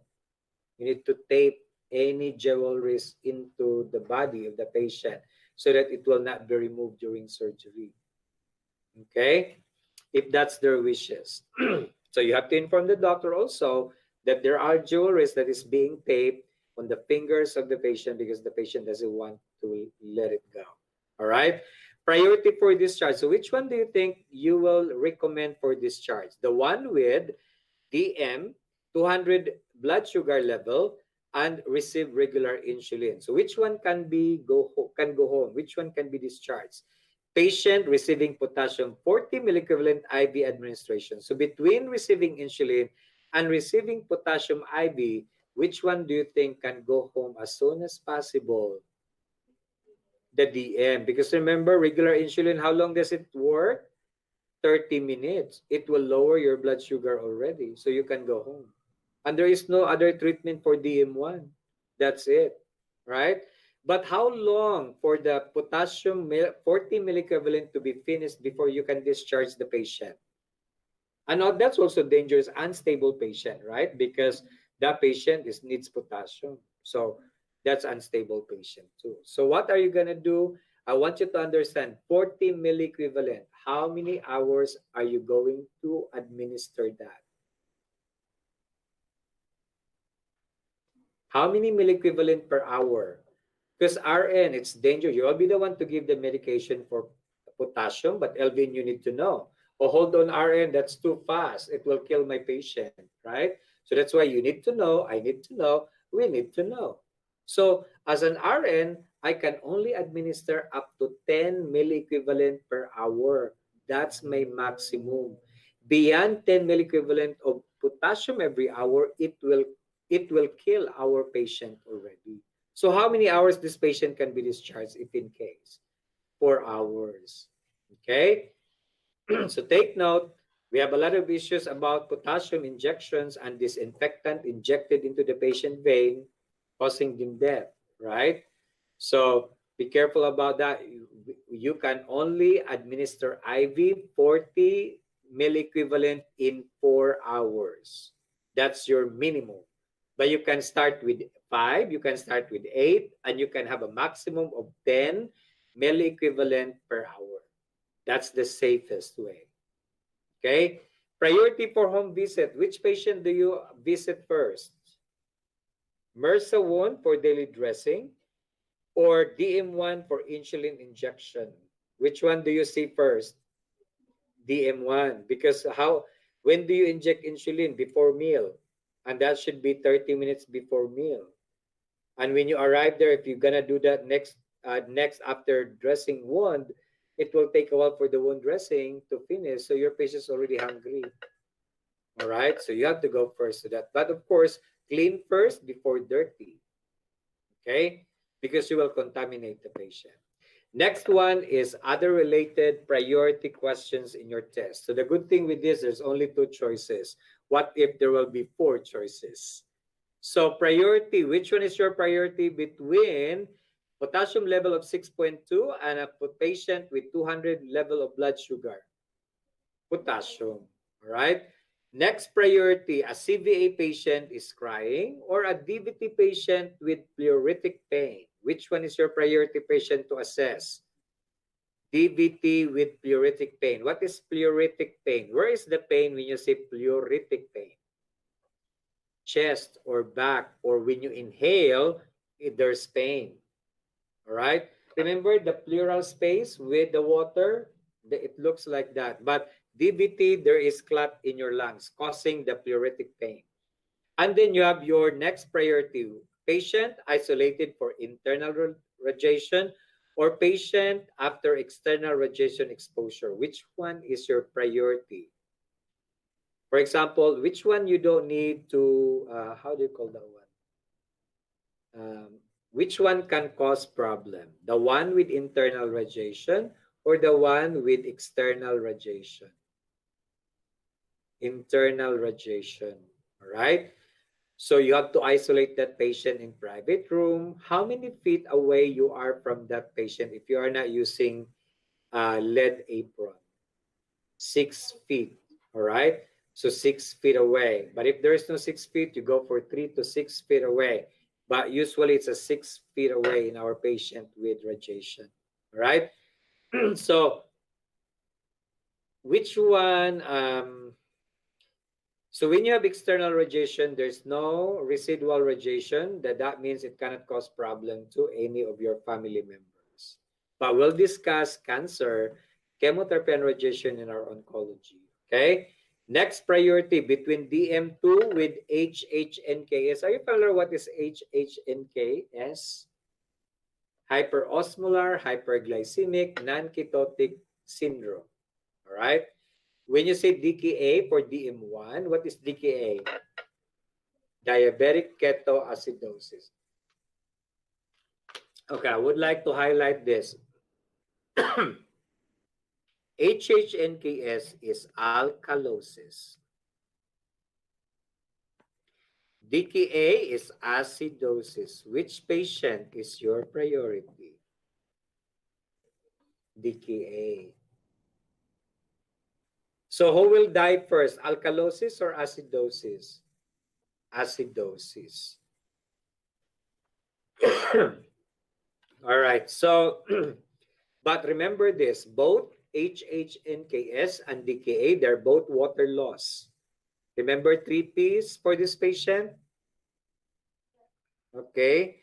Polyuria, polydipsia, polyphagia are commonly associated with DM2, with HH, and DM1 with DKA. Those are complications. But one of them will not die right away. That's the HHNKS. The one will die right away or have a problem for death will be DKA because it will develop into acidosis. Though, they're always priority because they are losing water. So, okay. Since DM2 with HHNKS and DM1 with DKA are hyperglycemia, remember these are hyperglycemia, right? Their blood sugar is way, way high. That's why they suffer from these complications. Now, what are you going to give first to this patient? Insulin to lower their blood sugar or normal saline to maintain the level of the water in the body? Which one is your priority to administer? Insulin or normal saline? Normal saline, because they lost a lot of water. It's the same thing as bleeding. When you bleed, is it normal saline or is it another medication to be given? But always remember, when it's bleeding, water loss, it's always water. Normal saline is always your priority. Without normal saline in your choices, it can be insert IV access is correct answer. Because you cannot start IV fluids without starting an IV access. So LVN, you're allowed to insert IV access during emergency. Okay? And even without emergency, LVN is always allowed in your NCLEX exam because you're already an LVN in the test.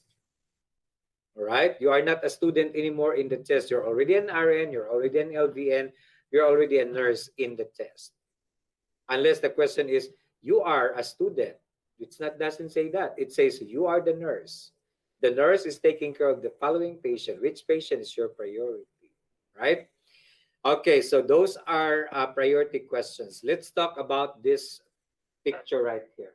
So what do you think of this picture? What is the picture at the middle? What complications of placenta during pregnancy is picture number 2 at the middle? Placenta previa or abruptio placenta? Abruptio. All right. How do you know that this is abruptio placenta versus placenta previa? We only called it placenta previa if the placenta is implanted abnormally. Okay? But if the placenta is implanted normally and it has this problem, then it becomes abruptio placenta. Right? The placenta previa problem and abruptio placenta problem. So that's how you remember. Look at the placenta right away. Oh, it's normally implanted, bleeding, spotting, painful, then that is abruptio placenta. When it is bright red, painless, and it's abnormally implanted placenta on the lower portion, it could be on the right side or left side or at the middle on the lower portion, that will cause placenta previa. All right? So it doesn't mean that when you have a newborn, you will always end up placenta previa or abruptio placenta. When do you think abruptio and placenta previa will occur? Only when you suffer from, what's the common problem associated with it? PIH, pregnancy-induced hypertension. All right? So the only time you will develop abruptio placenta or placenta previa is when you develop also the PIH, hypertension during pregnancy. Gestational hypertension is the same word for PIH. They are the same. When you say gestational diabetes, that's DM patient during pregnancy. When you say gestational hypertension, that's the same thing as pregnancy-induced hypertension. So why is it that when I develop pregnancy-induced hypertension, then I will have this problem. All right. So normally, I am pregnant, but I have an abnormal placental implantation. I don't have PIH. I'm okay, right? But since PIH is always anticipated on the second and third trimester, that's the problem now. Because once you have the PIH, you develop hypertension, and the worst is seizures. So what happens if you have hypertension and seizure? It will allow your uterus to contract. So when your uterus is contracting and it's not time for the baby to be delivered yet, that's the problem. Okay? Since the placenta is normally implanted and you have hypertension and seizure, it will detach from the wall of the uterus, then it will bleed. What will happen if the bleeding there is continuous? It will lose blood supply to the baby. So now we need to deliver that baby because that baby will die. So what is the most common thing that we monitor when there is abruptio placenta and placenta previa? Fetal heart rate. All right. So when you are going to monitor for patients or baby with this problem, we look for the fetal heart rate and we are looking for deceleration problem. Okay. We want to find out if there is deceleration. So what is deceleration? Is slowing of the heart rate. That is deceleration. Okay, acceleration is good, deceleration is bad. It's like driving in the car, you accelerate, you are driving fast. You decelerate, you're slowing your driving. But if you deliver a baby normally, the baby should accelerate. Because if they will decelerate, they cannot survive in the vaginal canal. So if you were born vaginally, you are an accelerator. All right? But if you are delivered by cesarean section, you're a decelerator. You will not survive. Okay? That's why we will take you out by cesarean section. It's a different story in the Philippines. If you are rich, you can go cesarean section. If you are poor, whatever happens, vaginal delivery. Right? Not here. When you have a problem, that's the only time you go for cesarean section. Only when you decelerate. That's it. Then we have to deliver the baby by the cesarean section. All right. So first, we need to stop the contraction. How do we stop the contraction? We need to stop the hypertension as well as the seizure. So we need to manage the patients first. Okay. So in this one,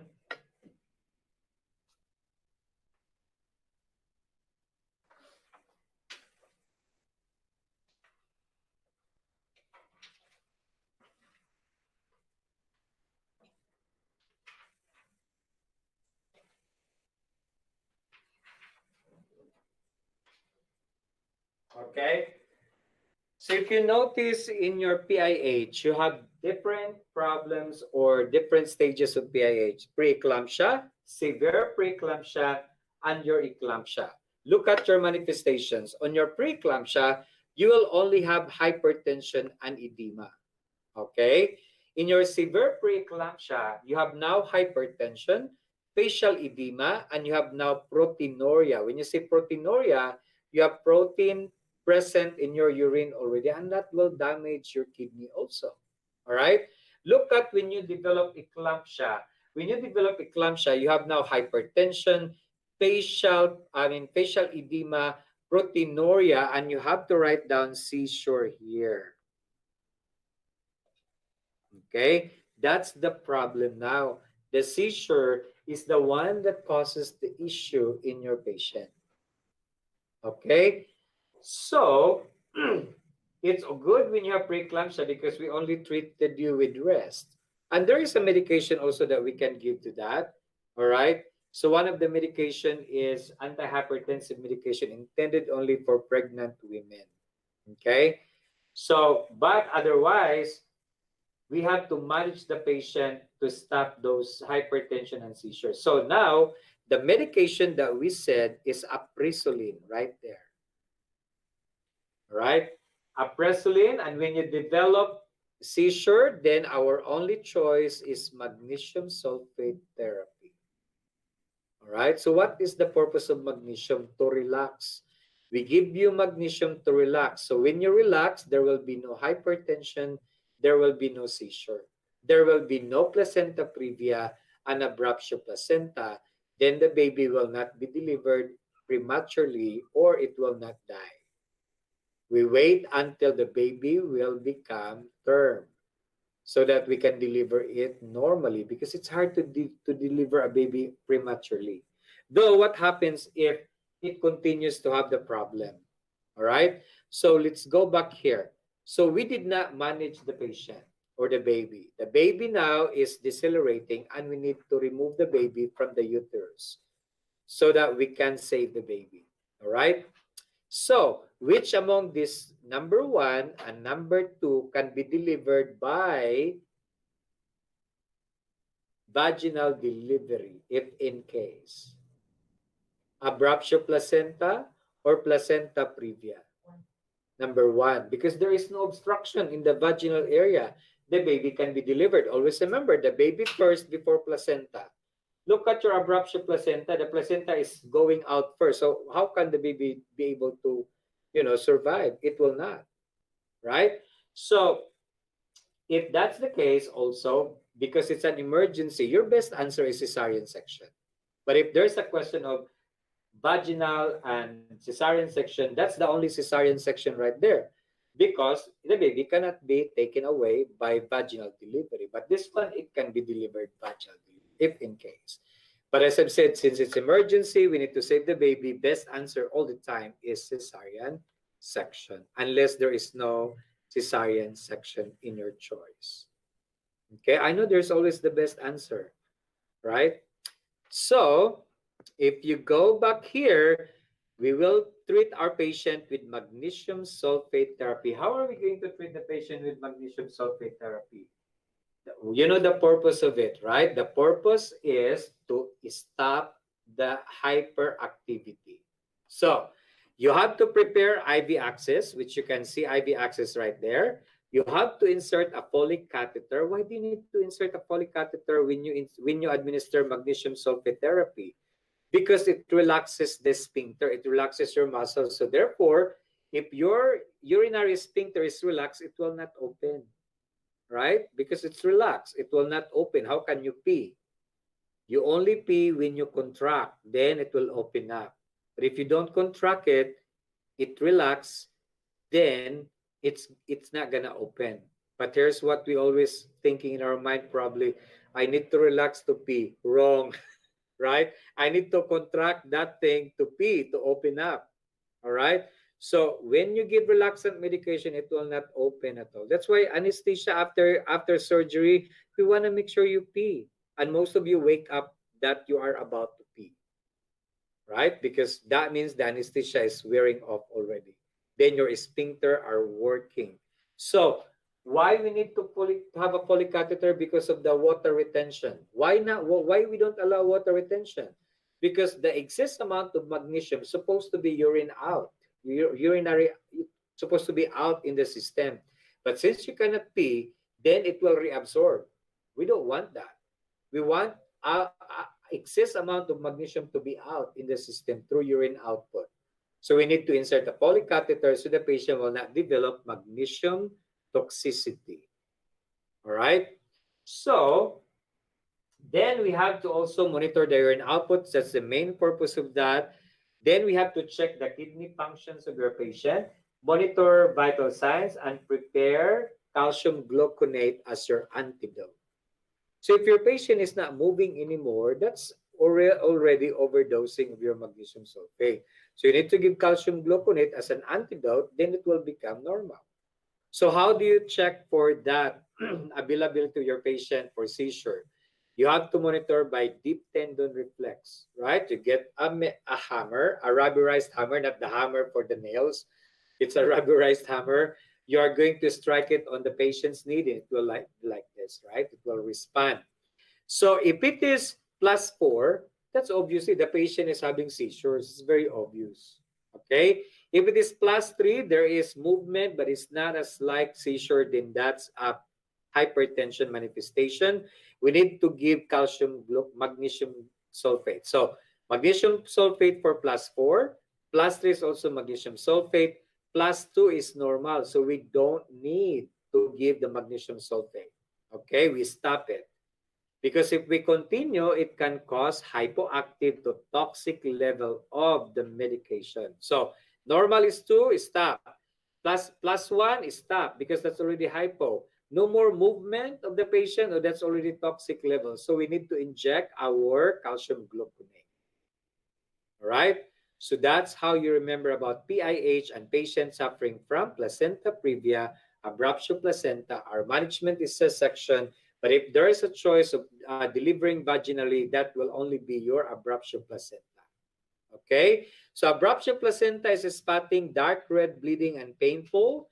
Placenta previa is severe, bright red bleeding, and painless. Did you get all those?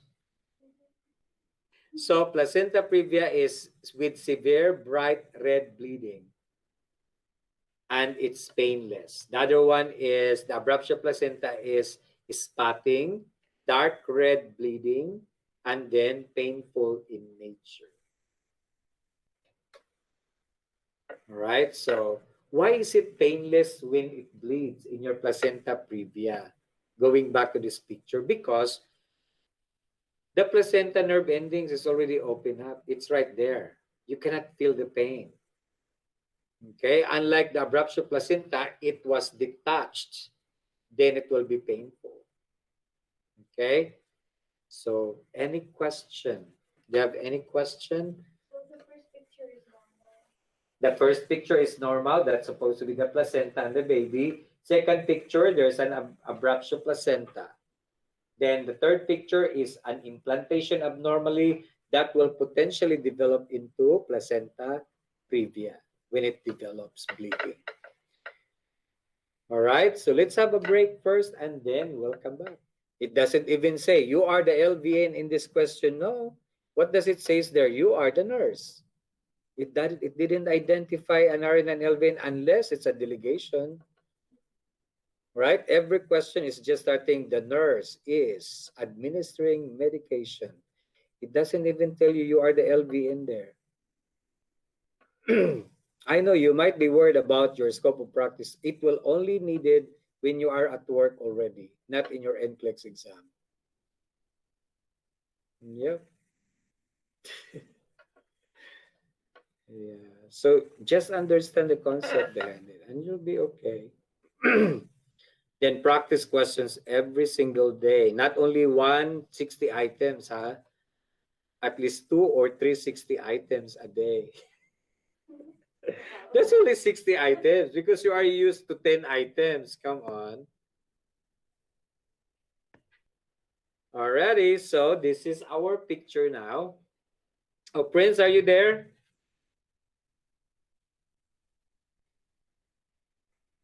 Hopefully. Yes, I am. Okay, thank you. All right, so if you do you have any questions so far? No. You okay? All right. Yes. I'm still alive. Okay. All right. So look, you are looking on the picture right now, and that will be your acceleration and deceleration. So basically, it's the deceleration problem. So as we say, when you have a contractions, when you are about to deliver a baby, we need to monitor the fetal heart rate, right? With the fetal heart rate, what we were expecting is that when you push, the baby's heart rate should accelerate, not decelerate, okay? But since we're talking about placenta previa and abruptio placenta, when we need to check the patient's heart, the baby or the fetus heart rate, it's because the loss of oxygen causes deceleration, not acceleration. All right? So why they're developing deceleration with placenta previa and abruptio placenta? Because the blood doesn't go to the patient, to the fetus anymore. It's wasted out, right? So remember, the baby, the fetus placenta is a sucker of a blood, right? And that blood that's being sucked by the placenta is the source of oxygen to the fetus. And that's how they live. So since it was already detached, or it's bleeding and detached in your placenta previa, no more blood can go to the baby itself. Now the heart rate is going to decelerate. Okay? The same thing if you have what we called when you turn to the right and you are going to apply pressure in your venous circulation, vena cava syndrome. You're familiar with vena cava syndrome? Why is it that you have, how do you position your patient complaining of vena cava syndrome? Side to where? Left or right? To the left. Okay? Remember, my right side is my vein, vena cava. My left side is aorta, artery, vein. I'm pregnant. If I'm going to turn to the right side when I'm sleeping, I will lose oxygen supply. Why? All the blood that goes back to my heart cannot go back because I apply pressure to my vein. So there will no blood that will come back for oxygenation. So there will be less blood going back for oxygenation. So that's why you need to turn the mother to the left side to release the pressure of the vein, the vena cava, so there will be more blood going to the lungs for oxygenation and I can breathe. You get that? So that's why you have to turn to the left side all the time to prevent that problem. So if you have a mother with cord prolapse, for example, are you familiar with cord prolapse? So you don't want the mother to be standing with cord prolapse. Why? Because the cord is compressed. So when the cord is compressed by the head, you need to turn the mother upside down and push the head presenting part away from the cord. Because if you apply pressure to the cord, pushing the head and the cord, then you diminish the blood supply also. That's the purpose of that. All right? Color purple right there. Okay? That's the first deceleration. So if you're looking on deceleration, there's so many names of deceleration. Early, late, variable, and prolonged deceleration. So all of those are decelerations. But the most life-threatening deceleration is the V. And we call that variable deceleration, which is your priority decelerations in managing your patient during delivery or when the patient or the mother suffers from placenta previa or abruptio placenta. Okay? So what are we going to do with this? Since it's already variable, there's no other way but emergency cesarean section will be performed. Okay? You want to take out that baby there because the baby will be out of oxygen and totally it's going to die. Okay, so it's hard. I know women, it's hard that you will get pregnant because the danger is also not only for your baby, but for yourself, right? But that's the jewel in the family, the children, right? So who have kids? Yay. They are joy of our life. I have one daughter. Walter has one son. It's really they inspire us, right? But see how the mother suffers when they deliver them, right? So it's hard. All right, so those are things, but I want you to understand the drawing tells you what is it. So when you're looking for variable, it represents letter V. That's how it looks like in the monitor. So you don't need to worry what is variable, right? Because if it is presented in your NCLEX exam, oh, it's easy. The letter V is the variable. You don't need to, okay, minimo, which one? You know already what is the picture of variable deceleration. Okay? So, when you deliver the baby, the mom uterus contracts. So the mom uterus will contract, the baby's heart rate will go up. They go up and down together. That's how it is supposed to be. But when the mom contracts and then the baby is opposite, then that's a different story. That's deceleration. Okay? So that's why when you are being delivered vaginally, my God, you are a fighter. right? So maybe because the other delivered is cesarean section, it's because of the condition of their health when they are still in the womb of their mother. But that's how simple it is supposed to be. Okay? So oxytocin can promote contraction. So that's what will happen if the contraction is too fast, right? It will also cause problems on abruptio placenta and placenta previa. That's why we don't want to. Or otherwise, it will be a very fast delivery, which will cause bleeding in the mom. Okay? So the next slide we have is how we understand the problem. So variable deceleration, letter B, is a cord compression. That's the cause, cord compression. So remember, when there is a cord compression, what's the position of the mom in your NCLEX exam? The most common answer is Trendelenburg to the left side. All right? Trendelenburg to the left side is the common answer to that. Otherwise, knee chest position, right? But it's a different knee chest position. The head is on the floor, and your buttocks area will be going up, butt up, right? So you do like this. That's the other position. But in our NCLEX so far, we always see the word Trendelenburg to the right, to the left side. So why left side? Because we don't want to compress the vena cava. All right? Why Trendelenburg? So that the head of the baby will go down. Basically, it's not telling you go down. It goes up because it goes towards the mom, right? It goes up and it releases the compression. So presenting part is the head. So when they said you have to press the presenting part, and then they will tell you cord, head. The answer is head. The presenting part is the head, not the cord. Okay, so you push the head, not the cord. That's the presenting part. Then early deceleration, that's head compression only. So it's not as dangerous as we thought. All right. Acceleration is always okay because we know that when you deliver, it's supposed to be acceleration. Late deceleration is placental insufficiency. So there might be less amount of blood going to the baby because of placenta previa and abruptio placenta. Okay. Well, as I've said, between a placental insufficiency versus cord compression is automatic shutting off of the blood supply. Unlike the placental insufficiency, it's still connected to the wall, and there might be less blood going to the fetus, but at least the fetus still gets some blood. Okay?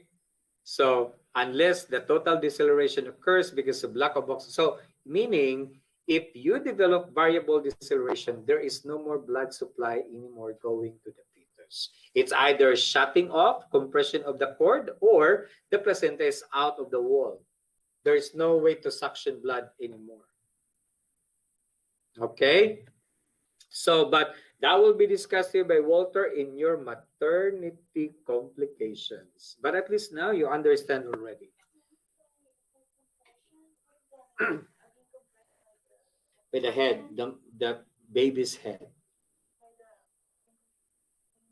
No, the baby descended already. The cord is prolapsed, and then the baby's head is like this.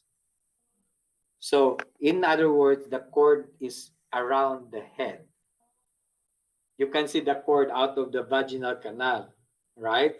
So that means it goes out of the cervix, and the head of the baby is on the cervix, and the cord is on that side. Then this area right here is compressed.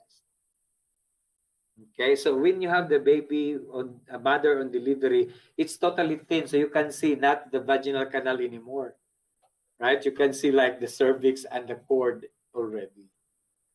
They are not too far from each other, they're just short. Okay, so just remember, it's the head that compresses the cord. So you want to release that compression, push the head up, not down. Okay, because why push the head up? Because you want the baby is going up towards the mom, not down towards the down.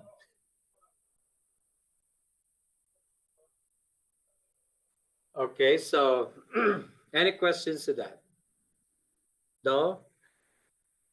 All right, so remember, PIH, promote bed rest, ensure high protein intake, at least 1 kilogram, 1 gram of protein per kilogram per day. That's one of the management. And then antihypertensive, apresolin, which we discussed in your notes as well. And magnesium sulfate when there is convulsion or seizures, all right? Evaluate physical parameters such as blood pressure, urine output, respirations, and patellar reflex, which is your DTR. And I'm sure we discussed about +4, +3, +2, +1, and 0, right? So magnesium sulfate toxicity, you have to make sure to monitor blood pressure is always going down because magnesium is hypoactive. It will make you relax, all right? That's why you can sleep when you drink milk. Why you can sleep when you drink milk? Because it has a lot of magnesium and calcium. And when they're high in your blood, you are also sleepy and relaxed. Okay? So respiration, decrease urine output. It's very important to note that when your sphincter is relaxed, you cannot pee, right? And then respiration is less than 12 because it's supposed to be above 12 to 20, right? And then you have your patellar reflex absent. So when it is 0, that's toxic level of the magnesium already. Okay? So what's next to that will be your pacemaker. I don't know if you're familiar with pacemaker. So pacemaker is one of the treatment to actually help our heart to pump normally at a certain level. So what is the normal heart rate? 60 to 100. All right, that's our normal heart rate. That's why when we give digoxin, it should be 60 below. We don't give it anymore because it will cause more bradycardia. So when you have a pacemaker, it's a metal implant with battery. It's battery operated for 10 years. That's how long it takes for this pacemaker to be changed for a new battery. So that means 2 months after it's not functioning, it's not because of the battery. It's itself, the pacemaker is not working. Okay? How do you know there is malfunction of the pacemaker? What's the first sign? Bradycardia. Right? Because the pacemaker is supposed to maintain a normal heart rate. But then, what if you don't notice bradycardia, but you might notice, how do you call that one? Singletus, or you do like this? What's the other term for hiccups? All right? So the hiccups or singletus are the same thing. Okay? So that means if you have hiccups or singletus, SINGOLTOS, singletus, that means it is going to cause there is a malfunction of your pacemaker. In other words, when your hiccups, how come I have hiccups all the time? I don't have this before, right? So that means your heart rate is not normal and your pacemaker is not functioning. So remember, every morning you have to check your heart rate in 1 full minute, isn't it? 1 full minute, you have to check your heart rate, not only 30 seconds times 2, wrong. That's why you do shortcut in your nursing, in the school, right? So you don't multiply 30 seconds times 2. You need to make sure it's 1 full minute, all right? How far are you from the microwave? At least 3 feet, right? Anyway, when you're cooking in the microwave, you don't stay. I don't know who stays with the microwave. Unless it's a popcorn, maybe, or maybe not. Just put it in and leave. But still, we have to inform our patient about it. What about you go to the airport and the court? What's in the airport and what's in the court? The metal detectors. All right, so there's a metal detectors, and we should tell the security guard that I have a pacemaker. So what do you think the guard will do? Physical check only in your body for metals. But if you like the security guard, even if you don't have pacemaker, I have pacemaker, right? Just because I like the security guard. So, but that's how you remember about pacemaker. What sports is not allowed for this patient? Is this patient allowed to join, to be part of the swimming team? Yes or no? Why not? Can this patient be allowed to join a marathon? So the only games that they are not allowed is contact sports. So what are contact sports? Baseball, right? Football, what else? Basketball. Why is it that they're not allowed to do a contact sports? Because somebody bang on their chest and it will kill them, right? They will not wake up. They will not stand up anymore. So that's contact sports is not allowed. Okay? So, but always remember, the doctor can set it to either 65, 75, up to 80 beats per minute. All right? So that's how the doctor is setting up your pacemaker. All right, so let's talk about quiz. So I want you to answer 20 questions and then we'll answer it together. We still have time. One. Okay, so let's answer number one. So what happens in your question number one? So the nurse has been made aware of the following client situation. So this is from your test plan. So that means this is like your actual NCLEX questions. Okay. So the nurse should first assess the client. So which one of the following client you need to assess first? Which one is your priority? The one with diverticulitis, reporting left lower quadrant pain, the one with pulmonary disease, COPD, reporting hemoptysis. The one with evacuation of subdural hematoma 8 hours ago and has become agitated. Or who had a total knee replacement 8 hours ago and was affected extremity is internally rotated. Which one needs your help right now? Which one is unstable patient? Is it normal if you have diverticulitis and you're complaining of left lower quadrant pain? Yes, because it's on the left side area in your colon. So we don't need to worry about it. Is there any COPD patient that may report blood in the sputum? Yes? No? Yes, there is. Right? So your emphysema patient, your bronchitis patient, and that's very specific to COPD. If they don't put COPD there, that might be a concern because that might be TB. All right. Then letter C is subdural hematoma and become agitated. The brain is affected and the patient becomes agitated. And then the other one is internal rotated. That is okay because that is internally rotated, not externally rotated, means dislocation. So your best answer is supposed to be letter C. Okay. So number two, the nurse assigning unlicensed assistive personnel to assist the UAP is your CNA to assist the following client to ambulate. It would be most important for the nurse to review safety precautions with UAP prior to ambulating which of the following patients. So which one you need to make sure that it's safe to ambulate? Which patient is your priority there? Make sure you will tell the CNA, okay, let's check first if it is stable or not stable. Which one among of them needs concerns for fall? The Meniere's disease. And I'm sure you're familiar with Meniere's disease because of dizziness and vertigo. It is always high risk for injury. But what is happening in Meniere's disease? Why there is vertigo and why there is dizziness? Water retention. There is water retention in your inner ear, causing imbalance in your patient. All right?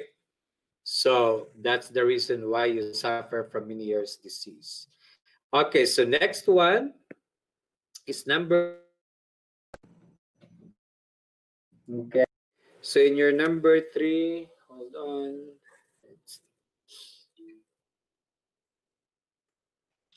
So in your number 3, you have the nurse teaching client at a community health fair about factors.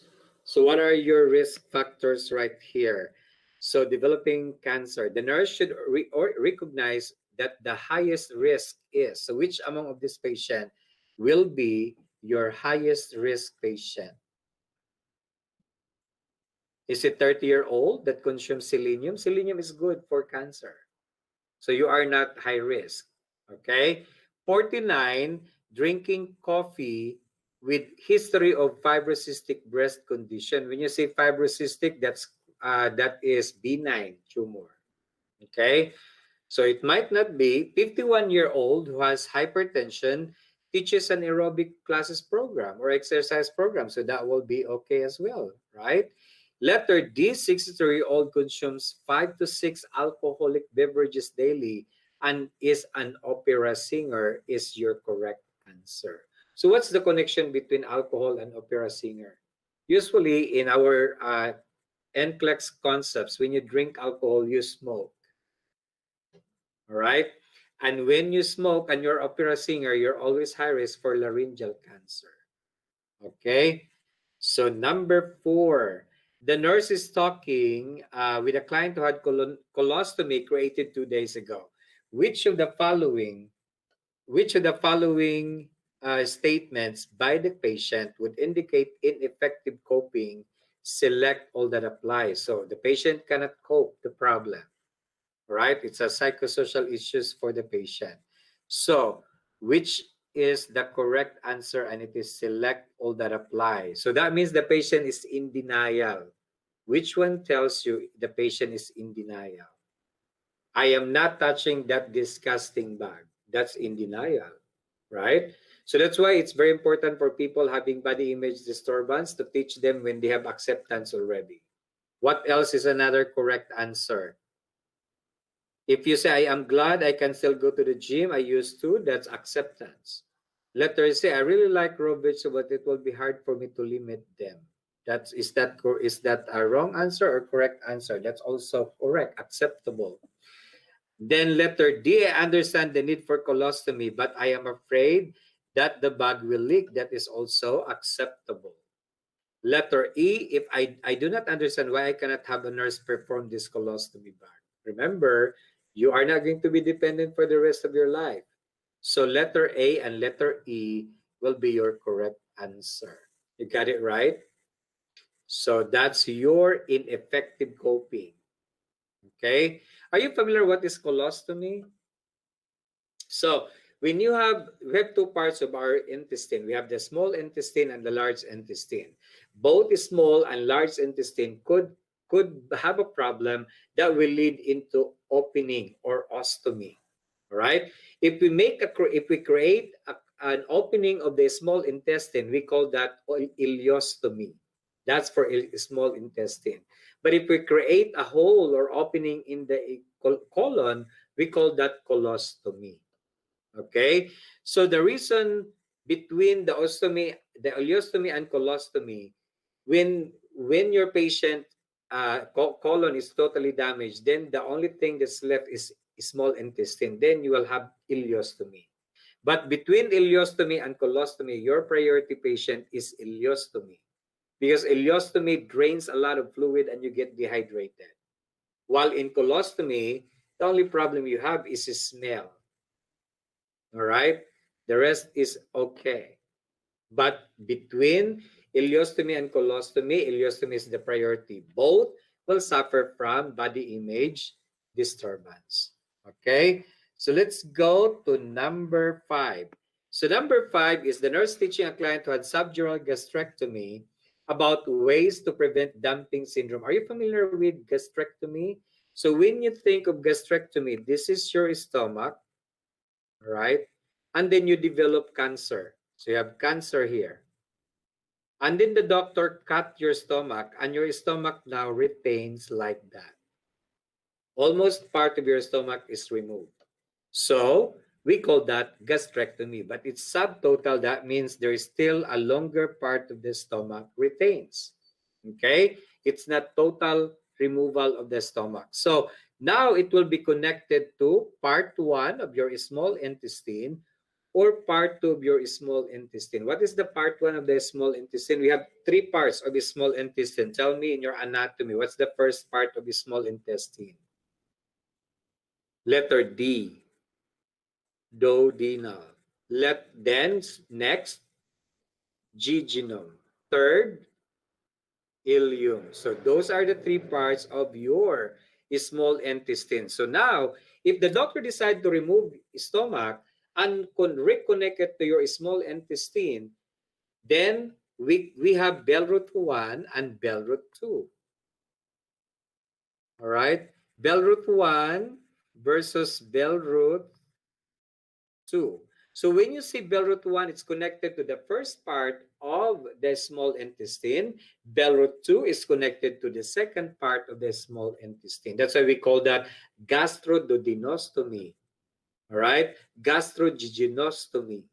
So bell root 1 is easy to remember. Part 1 of your small intestine. Part 2 of your small intestine is bell root 2. That's the connection. But see, you don't have a sphincter, right? We don't have pyloric sphincter because we cut it. So every time I eat and swallow, it dumps to the small intestine. And that causes the dumping syndrome. All right? It's not after you eat and then you don't have problem like this. You went to the bathroom, that's dumping syndrome. No. You only develop dumping syndrome when you have a cancer and we remove part of your stomach and we reconnect it to either first or second part of the small intestine. Okay? So here it was saying, how do you prevent dumping syndrome? Right? What food you should eat in order for you to prevent that? But says here, which of the following food would be appropriate for the nurse to recommend to eliminate from the client's diet? So what's the best diet for patient with dumping syndrome? High protein diet. That's the concept. Now, which one you should eliminate? Because if you eat it, it will cause dumping syndrome. Do you eliminate cheese? Is cheese good for dumping syndrome? Yes or no? Remember the concept. What type of food is good? High protein. Is cheese high in protein? God help me. Please. Huh? Cheese is protein. Red meat. Ice cream. Sugar. What about yellow vegetable?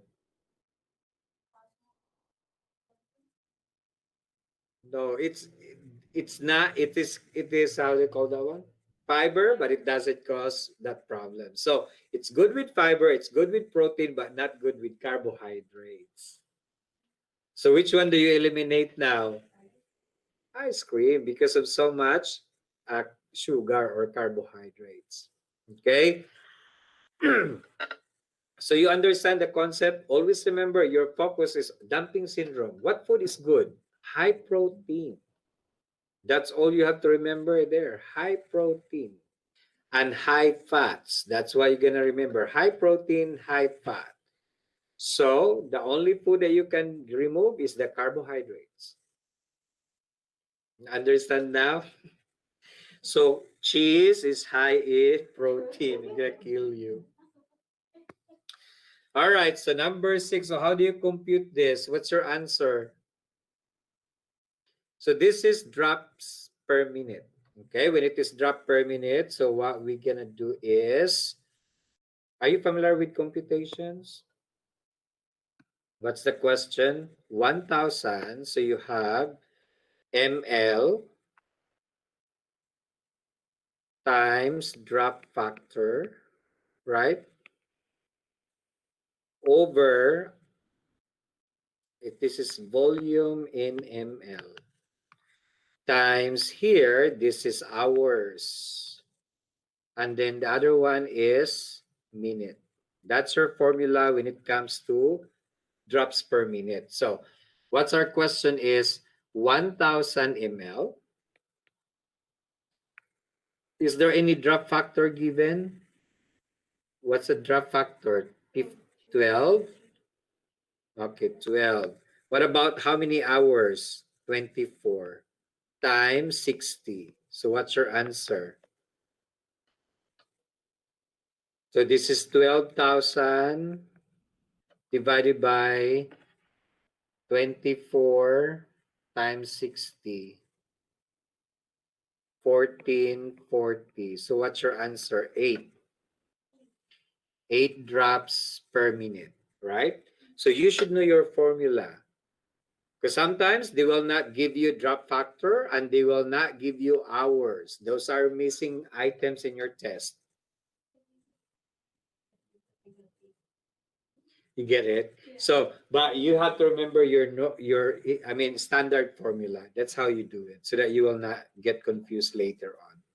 So you have to, it's fill in the blank. Put on 1,000, multiply by the factor given, then divide at 24 hours. How long does the 1,000 ml will be finished? That's 24 and 60 minutes. All right. So then you have 8 hours in your patient. 8 drops per minute. All right, so let's go to number 7.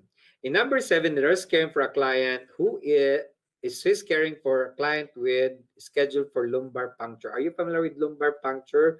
What particular problem or infection where a patient should undergo lumbar puncture? Meningitis. How many types of meningitis do we have? 2. One is viral and the other one is bacterial. Which one will be isolated in droplet isolation?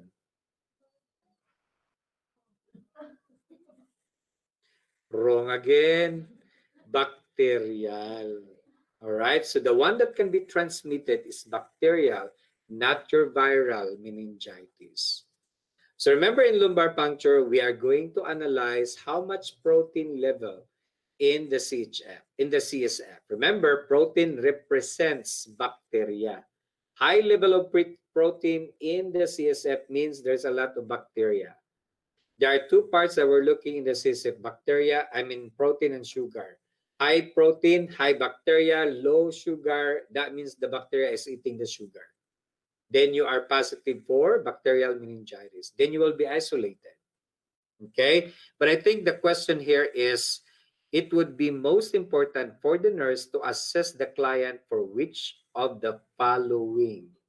Which one is going to cause problem in your patient when they are touching your lumbar area or crane or your in your, how do you call this one? In your lumbar area right there, right? In the cord. So what's gonna happen there? Which one will cause a problem there? ICP, increased ICP. So there's only basically 2 problems in your patient undergoing lumbar puncture. One is headache, and the other one is increased in ICP, which is also headache. Okay? So that's the reason for that. So there is no bleeding during lumbar puncture. It was in your NCLEX exam. It's only headache. Without headache, it's increased ICP.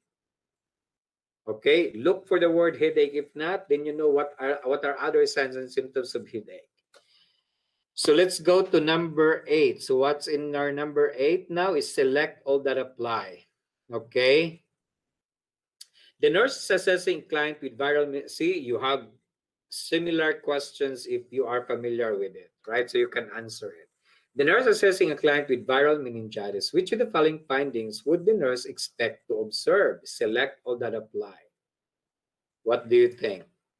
Nausea, vomiting, and photophobia are common manifestations of meningitis, whether it is bacterial or viral meningitis. Okay. Next one is number 9. The nurse has thought a client who is receiving, let's just say, prescribed hydrochlorothiazide. So hydrochlorothiazide is your diuretic medication. So which of the following statement by the client would indicate correct understanding of the teaching? What do you think would be your best answer? Is it okay to check the radial pulse before the daily before I take my medication? And that is not indicating correct understanding because that's intended for patient with pacemaker, right? Or maybe anti-thyroid gland problem. Okay, I will limit my intake of meat, tomatoes while I'm taking the medication. What's the rationale between do you limit tomatoes and meat when taking diuretics? No, because your potassium level is coming from there. I should notify my doctor if I feel fatigued and nauseous. Or I will take this medication if my weight increases more than 2 pounds. No, if it is prescribed to you, whether you like it or not, you have to take it. Unless your blood pressure is going down, right? So best answer is letter C. Okay. So that means you have problems with potassium level. Your electrolytes are going down. Number 10. All right, so what happens in our number 10? So number 10 is the nurse is receiving information about assigned patient. So the nurse should first assess the client. So which patient you're gonna assess first? Respiration decreased to 16 1 hour after a paracentesis. Is 16 normal? Yes, so that's okay. Who has expectorated blood thins mucus 6 hours after bronchoscopy? That's already 6 hours. That's also okay, right? Whose left leg is cool to touch 2 hours after cardiac catheterization via left femoral artery? That is not good, right? It should be warm, both legs. It should have good pulse, all right? It should warm to touch. That's what you're gonna see in your patient after cardiac catheterization. Letter C will be your best answer. Because the number letter D from 5, 0 to severe pain after 4 hours of laparoscopic cholecystectomy, that's expected. Okay, so next one is number 11. So in your number 11 is the nurse has attended staff education program about infection control guidelines. Which of the following statement by the nurse would indicate a correct understanding of the program? So is it okay to wear N95 when feeding a patient with flu? What do you wear when feeding a patient with flu? N95 or surgical mask? Surgical. I will wear surgical mask when checking the pulse of the patient with TB. What do you wear with TB? N95. Okay, so not correct. Letter C, I should wear a protective gown when entering a room client with meningococcal meningitis. I should wear a protective gown when I'm entering a meningococcal meningitis. What do you think of that? That is not right also. Do you wear that's meningitis? Do you wear gown? What do you wear with meningitis? Surgical mask. Letter D, I should wear clean gloves in bathing a patient with eczema who has draining lesions. That's the correct one. Okay? So that's a long statement, but oh my God. Okay, so number 12. The nurse is taught a female patient who is pregnant about expected physiological changes. So which one is expected physiological changes? The nurse should follow up if the patient states that which of the following is a normal finding during pregnancy. So which one do you question that the patient said, oh, this is normal for me? So is constipation normal? Yes. Is painful leg cramps is normal? Is enlargement of moles is normal, or you need to verify that problem? That could be cancer. So that is the one that you have to follow up. Okay, letter C. Let's go to number 13.